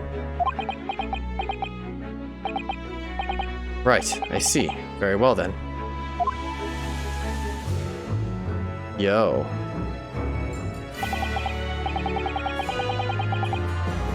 That very night, I caught a train from Paddington to Dartmoor in Devon. I found the old house. In the middle of nowhere it was. An old hunting hound lay asleep on the grounds. Oh my gosh, it is!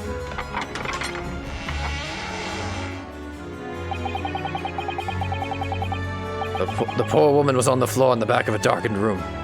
She was in mortal danger. Look at the curls! The hair curls! I broke her waters to precipitate the labor before she weakened further, but it was a torturous birth. Did everything humanly possible for her and her child.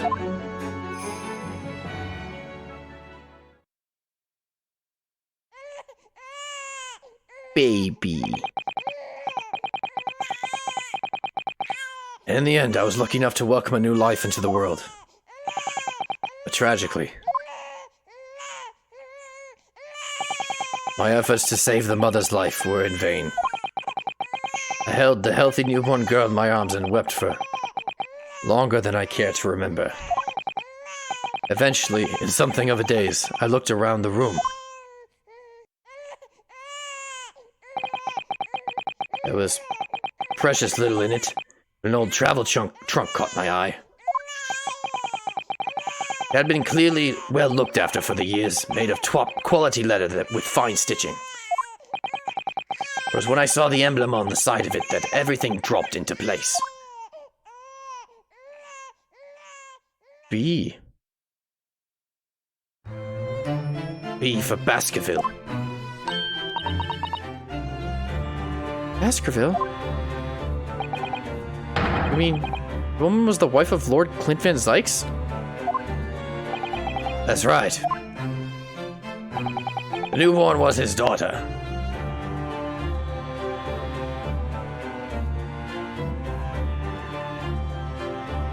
That is crazy. Yeah, well, that was not my guess. Obviously, I didn't think that would be it. What was my guess? Just Sholmes. That'd make the most sense.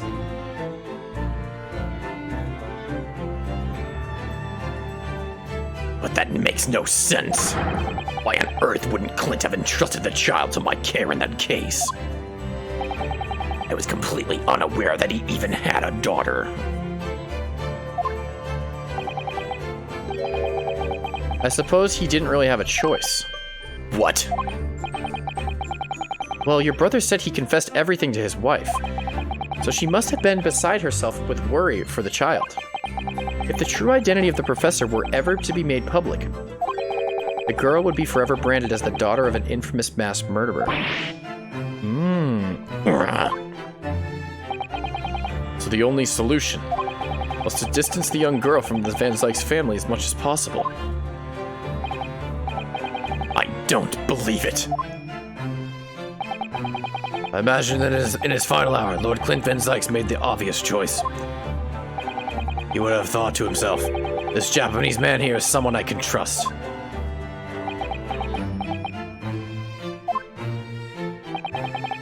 I honor my promise to Genshin, of course. However, only a month later, I was summoned back to Japan.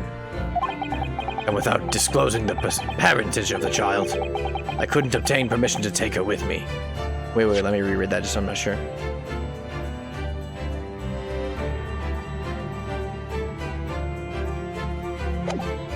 Okay, so you had to leave her with your partner. Oh, how awful. I was completely at a loss. In the end, I had to ask my great friend. I asked him if he would be a father to her. That being Mr. Sholmes, I presume. Yes.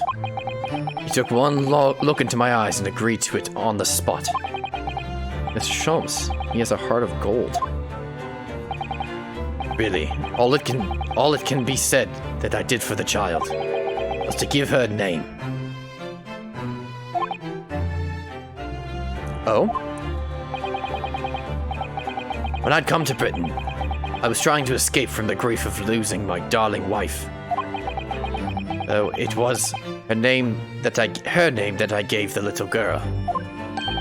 Your wife's name, Professor Mikotoba. In other words, the name of my mother. Ayami Mikotoba. Oh. Oh? That's right, Ayami. Or in English, Iris. Oh. Iris. I had no idea. Ding dong! Who? Ouch! Mr. Naruto, what's wrong? This little thing just pinched me on the behind through my trouser pocket. It just grabbed your little butt. Oh, my dear fellows, can you hear me? Mr. Sholmes, is that you? Ding dong! Yes, we can hear you. You see what excessive tugging can do? Let that be a lesson to you. Mr. Sholmes, we weren't able to thank you properly before, but you were simply marvelous. Your checkmate move was a stroke of genius. Indeed it was, wasn't it? I've surpassed myself, I see. It had become apparent to me that to stop the Lord Chief's injustice would require such measures. Bruno! Sussy! Oh, Iris. Oh, I'm so pleased! What a wonderful outcome! Her Majesty Queen Vicky said she thought my special blend was delicious. Oh, I'm sure she did. After all, no one brews a more delicious tea than you do, Iris. Let's have a party to celebrate. And Mr. Reaper, you simply must come too. You're her uncle. You better. What? I'm afraid I couldn't. Yes, you can. The Reaper of the Bailey flustered by a 10-year-old girl again. No, really? Oh, poo. But I give you my word that I shall present myself at your residence in the near future to express my gratitude. Oh, how lovely. You've promised now. I won't let you forget. Bye for now, then. All right, Iris, thank you all for your help earlier. Oh, that was nothing. Just come back home soon. Come back home soon. Iris. Ding dong. Ouch! One final pinch goodbye, was it? How long is this ending? Well, it's the ending of the whole game. It's not just a case ending, so it's pretty long. Well, I think I ought to be leaving. Lord Van Sykes, would you care to accompany me? Certainly. Mr. Naruhodo, allow me once again to express my deep gratitude to you. I believe you saved my life. Aw. I want you to smile, though. Wait, Lord Van Sykes. Yes. What are you intending to do now? Well, clearly I shall have to resign from the prosecutor's office. Oh, no. I intend to publicize the full truth about the professor case. Once that's done, the Van Sykes family will be ostracized completely from London society. Surely not. So as soon as I am free from my employment, I shall leave the capital. Oh, I see. Don't be a fool, I think. No, it's him. Are those the actions of a man I once feared as the mighty Reaper of the Bailey? I beg your pardon. For the past 10 years, you've endured that pseudonym and been cast as one of the dark forces yourself. Now that you've finally been freed from that disrepute, your battle is just beginning, surely. Well, I certainly never expected to hear those words from your lips. I waited a very long time to come to London. I waited a very long time to come to London. Now I'm properly here, I intend to learn all that I can. Anyway, goodbye for now. Rinosuke Naruhodo. Kazuma Sogi. Seems as though he really matured suddenly. He's not the only one who's matured, Mr. Naruhodo. Well, I think we should make our way back to Baker Street. We must help Iris with tonight's dinner. We must.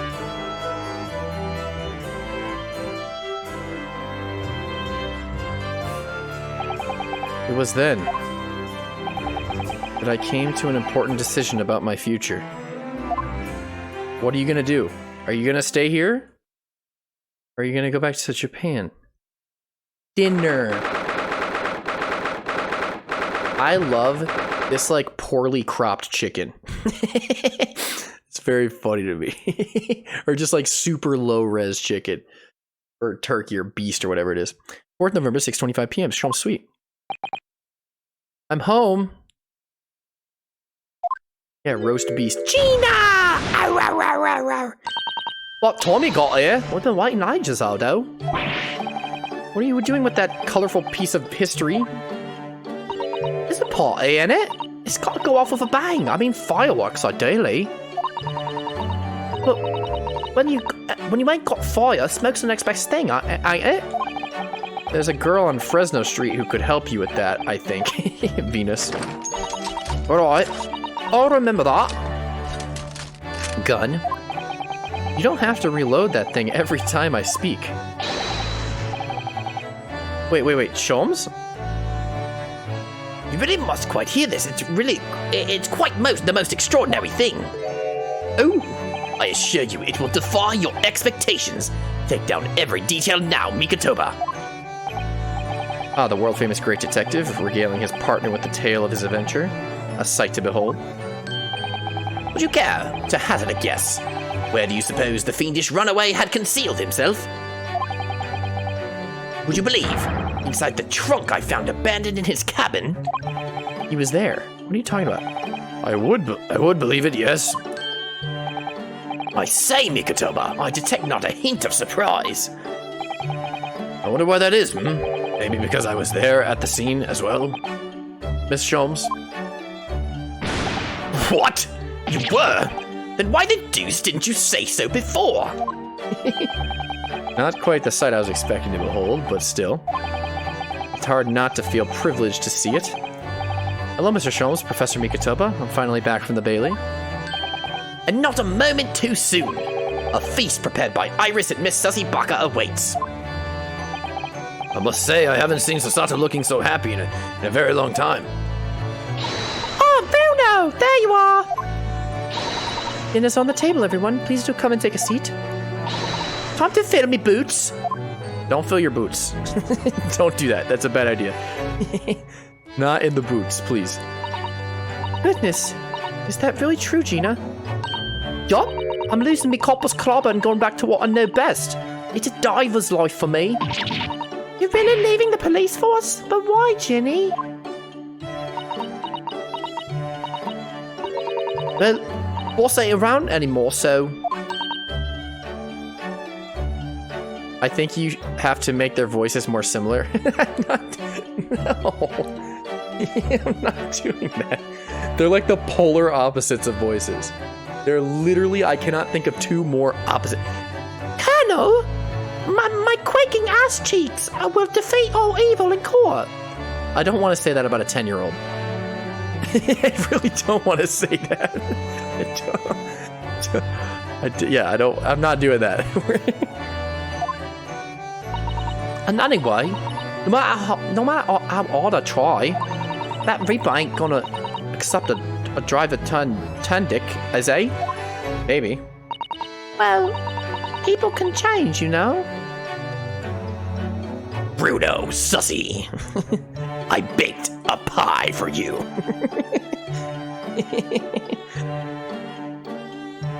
A fresh pot of tea is on the stove.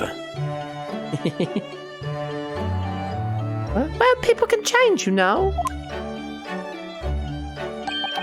Ah, yes, that reminds me. I rather thoughtfully offered to relieve the bailiff of this now defunct piece of evidence. It's the inspector's pocket watch, and the crown's been reattached? That watch was his pride and joy, a symbol of his great achievements at Scotland Yard. For 10 years without fail, it measured every second of the man's remarkable career. But now, it's stopped. Gina? Gina? Someone needs to keep the memory of Inspector Gregson's career alive by taking on the greatest responsibility of winding that watch every single day again. Gina? Yes, someone with an equally fierce detective spirit. Gina. It's gotta be me. There ain't nobody else. Right. I mean, after all, the boss was... Well, he was my boss. Yes, Ginny, he was.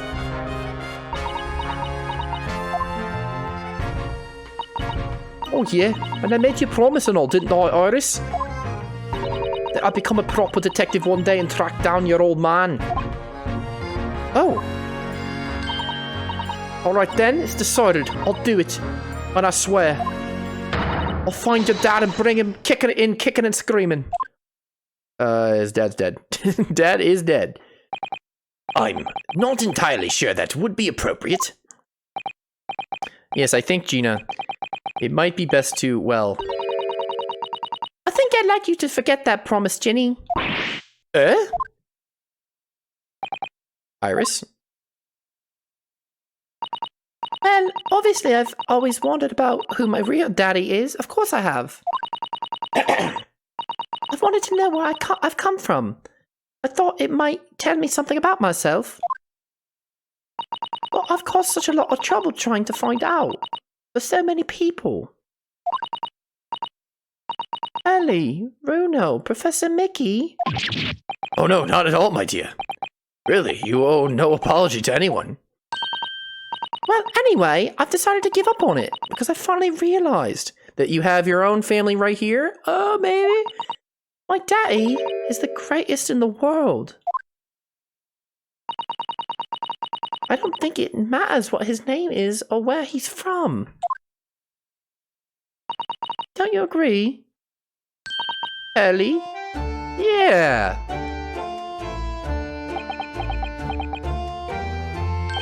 With every word, Iris. Thank you, Hurley. Thank you, Daddy. Aww. I'm actually gonna like tear up. That's so cute.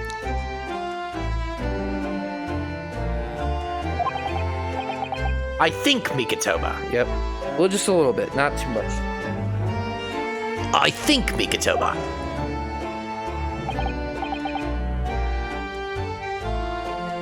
Yes, Sholmes? I think I ought to express my gratitude to you. Oh? For 6 years, you and I solved many a mystery together. And during that time, I remember countless expressions of gratitude for our great services. But a moment ago, I heard the most pleasing expression of gratitude of them all. And I should never have experienced it, were it not for you. You old softy, Sholmes. But I must confess, it's a weight off my mind to hear you say it. Well then, I think this calls for a lengthy violin recital, wouldn't you say?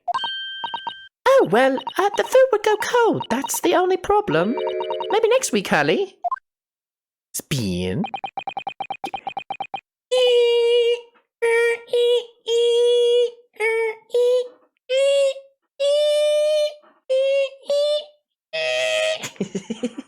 You just start playing it.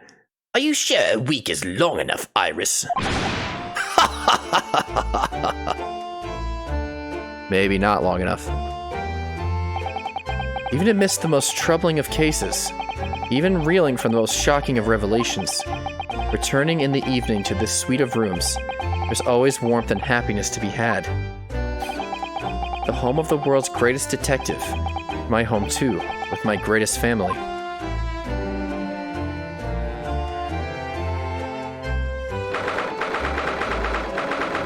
Now we're up here. Naruhodo's Legal Consultancy, 9:37 p.m. Sasibaka? This attic room has been my home and office for almost a year now. I've certainly had some unforgettable experiences whilst I've lived here. But I think now, the time has come. You're leaving? Time to bid this place farewell. Naruhodo. Sasibaka? Oh no, it's him. Okay. Oh, Professor! He's going back to Japan. Oh, Mikitoma's gonna ask him what he's gonna do. Are you alone? I didn't hear any sound from Sasibaka's room. Yes, Sasibaka went out after dinner. She took a carriage. Something about an important matter she needed to take care of. Ah, I see. I wanted to thank you for what you did earlier. Oh? With Iris, I mean. When the subject of her father came up. Lord Clint Van Zykes. I made up my mind many years ago to never tell her who her real father was. It's why it was agreed with Genshin after all. Lord Clint Van Zykes' final wishes before he died, you mean? Yes. I've had to take some rather drastic steps at times to protect that secret, you know. Calling Sasato back to Japan 6 months ago, for example. Oh? That's why? When I read Saseki-san's report about his final days in London, my heart nearly stopped. You'd stumbled across the crux of that terrible case, the dog's collar. The description of the Baskerville insignia left me no doubt. Baskerville? If you decided to investigate that insignia, sooner or later you'd have made the connection to the Van Zykes. Well, Sholmes shut it down. Sholmes was like, no, you can't. No. Sholmes was like, you can't look at that. And to make matters worse, Sasato knew of the unpublished story as well. A story that Iris had written based on my notes from the time. Okay, I guess it makes a little sense. Yes, the Hound of the Baskervilles. Exactly. It was a work of fiction, but based on the grim reality of a huge beast of a dog being used as a murder weapon. Dog with the Baskerville family emblem around its neck. Armed with those two clues, I feared you and Sasato might arrive at the truth. So I invented a story about having collapsed to justify her leaving London and returning to Japan at once. All in aid of halting any investigations you and she might have been contemplating. I see. Something I've never understood is why Sasato-san came across that manuscript in Japan, though. You know, Iris is the Hound of the Baskervilles story, I mean. Sholmes sent it to me. That was before Sasato left Japan. He was very troubled about what should be done about it, you see. I'd read it and carelessly left it on my desk, which is where Sasato came across it, of course. Ah. It was the only case Sholmes and I ever pursued that I didn't record in meticulous detail. I was stunned when I discovered that young Iris had pieced together so much of it from my paltry notes. Sholmes and I discussed the matter and decided that we couldn't allow the story's publication. At that point, I returned the manuscript by post to Sholmes for safekeeping. So you did all that to stop Iris from finding out the truth about her father? That's right, because Sholmes had told me how astute she'd become. She's a genius. She's literally a genius. Like, as smart, if not very slightly not as smart as Sholmes. However, having witnessed events in court today, Yeah, top 3 people. Donkey Kong, Albert Einstein, Iris Wilson.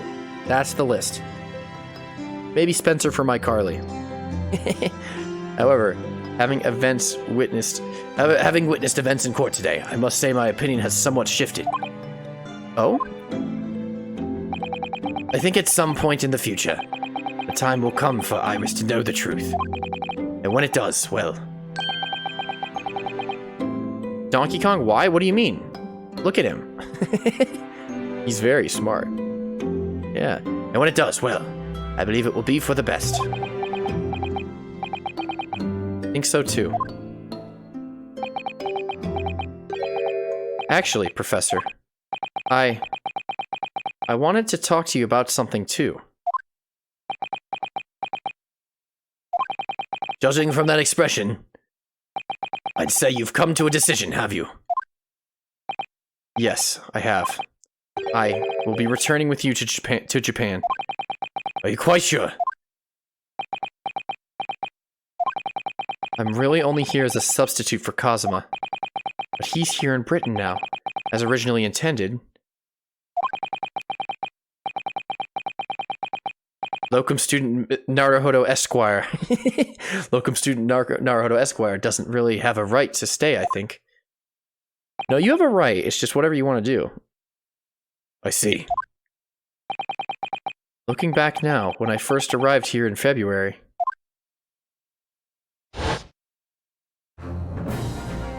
Oh.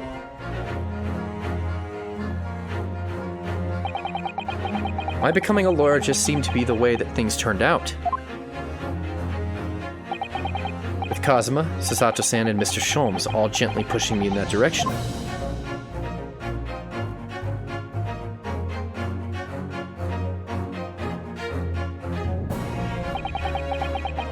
I spent the best part of a year immersed in this world, but always aware of a seed of doubt inside me. Until today. Standing in that courtroom earlier, all doubts vanished from my mind.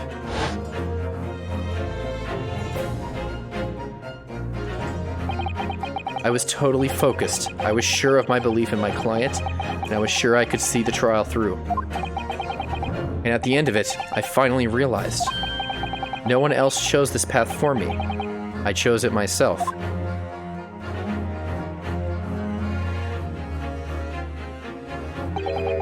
The path of a defense lawyer, eh? Yes, that's what I am now. That's what I'll be going back with you to Japan as. And that's the path I'll be following for the rest of my life. Well, it sounds like you've made quite a resolution there. I have. Very well then. I must say, it's extremely welcome news. I shall make arrangements for your return first thing tomorrow, but I don't imagine we'll depart for a few days. Not with the symposium having been cancelled now. Such a shame. Never mind. I'm sure there'll be other opportunities in the future. Well then, I bid you good night.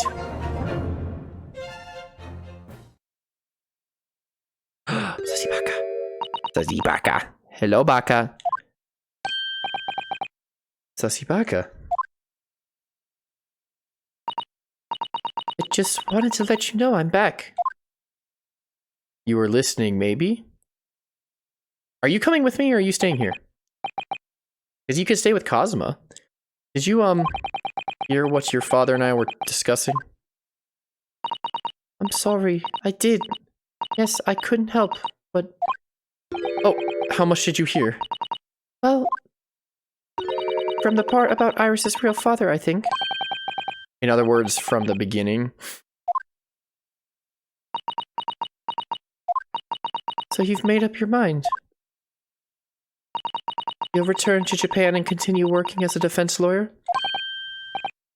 Ah, yes, I'm sorry. I really should have consulted you about it. I did want to earlier this evening, actually, but you'd already gone out. Oh, no, that's quite alright. I already knew that it's what you decide, Miss Nico, read. Come on. I I already knew that it's what you decide, Naruhodo-san. You did?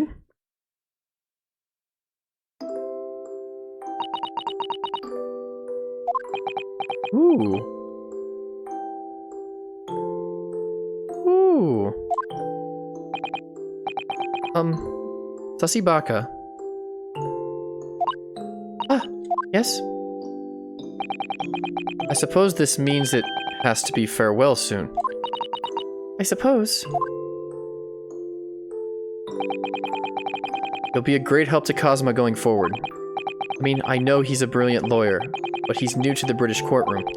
He'll certainly benefit greatly from having a brilliant judicial assistant at his side.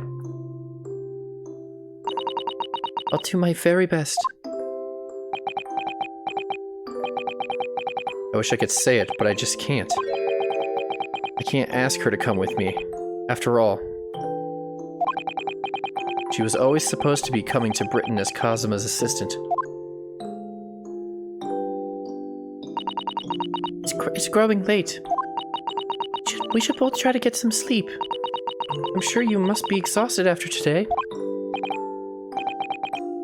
Oh yes, you're right. Before I retire, let me just say one more time. You really were quite splendid in court today. If you ask me, anyone who thinks of you as a substitute or locum should be ashamed of themselves. Sasibaka. Thank you. You're welcome. Alexa! Not you! What did you do for this trial, Alexa? What did you do? Did you do anything? No. You didn't do anything. You didn't do a single thing. We're back on the dock from the first game. From the first game. Oh. Alexa, did you solve the murder? Alexa. Yes, master. Did you solve the murder? Absolutely not. What is wrong with you? Okay, as long as we're on the same page. I just wanted to make sure.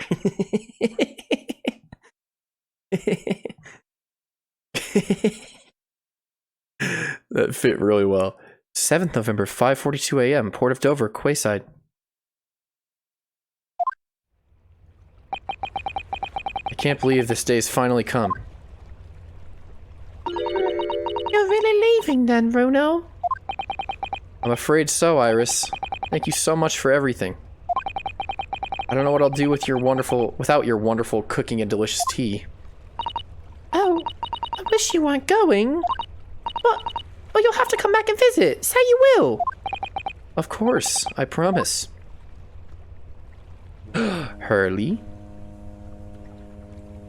Well, it was a very brief reunion, but it was a pleasure to pursue a case with you again after so long.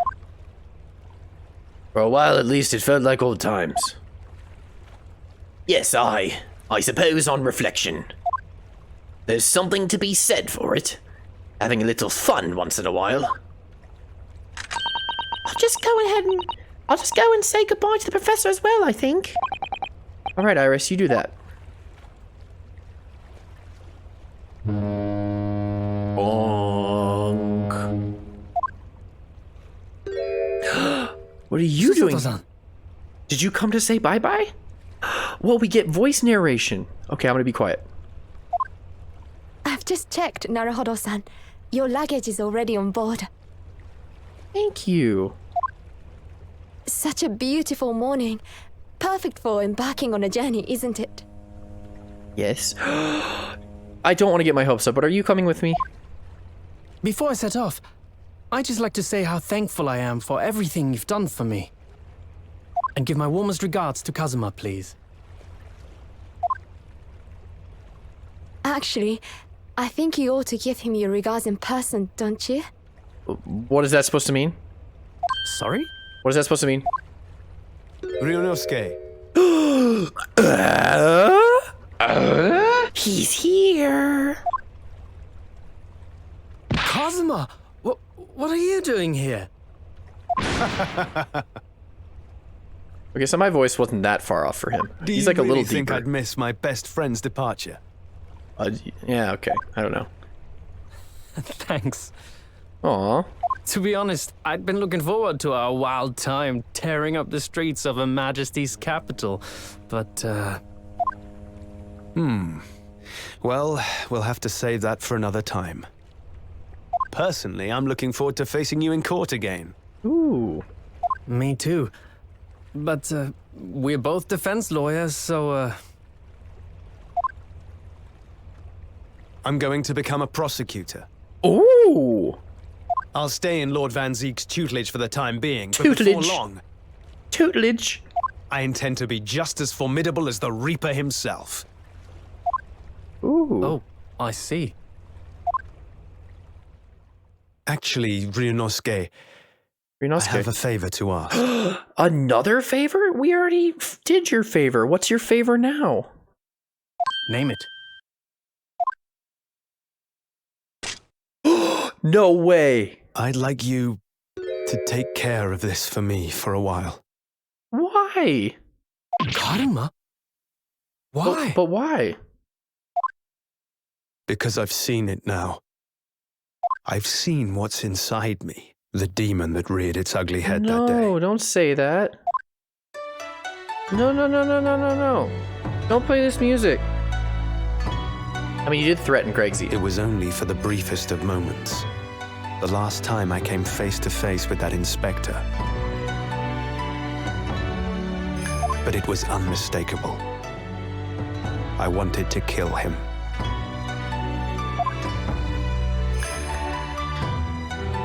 I've always known there are demons that live inside people.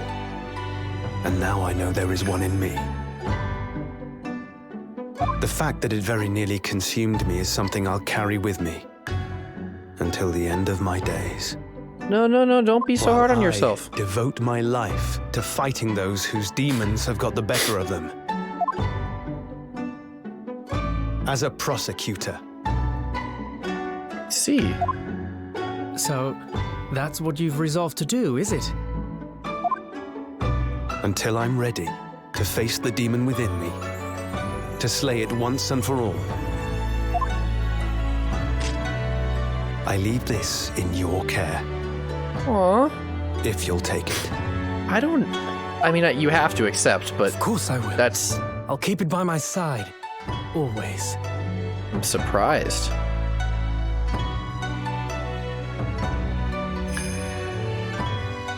Until we meet again, then. You have your path to follow, and I have mine. This is so Naruhodo-san? good, this ending sequence. Naruhodo-san. The path you're going to follow from now on. I wonder if I might follow it at your side, and unless I'd be a burden. No, no, Burden, no, Sussy Baka, come. Are you coming with me? What? What do you mean? Are you coming home? I mean, I would very much like you to come with me. That line was a little funnily read. But aren't you... You're so predictable, Ryunosuke. Yeah, Ryunosuke. You and I your am? yee ass haircut. Honestly, you never change at all. But that's what I like about you. You mean you knew about this? It was the evening after Lord Van Zeek's trial came to an end. She came to see me at the prosecutor's office. Really? Oh, when I had that conversation with Professor Mikotoba. Oh, she was going out to see Kazuma? So, you'd go with Ryunosuke back to Japan? Yes. Ooh. I know it's unfair of me to follow my own interests like this. Coming here especially to tell me. You're a stickler for etiquette, aren't you? Well, what are his feelings? We've never discussed it, of course, and Naruhodo-san has made no such suggestion. I worry that perhaps I'd be a burden to him. No. We literally just, in our head... Can't you read minds, Sussy? We were literally just thinking, I wish I could ask you to come with me, but I can't. He's just as much of a stickler for etiquette as you are.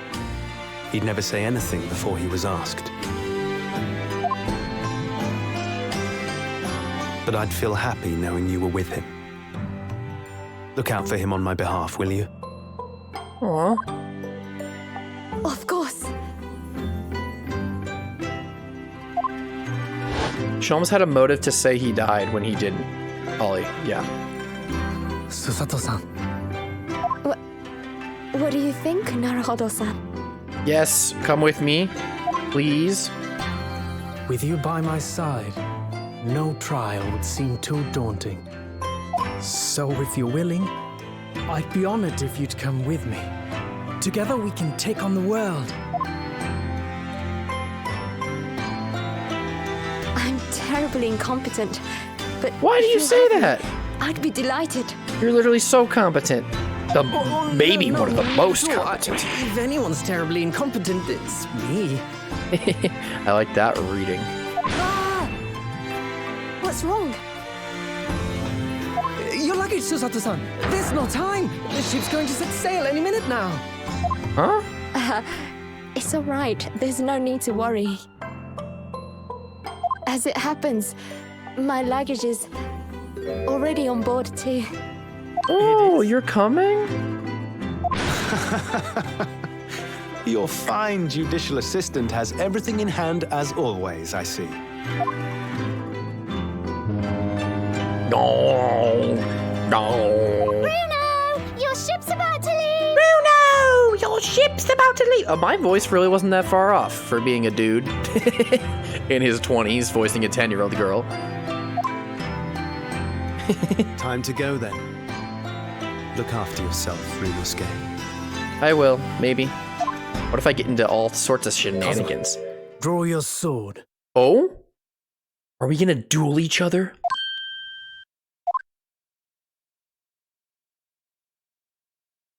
Duel? Friendship? Yo?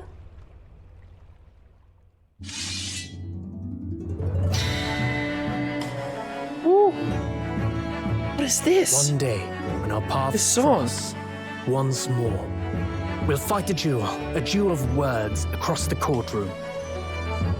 A day I eagerly await as a lawyer. This I've is been cool waiting as to hell. hear you say that.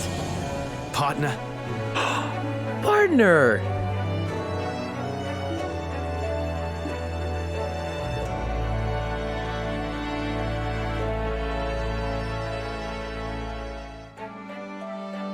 Don't forget me then, Kazuma.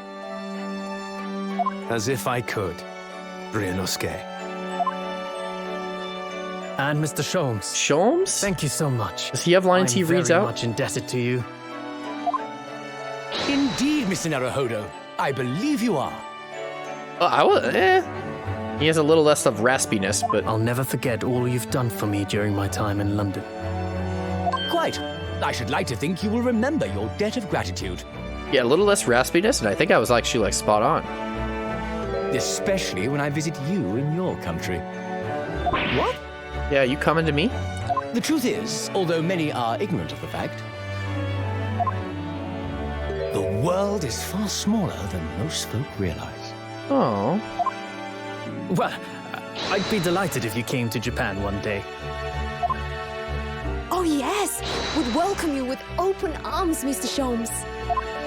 Oh, that sounds wonderful! I can't wait! In that case, let us conclude that this is to be merely a brief parting, my dear fellows. Aw. And that brings us to the end of my adventures in Great Britain.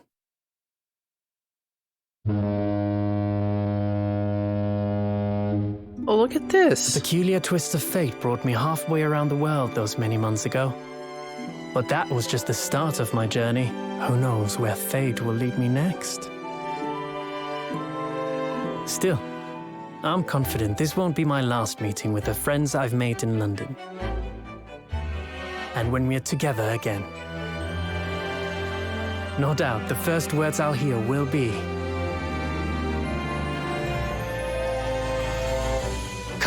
The game is afoot.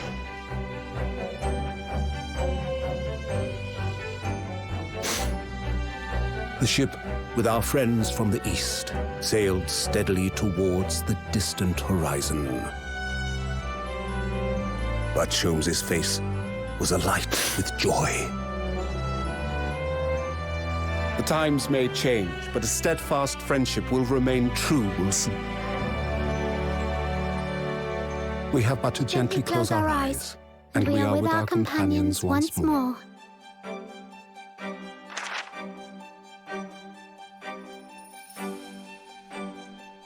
So I do just that. And when I do, I can hear his strong, familiar voice ring out. Objection! Until we meet again, Bruno.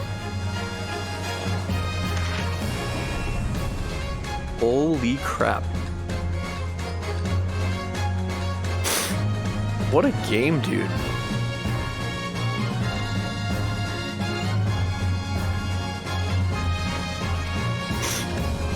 That ending was really good. I'm not gonna read any of this.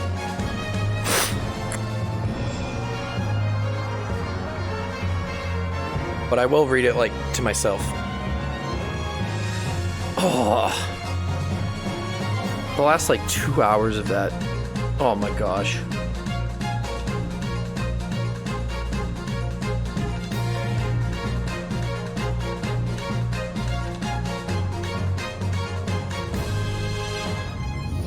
Iris. Iris. Aww. You gave him some lotion you invented? You invented lotion? Iris invent Cetaphil. Okay. Alright. Okay.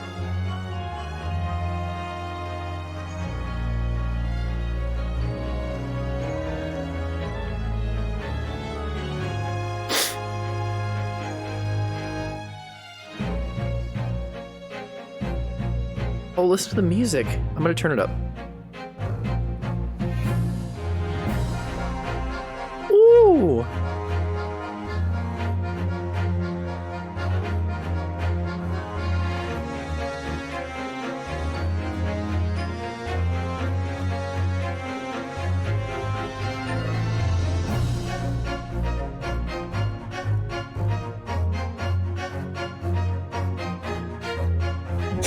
God, they're all so... All these turning games are just so good.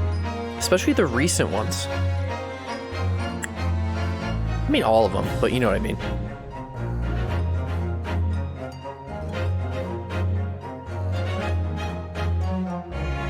Gina never learned how to read? Maybe? Inspector Toby.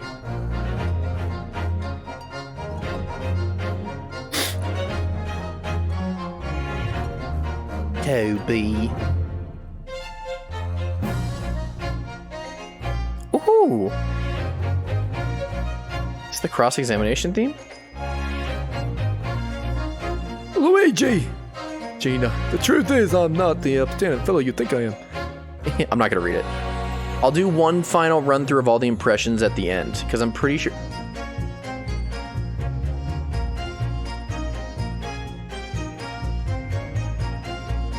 Because I'm pretty sure there's that, like, sequence where they all walk together again.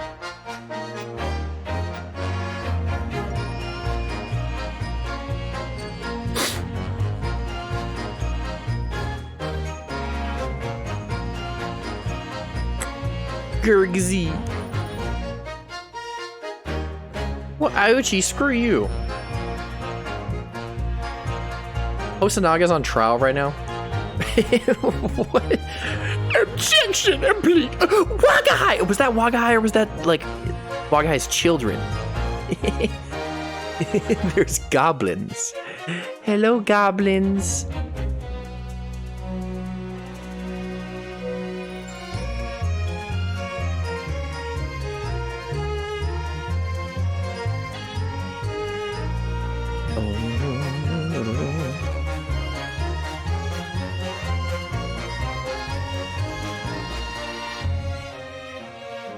Gory.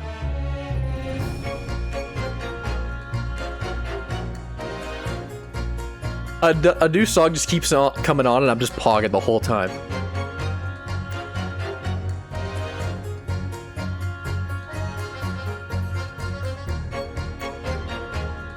Please tell me Dance of Deduction is in here. Please tell me Dance of Deduction's in here.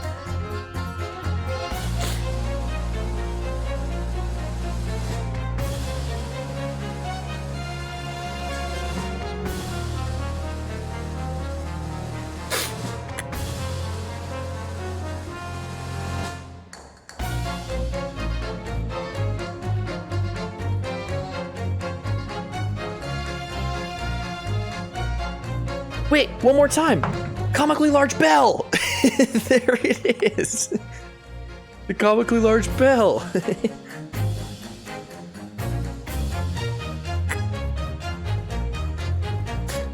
Hairbrain was funny. My hypothesis.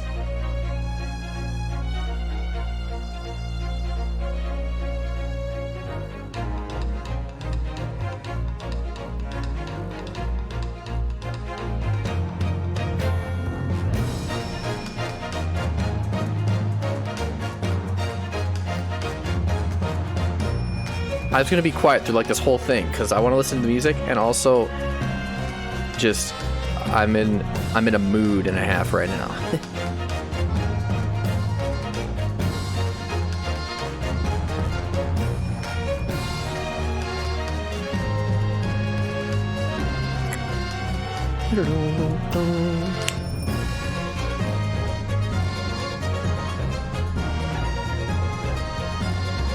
Just what a game, dude.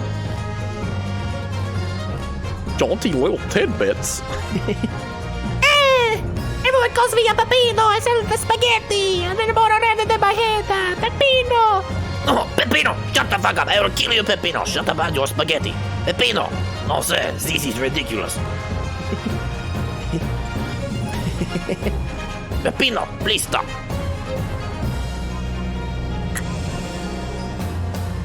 I really thought it was going to be something with the ring on his finger, Ollie, for a while. Because they said fake ring, and I was like, oh, I know where the real one is. Huh.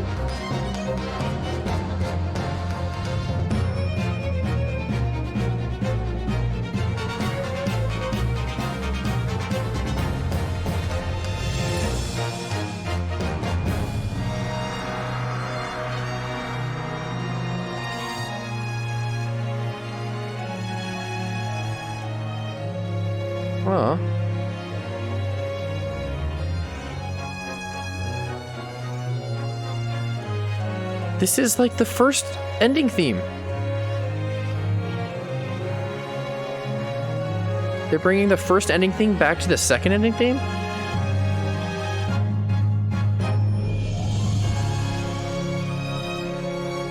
Aw, they are.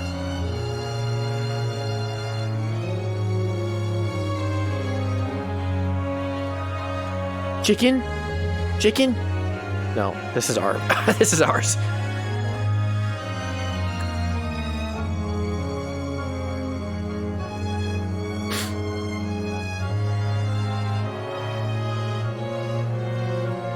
Where are you gonna start your new office, dude?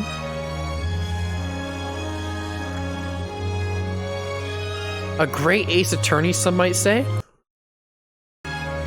Maybe. Motohide Ishiro. Good job, Motohide. You did really good on this one.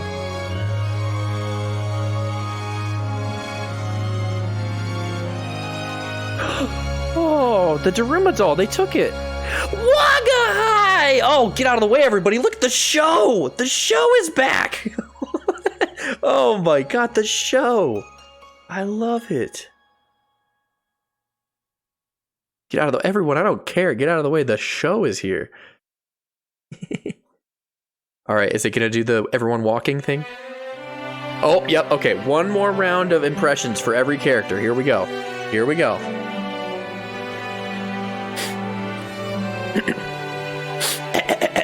Me. I remembered the poison. My name is Ray. Remember me. I think this is how she talked. And I really like Sussy Baka. She's very handsome. Oh, goblins!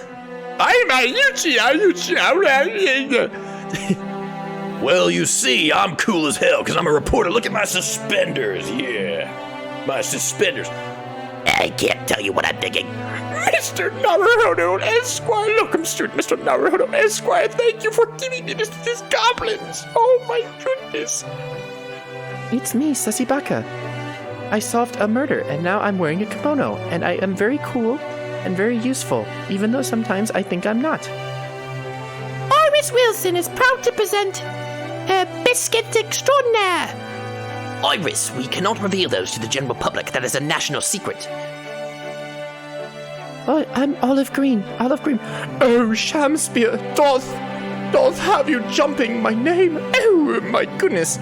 I'm a buzzy little bee lady, huh? I'm so buzzy. This is how I talk. I forgot his name. The yellow man on the right. I obey the queen. Wagahai! Oh, Mr. Locum Naruhodo Student Esquire. This is me, Enoch the Drever. I am here with my robo arms hitting the yoinky sploinky. Oh, it is me. I am here selling balloons. Darcy's Master Gods, I want the balloon, but I will kill you if you do not give it to me. Us me esperado te spillis, I will craft the wax work. I'm a snake. I'm a little sneaky snake. Dr. Scythe. Maria Gori, the diva extraordinaire. Professor Hairbrain, my hypothesis. Your hypothesis is trash compared to my ass cheeks.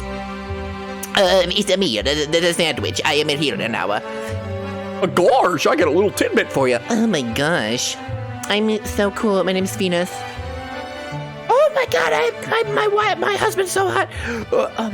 I'm very soft-spoken. I'm Scottish. Scotland forever. Hey, Pepino, Mr. De Rossi. Pepino, shut the fuck up. I'll kill you so hard. I will boom, boom, boom, boom. Pepino, you stupid ass little stupid. You are too much for me, Pepino. You and your spaghetti. There's so many. It's me, Inspector Gregson, one more time for the fans, one more time. I hear you. It's you, Inspector Gregson, me, Gina, and Dog Toby. Wagahai's following us. It's me doing a little dancey dance tap dancing. My dear fellows, do you like my dance moves? I think they're quite exquisite. You know, I thought I was a pretty Chad-looking judge at first, but then I turned out to be kind of a douchebag. And now here I am, holding a gavel above my head, because I'm kind of stupid and mean. Lord Strongheart, I am clapping. Everybody clap your hands. Dun, dun, dun, dun, dun, dun, dun, dun, dun.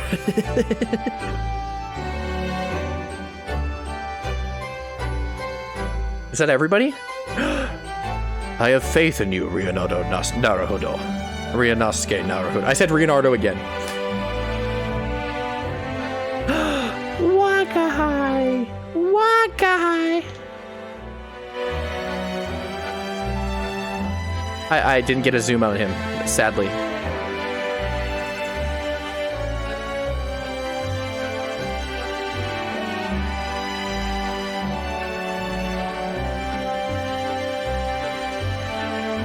Come on, do the pose. Do the pose. Do the pose one more time. For the fans, for the fans.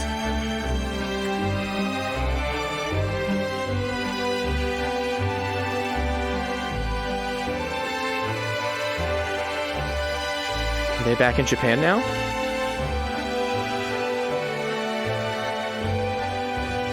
Back in Japan?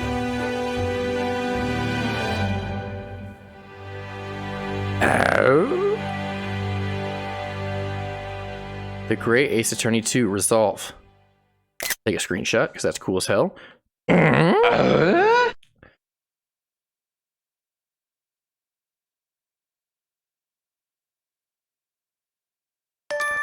Ooh! Look at this! That's cool.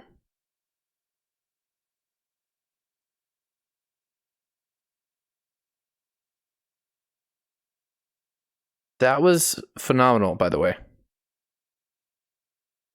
I wouldn't rate the whole game as all 10 out of 10s, but that ending might have been a 10 out of 10.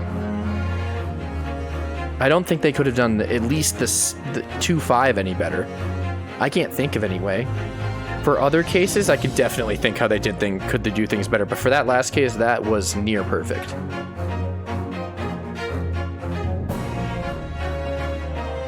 There's maybe a couple pieces of evidence that were like kind of silly where you had to present them in weird places.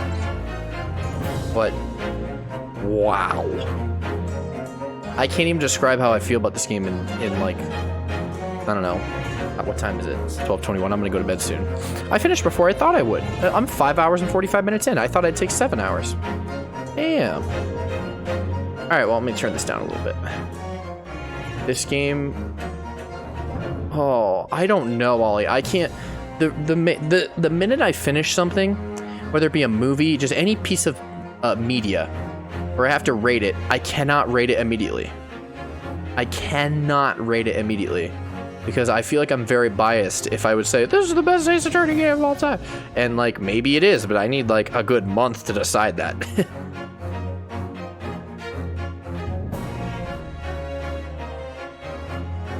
If I combine both of them, it's number 1 above Spirit of Justice.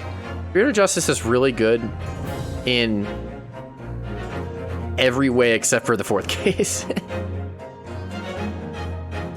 This is really, really good. And I think it'll probably rank... Oh, it's absolutely in the top 3. But I don't know where I'd place it in there yet. Not to say it was bad, I just need time to place it. I don't want to place it immediately after finishing it. That was insane, though. I love that. Also, hi, Speedbird. You were here for the ending.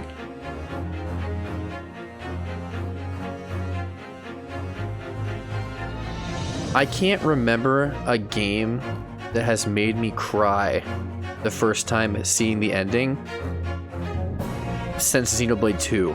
And that was like 4 years ago. 5 years ago?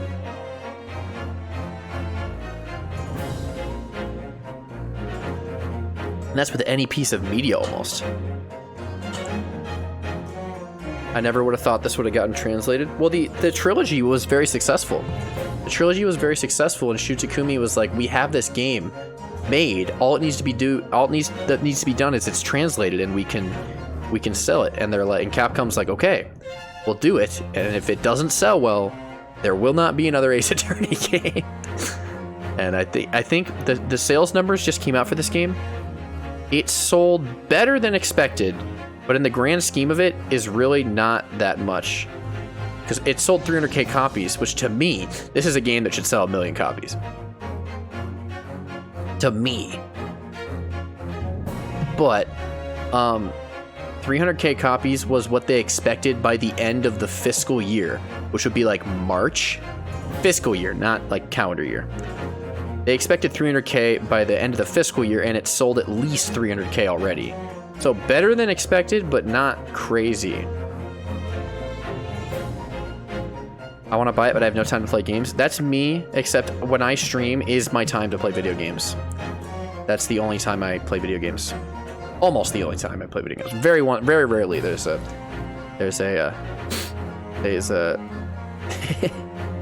time I'll play without it.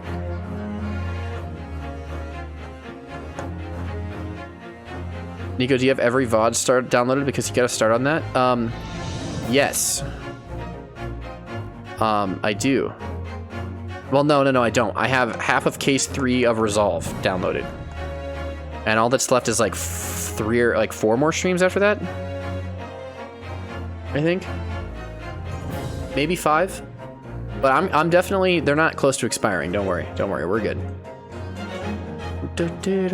Also, we got a server. Someone boosted our server, which was so nice of them. That is so nice of them. In the server, you guys can now upload 50 megabytes worth of stuff, like, in files now. Yeah, I'll probably make a compilation at some point, yeah. It just might not be for a while. We get more emojis, higher audio. I can up Twitter videos for you in the server, but not DMs. Ha, you don't have... Oh, if only you had Nitro, then you could get it, but you don't. How does that feel? Probably not very good. 50 megabytes weight. What did you What the frick? There's an ant! Why did you upload I Nickel Ant? Why did you upload that? Don't tease. No, you don't have to boost. Don't do it. Don't do it. Guys, thank you for being here. Those of you who stuck out, this game is phenomenal. Speedbird, what would you say is your consensus on this game before you go? I'm just curious, because I assume you've played it. Wait, Nico, go in? Go in? Like the game? Like this? Special? Go in special. Okay. I have not. I don't like playing Ace Attorney games, so I watch others play. Dude, that ending cutscene, though. Actually, I don't think I'll be able to watch that ending cutscene and not cry for a long time.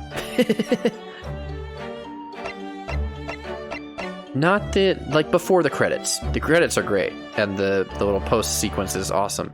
But the like, 5-minute, like, talking sequence where it's actually voiced at the end, oh my gosh. That's done so well. Okay, what do I have to do? I don't, escapades? Yeah, at some point, Holly. In the defendant's antechamber, in a first-class cabin. At the British Supreme Court, in Sholmes Suite. At Naruhodo's legal consultancy. In Mr. Natsumi's room? He's back? On the Briar Road, in the Bailey. There's 8. I see. We can look at music? I see. Well, Speedberg, I'm glad you got to see the end of it. I love that. That actually made me cry. Like, full on. I didn't count it as fully crying at first because I had a single tear shed when Iris called Sholmes daddy.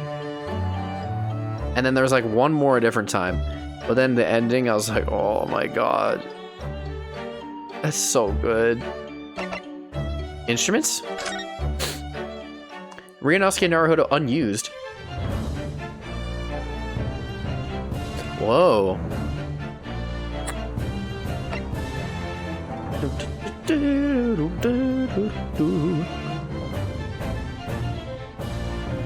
Whoa. That's pretty cool. These were the scrapped themes for, like, the title theme, I think.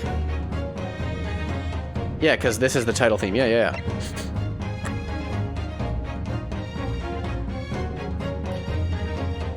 That's pretty cool.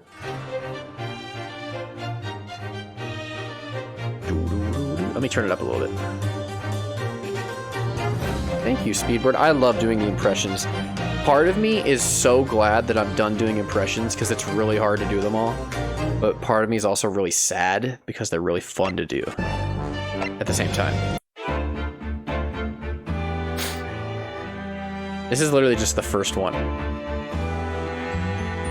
This is just the first Court Begins theme in Greatest Journey, pretty much. The Adventures of the Great Beginning unused. Oh. What is this? Oh. Oh, that's okay. Sasato Mikotoba unused? Oh. It sounds like Maya. Oh gosh.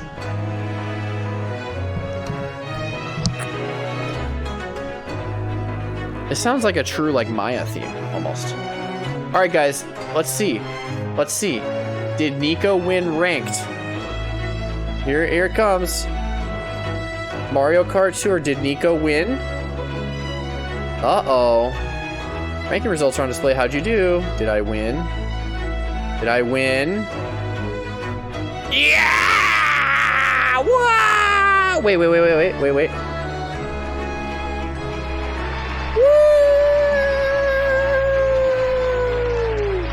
I did it. Me, Yellow Toad. Secured. Now that's cool. Yeah, we're done with that. That's awesome. Ryunosuke's flashback. Why are you playing mobile games? Because I like them. They're fun. But I'm not going to play them right now. I just wanted to see if I won. This unused reminiscence is better than the one that actually they did, I think. The Truth Revealed Adventures unused?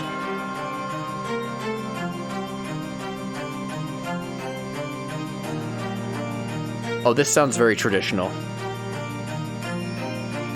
This sounds like something straight out of, like, Justice for All, which came out in 2002.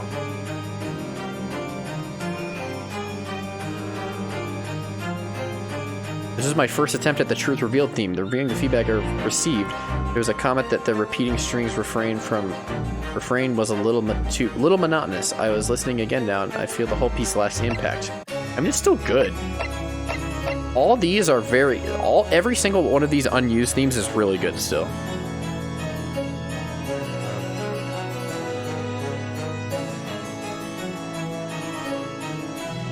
Quite often I start enjoying myself too much during a composition and it goes awry. Don't say that, Kitagawa. You did great. And most mysterious mood, uh-oh. Oh no, I thought this was gonna be the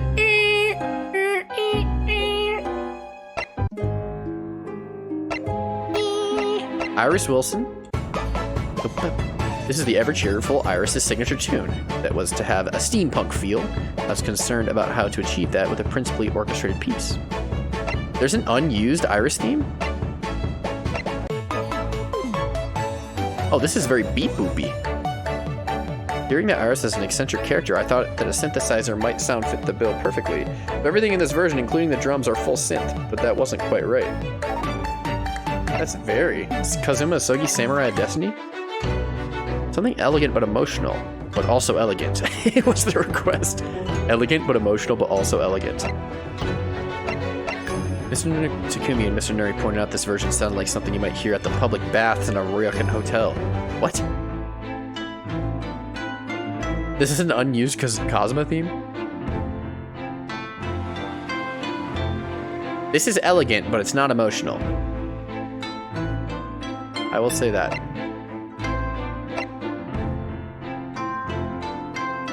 This theme is is elegant. Investigation? Uh-huh. Okay. Oh! Scrapped version of the investigation theme? This was rejected the moment it was heard. I knew it had to be a different feel to the rest of the soundtrack, so I took to Mr. Takumi with some trepidation, thinking, well, it's a bit hard-boiled, but... I mean, I like it. No, it does not fit the mood. This sounds like Cowboy Ace Attorney. Like you're in a saloon right now.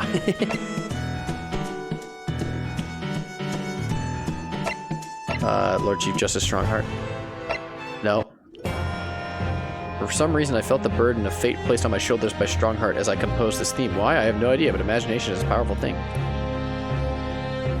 This is I like this. Oh, I really like the trial begins, the final trial begins unused themes. They're so good. Arrival? Oh, yeah. This is the scene where they arrived at Sholmes' house for the first time.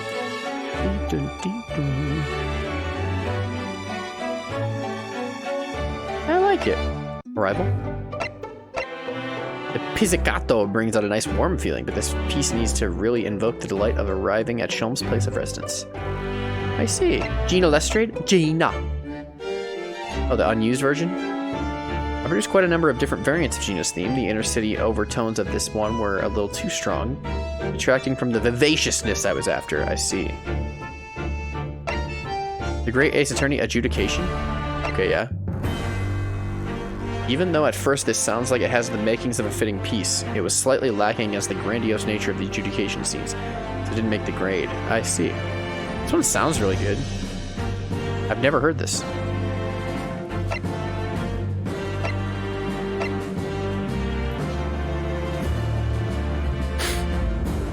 This plays on the title screen you're presented with just after the game starts, but also when Ryunosuke comes into his element. It's a sort of bridge piece until the Ryunosuke Naruhodo objection theme plays. Well, that's cool. There's an unused theme? Ooh.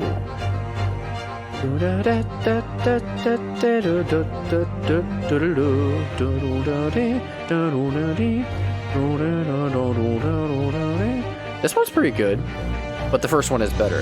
The first one's actually just godlike, but this one's good. This ended up being too similar to the objection theme. Okay, yeah, that makes sense.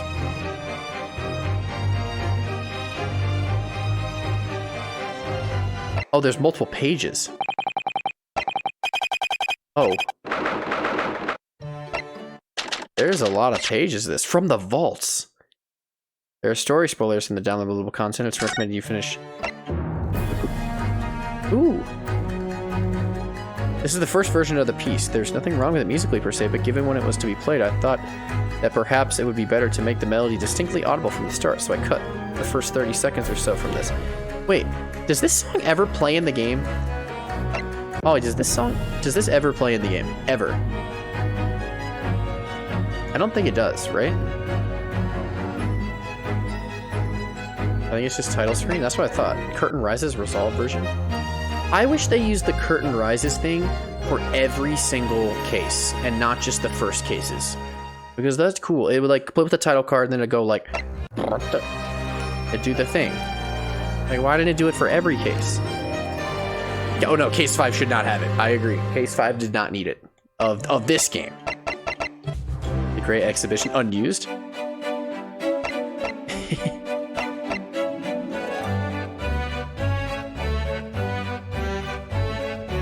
I see. Professor, wait, Science Boy?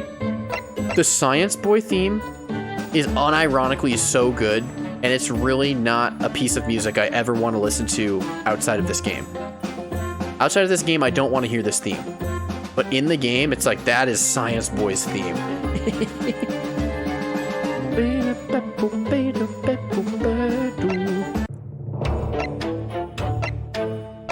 Adam Tough Spells? Okay, yeah. Good night, Bao. Thank you for hanging out and seeing the end of this game. Ooh. Yeah, I don't think this fits. Murky Murderous Intentions? This played in case 3 when Dr. Saito's like, and I stabbed him. It's like, you stabbed him? Huh? Objection. Ooh.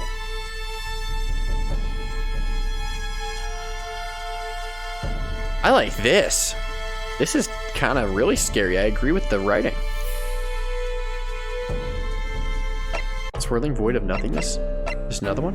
I'm rather fond of this piece, but listening to it again, it's too weighty and grounded for what we needed. I think it's the biggest reason why it was rejected. German song? There's an unused German song. What? Oh, okay. It's just like an instrumental. Great Close Trial. I think both of these Great Close Trial themes are better than this one playing right now, but I don't know. They're all really good. I mustered everything I had left to bring this piece into the world after 2 other ones that I'd poured my soul into got rejected. Why did they get rejected? I knew it would need to build anticipation and excitement, but the ideas just wouldn't come. I also remember agonizing about how to balance what to favor in this, the situation or Ryunosuke's feelings. God, video game composers that can actually make music like this are so freaking cool. I don't know how you do this. Kitagawa, whoever the hell you are, God bless your soul. I would kiss you on the lips if you were here right now. I was so determined to create something extraordinary for Ryunosuke and Kazuma's epic battle that I ended up going a bit overboard. Using motifs from their themes, I thought to make a very thick and rich piece. Alas, it didn't feel right for Cosmo's theme to come in first, and it was too emotional, so I didn't make the grade. It didn't make the grade. Okay. I agree. It's very emotional, and it's, like, really intense, which might be why it didn't make sense. But I still think it's really freaking good. And I wouldn't have minded if this one made it in instead of the end. Any of those 3 could have been it, these 3 could have been it, and I would have been fine. But that one's really good. Okay, 2? Looking at what I'd done in my previous attempt, I tried a new passionate yet tempered version. However, this time I put too much emphasis on the situation, and the piece became less memorable as a result. It's really hard to find just the right balance, isn't it? Yeah. I don't know how you do that. I've composed one piece of music in my life, and it was a remix of Phoenix Wright songs in my music technology class. Actually, that's not true. I remixed Bramble Blast in my final project last year, which you guys have never heard.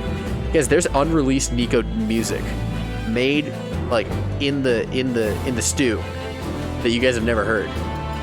Unused Nico ST. It's not just a remix. I added like my own little flavor to it, Ollie. Unused Nico OST. Yeah. I was in the studio last night, you know.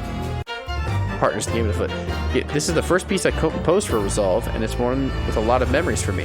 Mr. Takumita asked me to come up with a cool tune, but that simple yet deep request left me stumped as what makes something cool. It turns out tap dancing was just the thing for it to truly become the musical face of Resolve. That's true. So the tap dancing was a result of his influence, not Shu Takumi's. That's cool. There's an unused Partners theme? Oh, this is the same thing. This is the first piece for Resolve that I showed to Mr. Takumi. How does it compare with the final version? I don't think it's bad on its own, but considering when it's played, the final version is much more exciting. This sort of process is how each game puts me to the test. Also, this version is from before we recorded any tap dancing. Prelude to Pursuit. Oh, such a good theme. If you'd think you'd heard this somewhere before, you'd be correct. This piece is an arrangement of Pursuit, a great turnabout. I'd conceived it as a vamp that would signal the coming of full-on pursuit. But I also thought it would work. It'd be used to ratchet up the tension during an investigation section as well. Yeah, this played right before the final dance deduction, and it also just plays in trial like once per case. There's an unused Prelude to Pursuit? Okay, it's the same thing. Though this piece did eventually get used in Resolve, I'd actually written it during the development of Adventures and had left it to age like a wine for a few years. I feel that this version had its good points precisely because it had the basic idea down, so it was something I could develop and fully realize for Resolve. Personally, I wish Prelude to Pursuit was in the first game, just because when it plays, it's like, okay, you know you're gonna win now. Like, this is it. But I mean, it's not really that big of a deal. They only got to use it in 3 cases, though. Why didn't they use it in case 2? I don't get it. A new pursuit for Resolve was the starting point for this piece, but to me, a great turnabout was already it, so I tried going down a different tangent and wound up with a pursuit-style arrangement for Ryunosuke's theme. So how did I do it? How did I do? I hope I succeeded in making you shout yes the moment it started playing. It did start playing at a really weird time, but I was saying yes. It was really good. Great Pursuit unused. The middle section is different here. Yes! Yes! Making this a quieter, more subdued version with far less melodic movement than the final version. When you reflected on when this is used, the final version really does shine that much brighter, doesn't it? What's this song? I mean, it's still good. Ooh! That was an abrupt switch.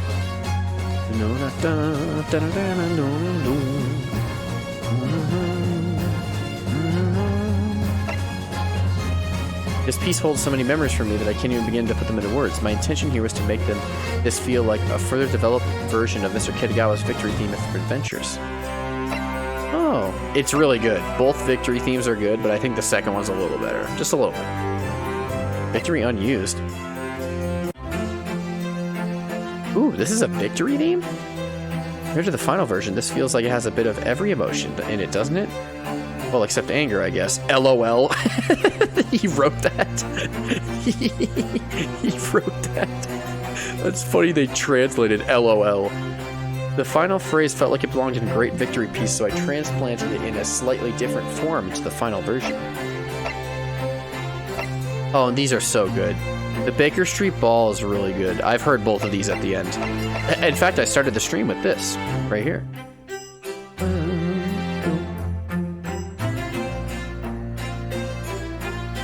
You won't know until you try slotting each character you can think of into the situation. The accordion and violin solos are not to be missed.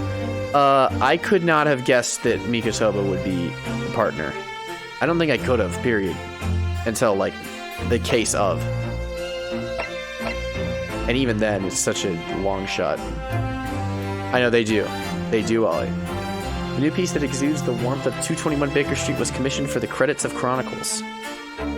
It's been a few years since my last outing on this series, and I wasn't confident I could produce a piece that didn't simply ruin everything that had just come before. You are so self-conscious and so good at your job. Stop it. But I guess some things just stick with you forever.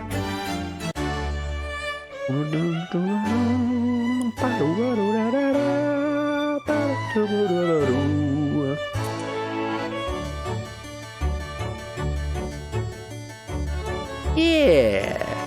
Yeah.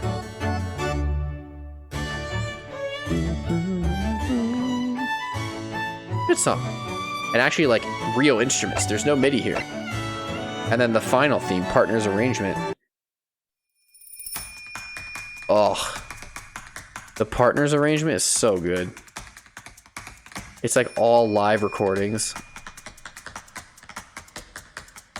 A special arrangement of the Partner's theme.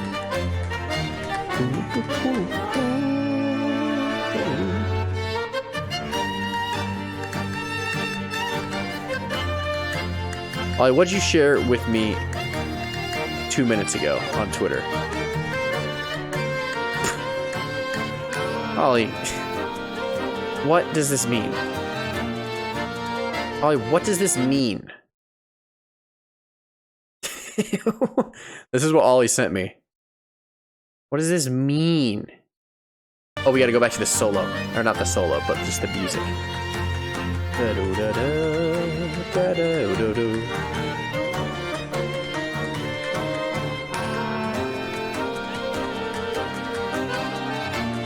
Alright, well, let's raid a Ace Attorney streamer. Who's playing Ace Attorney? I never had done that before because I was like, well, I don't want to raid them because I might get spoiled.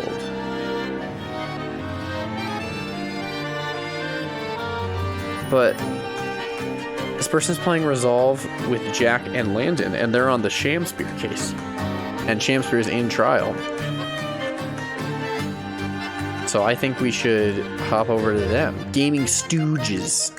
Didn't Gina call you a stooge at one point? Gina Stooges. Little stooges. Gina. You probably did. She definitely called us a stooge. Okay, well, I'm sending you guys over there. Final thoughts on this game. Fucking phenomenal, at least at the end. I wouldn't say the whole game was phenomenal. I would say the whole game was very good at its worst. But I would not say the whole game was phenomenal. But the final case was phenomenal. That's true. I don't know. I'm very glad those of you that actually watched enjoyed this. Mainly you, Ollie. A few others. Maybe Shattered. Maybe a little Swiley boy. New game on Thursday. What? New game on Thursday? Oh my god, that's so cool. Yeah, I'm gonna finally play something different. And I don't think it'll be that long of a playthrough. This playthrough took me 3 freaking months to finish. And now guess what? We did it. It's over. I did it. It's no more Ace Attorney. Maybe I'll do the escapades, but I doubt it on stream. I'll do them at some point, whether it be off stream or not. But okay. I will see you all later. Hey, shut.